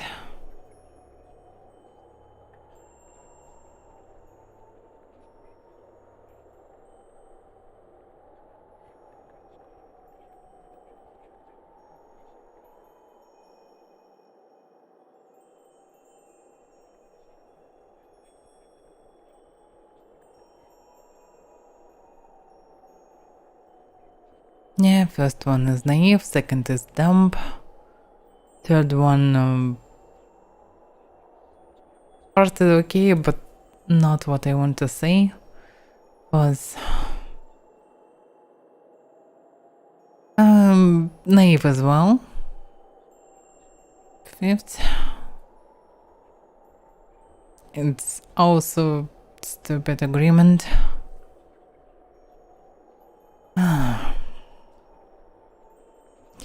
Your way comes at too great a cost. It is the least of all possible costs. Are you so dense as to think a faithless world would not be ridden with calamity? All I have seen, the millennia of experience.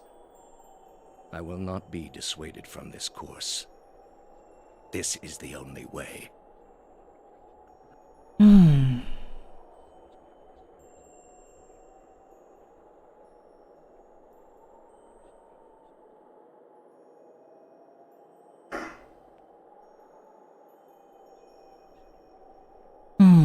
Actually, what's the variance?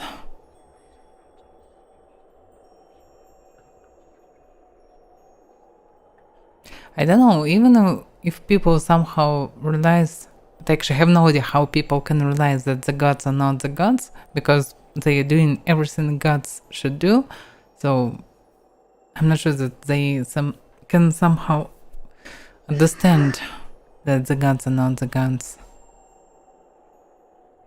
So, I don't know. I actually have no idea why all this conflict, why so many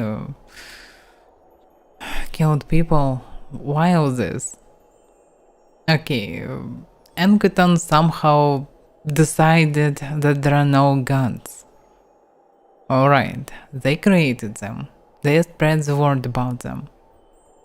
And people believed in this. Why you need something else to do for this? Okay, people already believe it, and after a few generations they will believe it absolutely. And there were a lot of generations. So yeah, the gods exist in this world. At least everyone believes in this.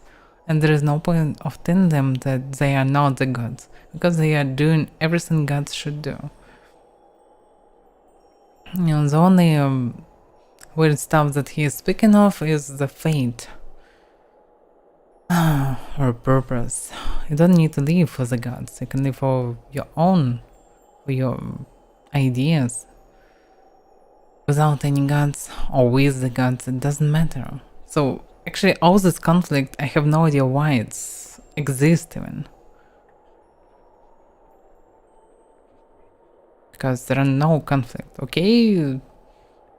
Even without this prophet, there will be a lot of people that will think that gods are not the gods, or that there are no gods, or they will reject gods.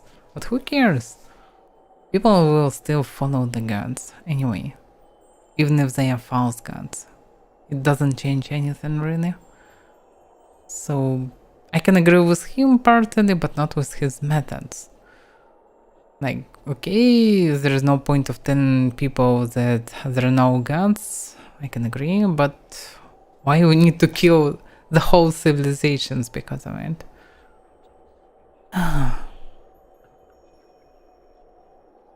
You're blind to think yours is the only way. You are controlled by your own doubts. We are all controlled by our own doubts. Better that we should be relieved of them. With your soul and thousands of others, I will see this world purged of its suffering. Hear me, Woodica. Your servant calls for aid. Hey, it's not fair. Should I call Barrett then?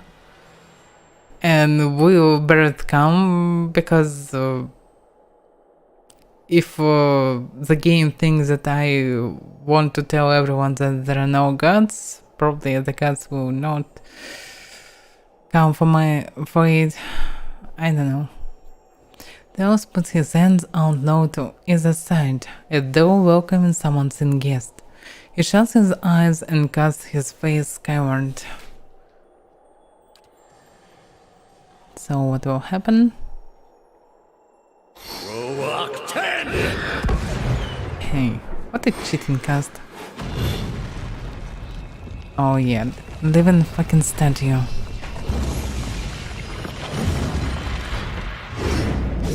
So this is servants, why is it so ugly? Doesn't look like humans at all. I thought it was helmets, but no, they just like this. Okay. So I need to find him and statues. Probably we can just focus those and ignore the statues. There will be eventually. We can try it. Okay, do this. Yeah, buff everyone so everyone will survive. This is pretty important. Stun.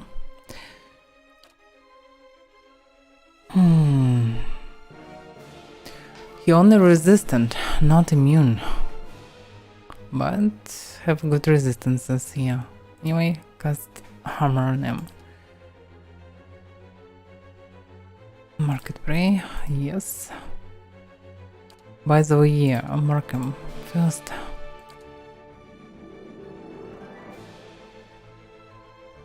Stun him. Yeah, the only problem is that the unless can be damaged by the statue, no?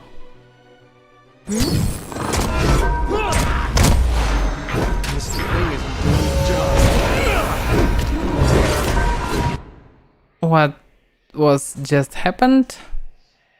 It transferred to control the statue or what? He's still there? Why the camera moved? What actually happened?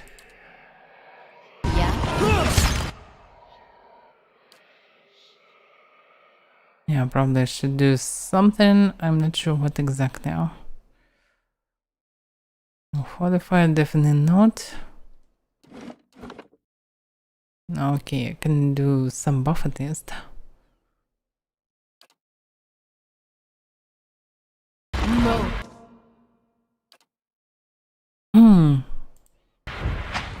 Those can be damaged or what? Yes, that's the problem. Okay, I got it. So activate your ability. Go away from him.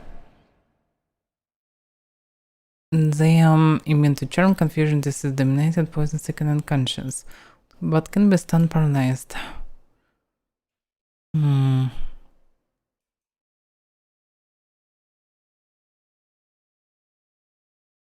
They would damage actually more. That's probably more profitable. They can do such significant damage.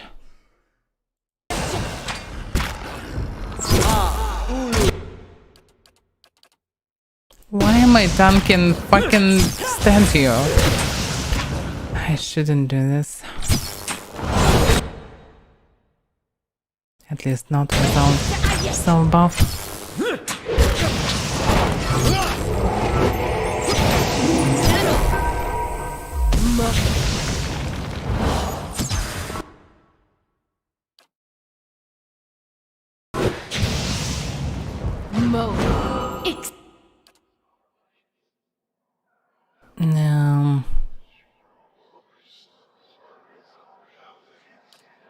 Actually, I can cast hammer as well. This thing is... Ah, thank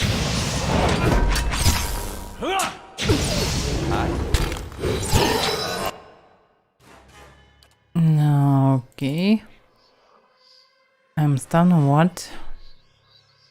Because I cannot choose myself, so I'm either control to stun or something. Oh fuck, he cast confusion or something. Yeah. And we all lost control. Fuck.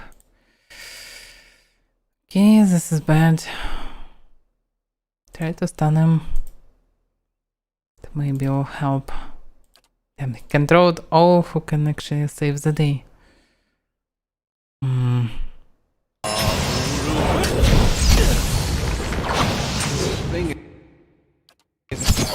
My mind feels... Big fella's down! Oh, fuck. So bad. Oh, I have control, but I will probably die right now. Maybe not.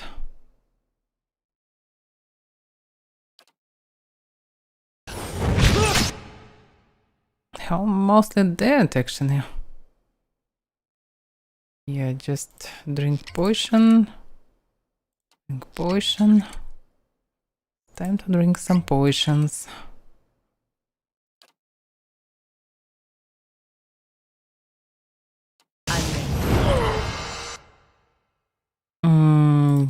Yeah. They're still drinking potions. I'm not sure, do we have this buff? What's the name of it? Yeah, we have it. Alright, so I can attack him even now, then. I don't have it, by the way. Should be careful then. Charm dominated. Yeah, but nothing about confusion. Let's petrified. Just confused. Hey. This thing isn't doing the job. He did? The feet rests the body of Theos, hollow, the dense wrinkles shaped by the silent children of an eternal burden now smoothed across his cover-drained face. His soul remains still for the moment, defenseless, and energy expanded in defeat. It lies sprawled across his body like a death shroud. After journeying for lifetimes, I can't imagine his failure, knowing it was all for nothing. Yeah, not for generations, but for ages. Even thousands of years. Thousands of souls he has tortured. Would that he could live those sufferings 1,000 times himself. Yeah, would be nice. The green mother eyes are cold and hollow as she looks at Theos. In his own way, Theos must have truly believed he was caring for the people of Avaira. Definitely. Protecting them from themselves. A shame his soul won't have a chance to reflect on his errors before it enters the wheel. He was good at serving his god, I give him that. He should have picked a better one. All those lives. And at the end of them, he was no better than the very people he sought to guide. A pity he would ever have to face that realization again. Anas shakes his head, looking down at Theos in pity and wonder. Let's look inside his soul. With a deep breath, you plunge into Theos' soul, and where in Brackenbury, it had been a maze of narrow corridors and dead ends. Now it is expansive and borderless, its walls crumbling into heaps like the ruins of Icewind as you pass through them. You travel for what seems like ages, rushing to a known destination, a memory you glimpsed at once before. At last, you see it. No more than a pinprick of light at the end of a long tunnel, expanding slowly at first, then quickly as you near. You come out in the room you are standing in now, but it is new and pristine and filled with people, thousands of them, all turned towards the great Andra Pure and the machine that encased it. Theo stands at the machine, and you are one with him now. You look out at the ground, at faces of shriveled old men and cherub-cheeked little girls, at mothers bouncing infants to quiet them, and fathers clasping their children's hands and watching you with somber acceptance. A woman with tears in her eyes gives you a small nod. You turn back towards the machine, your breath constricted beneath the weight of unwanted knowledge, preparing yourself to set out alone on a journey without end. You close your eyes and open them again to find the machine still in front of you, beckoning. You take your place in front of it and place your hands upon a large mechanical disc at the base of the great crystal cone and speak a single word. Giant rings creak to knife, build and speed, setting areas of carved draconic mouths aglow, and sending tremor through the platform beneath you. The entire room shakes now with the force of the accelerating machine, all sounds drowned out by its deep, deafening thrum. Brilliant tendrils of light arc outward from the pillars in all directions, and you look over your shoulder to see them engulfing the ground, burn them brightly like hot iron. One by one, the tendrils disappear, leaving ashen effigies where people once stood, many of them disintegrating into grey heaps under the stress of the tremors. You look above to the Andrapure, and the glowing spherical mass has begun to coalesce atop the cone where the arcs converge. It grows and pulses, translucent, and hobbles like some immense chrysalis, suspended in slow rotation as though it were being spun from the arcs of light. When the last arc disappears, the spectral mass hangs a moment, no longer rotating, so bright you must shield your eyes with an outstretched hand, and it seems to you as though it is looking at you. You bow your head in acknowledgement and look back up to see it melt into the pure like warm candle wax. The pure flares with a flash of light, bright as the sun itself, then fades to darkness. The machine slows down to an abrupt halt, and when the last echo of its grinding cogs has passed, the chamber is still, and you are alone. From all sides reality begins to bleed in through the memory.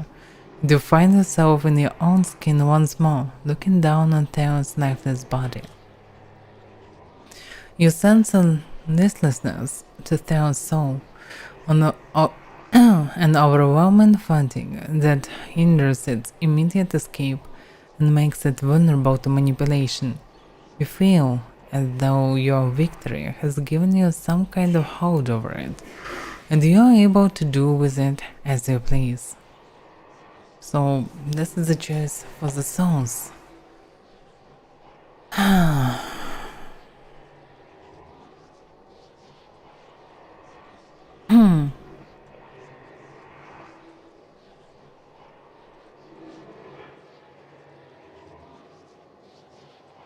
So the choices are return them to the cycle through his soul apart.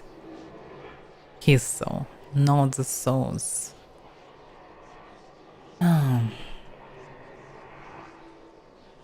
Banish his soul to breathe Aemon, destroy all memories contained within. Tear his soul apart again. Okay, whatever else. I need to read carefully.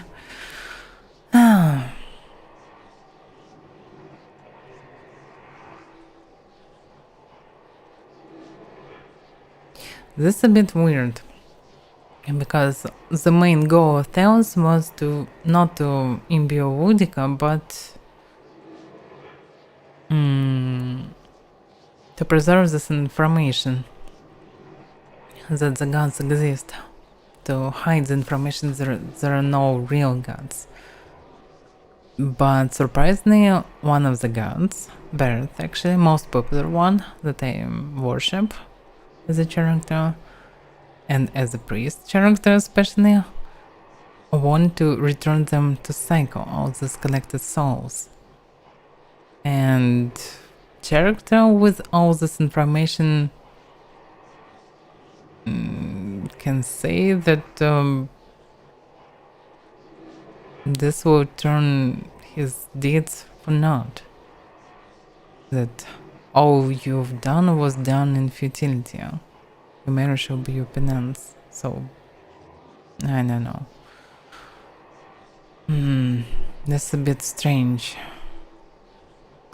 But okay. Logically, all the gods should be for him, because he preserves this information. But maybe gods just realize that there is no point of hiding this information, because no one will know or no one will believe it, and so on. There is no point of actually killing so many people and keeping their souls. Okay, what about other variants?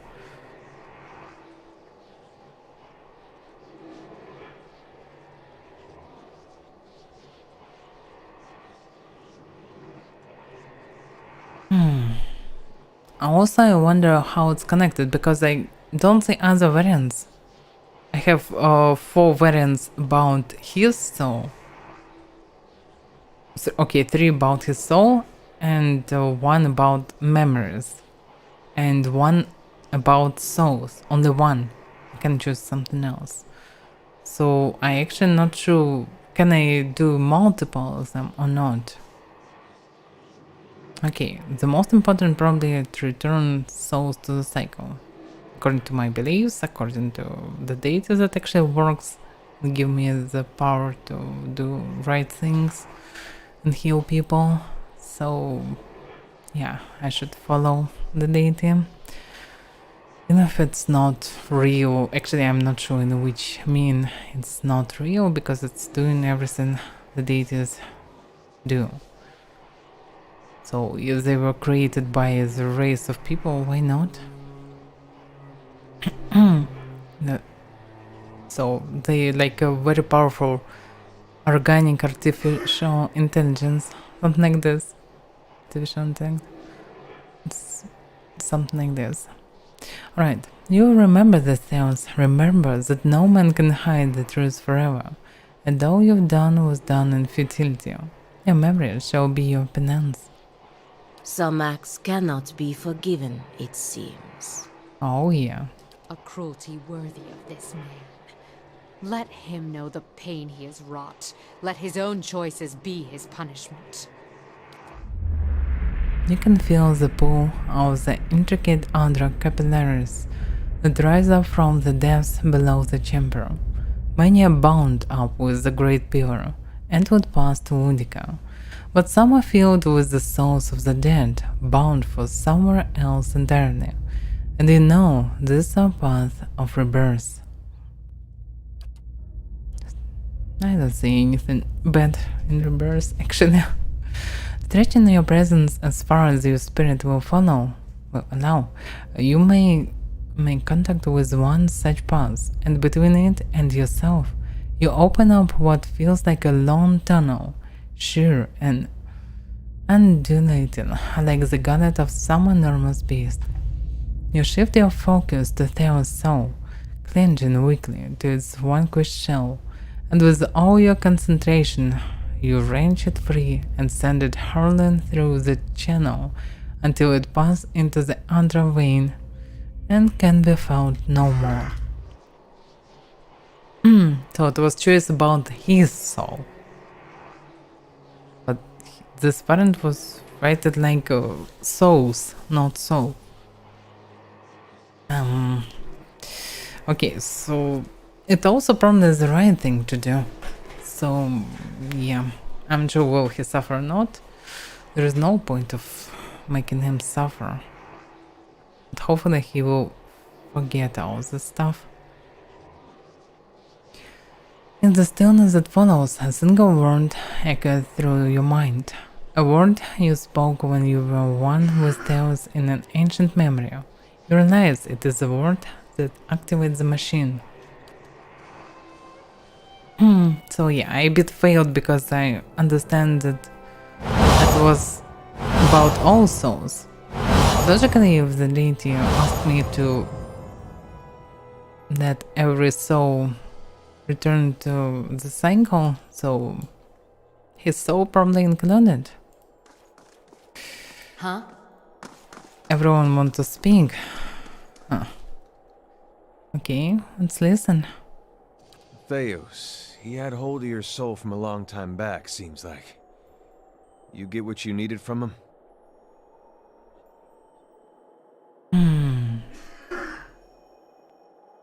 I don't know, actually. I don't get all the answers. I didn't get all the answers. I didn't get any real justice. It feels so awkward. But yeah, you can call it justice probably. At least he will not be able to make suffer other people anymore. So yeah, I got justice. Not many can say that these days. Not in this country where they think the gods have abandoned them. You'll be feeling better soon then. Good. That's real good. You got it figured out what you're going to do about all that? No. Probably yes. Got a lot of people out there thinking they've been abandoned by their gods. There's not much that'll put the fear in you more than that. You can take my word for it. If it was in my power, and I know it's not, but if it was, I'd send every last one of those souls right back where they were supposed to go in the first place. So folks could get back to believing what they used to. That we probably won't do. After what you've been through, though, I'm sure you got your own ideas. Better make it good. He winks. Yeah, I can agree. So much for Theos, then. The membranes of Pangina's golden eyes sweep sound and retract as she gazes into the great machine. Now you have a chance to set things right, back to the proper order of things. It will take the Deerwood generations to recover, but at least these souls will find their way back to the wheel, as it should be. Yeah, so already two of us for the wheel.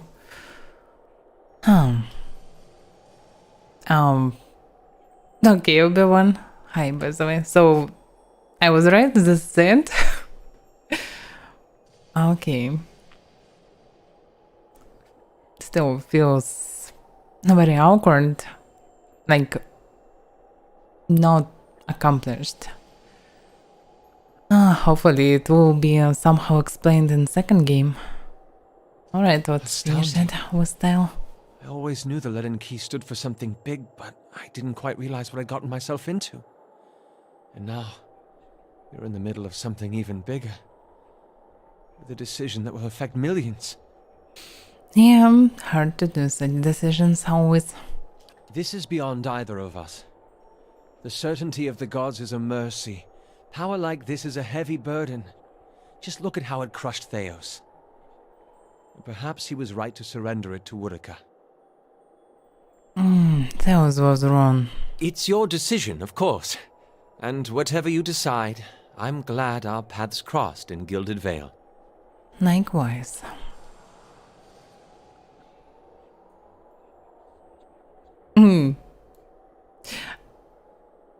Previous RPG that I finished was Pathfinder Wrath of the Righteous. It was longer, way longer, with even more reading.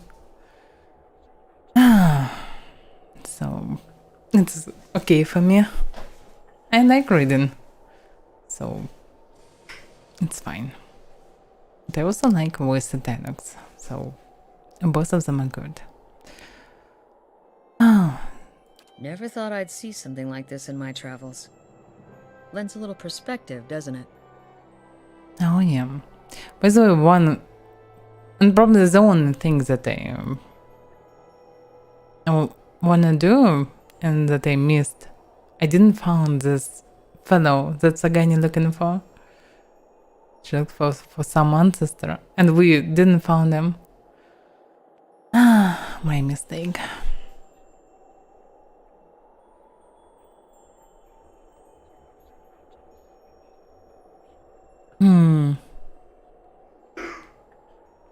Yeah, most of the dialogues were simpler.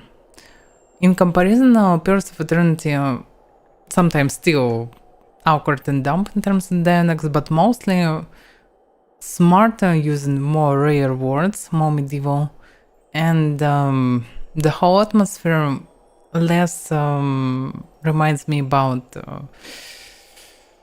I don't know, high fantasy. It's less high fantasy. It's still not a realistic grounded fantasy or dark fantasy, but it's not epic high fantasy as well. Something in between. So, and more realistic gear, more realistic people, more realistic deeds. Still a lot of epic stuff, still a lot of dumb and naive stuff, but still better overall. When Pathfinder is just a pure high fantasy epic with a lot of naive stuff and the same naive dialogues. So, oh yeah, yes, 1,000 times yes. No Lindsay, screw Lindsay. So, And last but not may be least, gone, but his crimes, the wounds he has inflicted, remain. the Green Mother closes her eyes and gives you a single deep nod. Yet before you lies an opportunity to heal, to restore. Only through the healing of families, repairing the bonds between parent and child, reforging the shattered links between generations, can the Deerwood be knit whole once more. Yeah, that's the problem. It only looks like it, and I can agree with her. Because from her position, it's obvious decision. The problem is, deities that do all these functions of life and death, they know better a bit. Because they're doing this function for thousands of years. So they probably know better what to do. And looks like better to return souls to cycle instead of just throwing them back in this hollow burns. Just imagine you are a soul, you are fresh, you're a new one, like a just born baby, and you transfer to, I don't know, 12 years hollow burn. That half corpse, half human, that just strewn around, I don't know, beating his forehead on the wall and so on, all the days, all the years. I don't know that return souls in such a body is a good decision, so I'm not sure I agree. I cannot stop you, Watcher, nor can I accomplish what must be done, but I beg you to use this rare chance for mercy and restoration. That is all. Yeah, and return them to cycle will be a mercy. Back to Cypher, I said.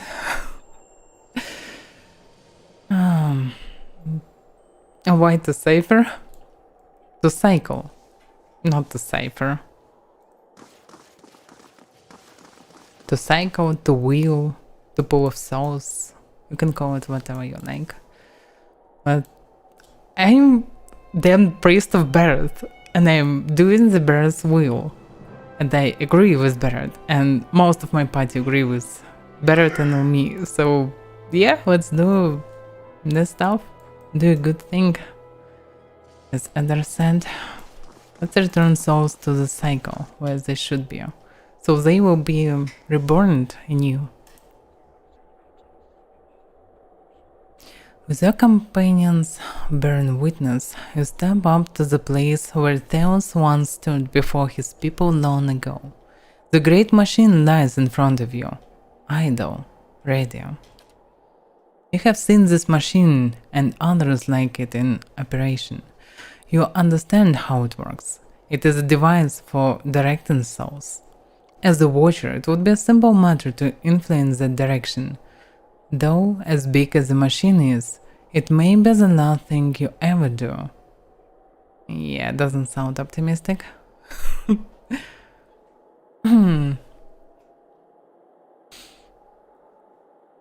Alright. Let's speak the command to activate the machine. There is a shrieking of stone grating against stone as old cogs loosen and begin to turn.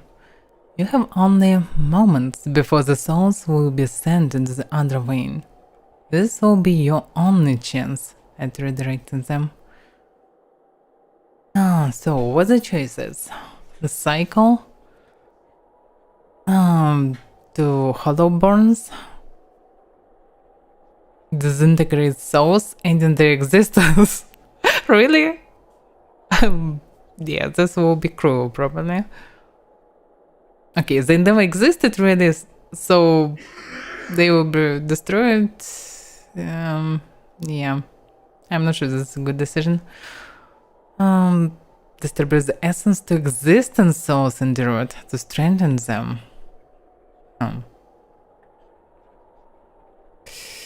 It wouldn't be just did, but I don't know. Doesn't sound that bad, but still not the God's will and so on. So it's not the worst decision, definitely, because no, not to get more power to fight with bears with your bare fist. No, but maybe you will survive another pandemic or something. I don't know. Less plague your cities. Something like this. Because, in medieval people have a lot of children, and most of them always dies in a few years after being born, so probably it can fix this, but I will never know, because I don't see any explanation. Maybe I can see some explanation if I will go through the God of the Hunt or something, because he mostly for power, I think. And disperse the soul in unknown location just to amuse one of the not so popular deities. No. Just no. What if I will send them into some hell dimension? On some pretty nasty plane. This is definitely not a good decision. Alright, let's send the souls back into the reincarnation cycle. You close your eyes and expand your perception outward, taking in the immense totality of the tens of thousands of souls orbiting the chamber. Your grasp on the souls is tenuous. You find yourself fighting to keep them all within your influence, and you can feel them slipping away from you as the machine gains speed. A brief moment comes when it feels as though you hold all of them at once, and their force is so great, it feels as though they will tear you apart. In that moment, you dedicate your entire being to bending their orbit, channeling their flow in a new direction. Oh yeah, I can use my will. At your command, the ancient device became your instrument, spinning to life with deafening resonance and gathering up the swirling essence like thread on a great spindle. There, in the pale pulsing glow of the machine that set you on this path long ago, you summoned all your strength, focusing on your objective and blocking out all else. With a single concussive blast that rocked the chamber and sent you tumbling to the ground, you freed the souls from their stasis. Exhausted, your consciousness slipping away, your last sight was of the machine, dark and dormant. Then your eyes closed, and sleep welcomed you at long last. After coming to and searching for some time, you discovered the route Theos used to enter Sun in Shadow, and embarked on a long and arduous ascent back to the surface. You emerged in Ter Evron after days of tunneling through the rubble Theos had left behind, and when you stepped into the daylight, you were faced with a different Deerwood than the one you had left. At your direction, the lost souls of the Hollowborn were funneled back into the churn of Bareth's wheel to find their way into new vessels and partake in the life they had been denied during Whitewind's legacy. Though parents of Hollowborn would remain just that, the end of Whitewind's legacy would bring about a spate of new, healthy births, with many of the infants bearing souls once meant for Hollowborn children. The natural cycle of life and death had been restored to Deerwood, and with it came a renewed faith in the providence of the gods. Gilded Vale remained under the harsh rule of Lord Radric, who reigned unopposed after the death of his cousin Kolsch. He continued to terrorize the people of Gilded Vale, looking for Aerthasians in their midst. But to Radric, the sudden and unexpected end to Whitewind's legacy came as a sign of the success and righteousness of his efforts, and in time his own people came to believe it too. He relaxed his use of authority, no longer seeing his own people as potential threats, and Gilded Vale began to regain some of its old luster.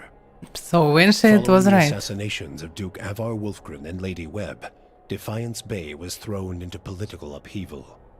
In the ensuing weeks, the streets had become the domain of looters and blackguards. Few dared to step outside their own doors alone or unarmed. Though the machine atop Ter Noaneth had been disabled, it had not seen its last use. Damn, it's better they can pause Heritage it. Hill was rebuilt, and no sooner had the first families moved in to resettle the district than members of the Leaden Key, acting under standing orders from their Grand Master, climbed the tower and reactivated the machine. The initiates slew a handful of the new settlers under cover of night and watched as history repeated itself, the victims reanimating and devouring the survivors. After this second incident, the district would remain abandoned. The Duke's assassination at the apparent so it was hands just of an abandoned. Animancer had caused catastrophic rioting in the streets of Defiance Bay.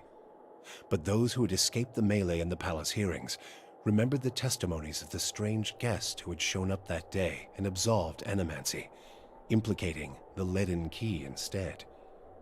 The rumor spread quickly, and soon the popular belief was that the assassin had been a Leaden Key spy. Not When bad. the legacy had lifted, people came to see it not as a sign that the riots had been according to the gods' wishes, as Theos had hoped, but as a confirmation that Animancy had never been the source of the problem in the first place. Nice. Deerwoodans instead convinced themselves that the riots had somehow purged Defiance Bay of Leaden Key spies, and that the end of Whitewind's legacy was their well-deserved reward. The No, rage it's against not. Animancers was quickly forgotten, Oh, okay. and those who had survived were permitted to return to Brackenbury Sanitarium and rebuild it so they might resume their studies. Nice. The town of Deerford had seen the last of the cult of Scan. Dark rumors about the town's many curses quickly faded, and travelers soon returned. Abidun's renewal brought new vigor and purpose to a god long known for quiet, steady labor. Handicraft saw a revival in the Deerwood, and no smith wanted for an apprentice. Additionally, Abidun's restored interest in preservation led to redoubled efforts to survey Engwithan ruins. Animancers and craftsmen alike found much to study, but tensions with Aer Glanfath rose. Hopefully I As for will not Stalwart, fail the with Battle this. of Caeron's Scar only strengthened their resolve to unlock the mysteries of Durgan's steel and build new marvels with the White Forge. However, Stalwart's ambitions brought them into further conflict with the Raid Serens, as more and more impoverished communities gathered at the border and vowed to finish the work of the Iron Flail. It would be many generations before the region saw peace. The flames that Whisper Not Clan ideal. found a cautious peace with Stalwart, particularly once the villagers heard of the aid the ogres had offered against the Eyeless. The clan moved back into the Russet Wood, and as Stalwart grew in prestige, the villagers formed a tighter alliance with their ogre neighbors. Really? Within a generation, ogre traders visited Stalwart, and village hunters were welcome in the Russet Wood. Nice. Maneha never found the salt well, but she found a kind of peace in her duties as a gift-bearer and in the ebb and flow of her journeys. As she traveled and accepted burdens from Andra's supplicants, she saw in their eyes a kind of peace that she had not previously noticed. It was faith, not that Andra had freed them of their pain, guilt, and regret, but that she would, a little more each year. With that realization, Maneha learned to accept that Andra's ways were as gradual as they were inexorable. The fortress of Cadnua emerged as a bastion of security in the midst of an untamed land, becoming the envy of every thane and earl in Deerwood. Legend grew over time of its impregnability, and stories of formidable invaders easily scattered by the keep's defenses became popular around the hearths of Deerwoodinians. Likewise, it also became a beacon to travelers, merchants, and visiting dignitaries alike. Reputed as the finest fortress in all Deerwood, people would journey from near and distant lands alike to experience its fabled hospitality and grandeur. This is good. Alagina had gone against the Duke's Bell's orders by inventing a new trade arrangement with the Anamenfath to accommodate the recovering Deerwooden market. With the Deerwood's people still weakened by Widewind's legacy, the Valian republics easily pushed their would-be competitors out of the market. For her outrageous insubordination and audacity, Palagina was banished from the republics. She traveled north in the Eastern Reach, avoiding Valian ports and entering the ranks of the kind wayfarers. Despite her bravery and dedication to those in her care, her strange appearance made her feel like an outsider wherever she went. Yeah, it sucks to be Adair a chose paladin. not to return home to Gilded Vale. Through a number of quiet inquiries, he soon found his way into the underground organization of Aethasians known as the Night Market. Oh. Ironically, in learning that the gods had been fabricated, Adair found his faith in Aethus renewed, and that his god was neither alive nor truly a god had become irrelevant. He rose quickly through the ranks of the Night Market for his optimism and for his bold leadership, his ultimate goal to make the Deerwood a place that would welcome followers of the Shining God once again. When the dust settled in sun and Interesting. shadow, Aloth looked upon the remains of Theos Ix Arcanon, his former master. He saw where the Grandmaster had gone wrong, and he knew what he would do better. The secret of the gods would be preserved, and with it, the sanity and well-being of all Kith.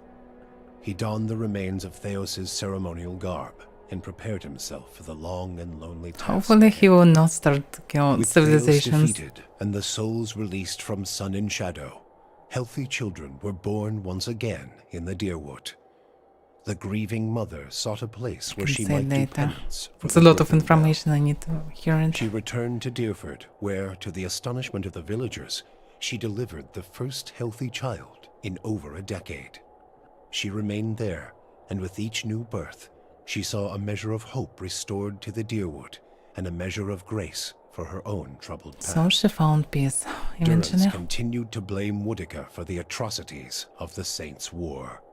Believing Magrin to have been a pawn in the machinations of the Queen that was, and feeling that Theos's expulsion had been a step towards reconciliation with his goddess, Durrance tried for a time to reopen communication with her. When only silence came, he took it as a condemnation of his continued existence. Ultimately, he built a pyre and threw himself upon it, using his own shattered staff as kindling. You and Sagani never found Persoc together.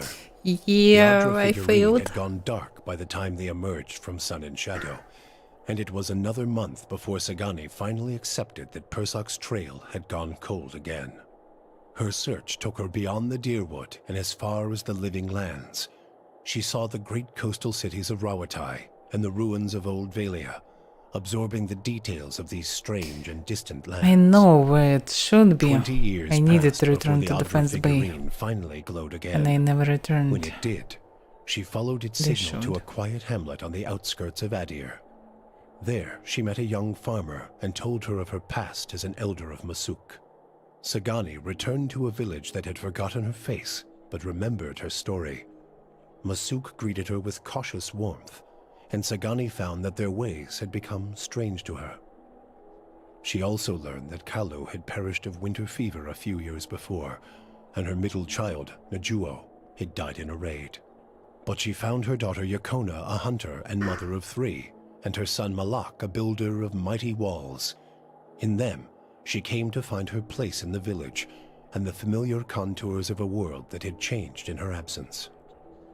For you, Not the the worst death of outcome. Theos brought an end to your waking visions and a silence to the whispers of the past. In their absence, you were able to sleep. The questions of a distant lifetime ceased to trouble your soul. All that remained was what to make of the answer. But at the moment, there was little to be done, and the matter would have to wait. A long journey loomed ahead. Poetry incoming.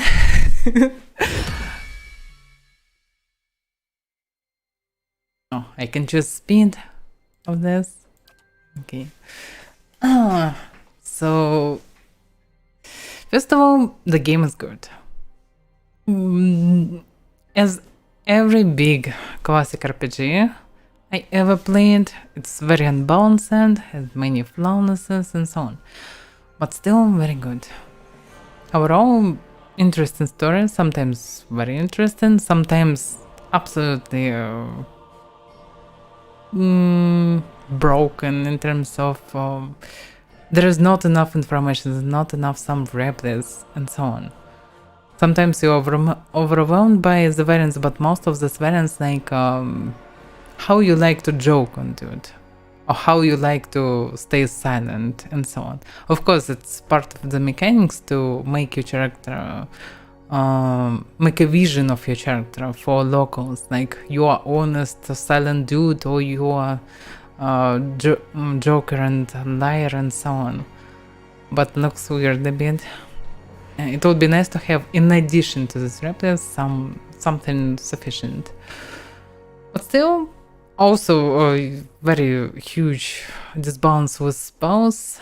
Most of levels are useless, and overall combat is very unbalanced.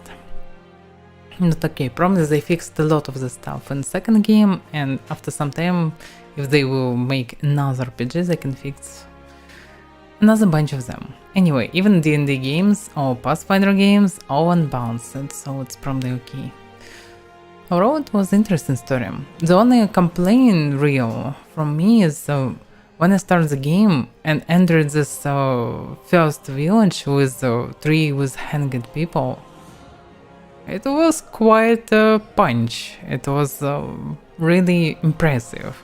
I didn't expect such a grim, dark mood from the game, so I was really impressed. I expected to see something like this later after this place, but no.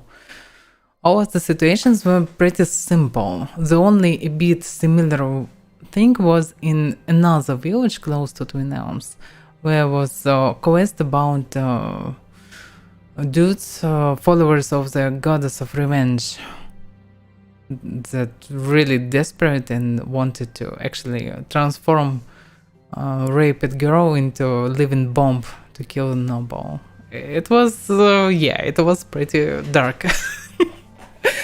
I hoped all the game was like this, or closer to this, but no. Still good, pretty good. And it would be nice probably to have a bit more living companions. Adar was cool. Adar jokes, Adar how to say it? His love for all the furry stuff, it was really funny and always cool to see. A bit of chemistry between few characters was also great.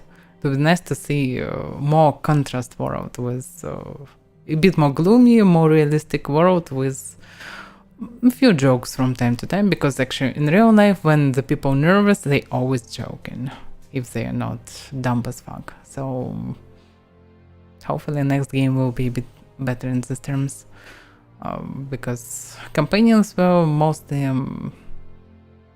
they were mostly silent actually. They speak a lot at the beginning, but then they become silent, especially in DLC.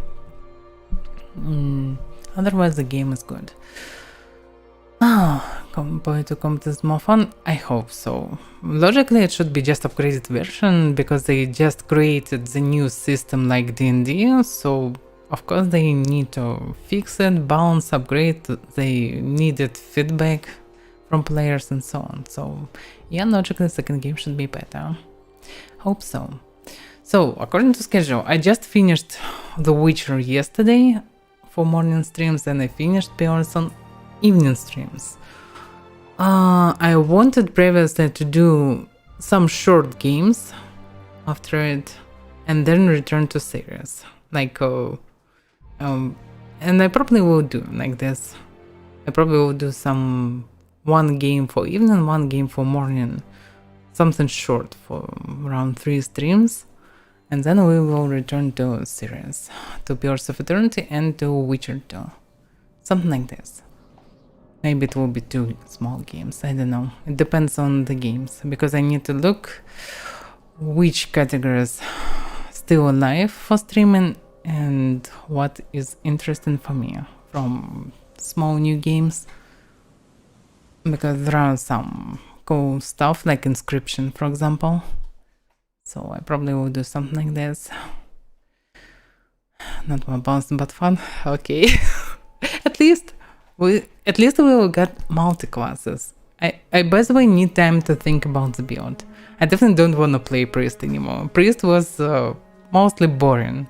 You're either suffering in melee or you are pretty shitty ranger character, or you just buffing your group. Mostly buffing your group.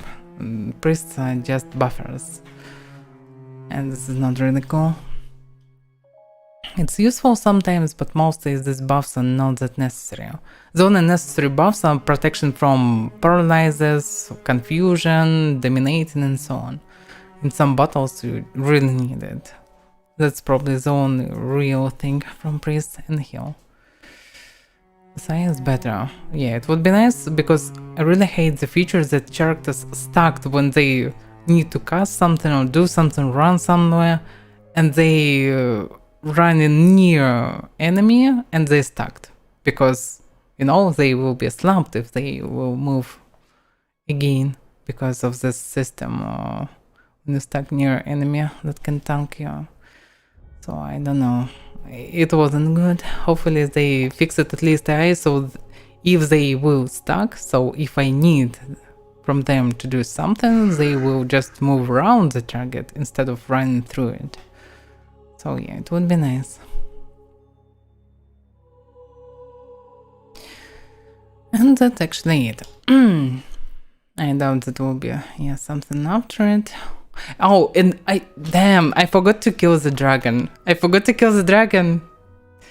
After all these level ups, I have a chance, but actually returning back to dragon, it would be boring. Okay, screw the dragon. This dragon will die anyway, and according to information after the end, everything was fine with Kaednoa. Because Kaednoa was strong, I have strong garrison, and screw this dragon, yeah. We don't afraid of some Zauribs that can come up and show themselves. Oh, we need a specialized weapon. Yeah, oh, this is really cool. You can use any weapon with the same. Nice! Because actually I hate the system in Pathfinder or D&D, especially when you're playing long game. You're choosing some, okay, let's say rapier, any weapon, no matter. And then you play in the whole game and cannot find good weapon for your specialization. This is ridiculous. So it's good when there are no such stuff in game. So we can choose more weapons and use more of them. Okay. Thank you for watching. And for today, for this week, we continue on Monday. Probably, okay, it 100% will be something new. And probably at the end of the week, we continue both series. So, good weekend, guys. See you next time. Bye bye. And good night. If it's night for you, actually. Because I have no idea.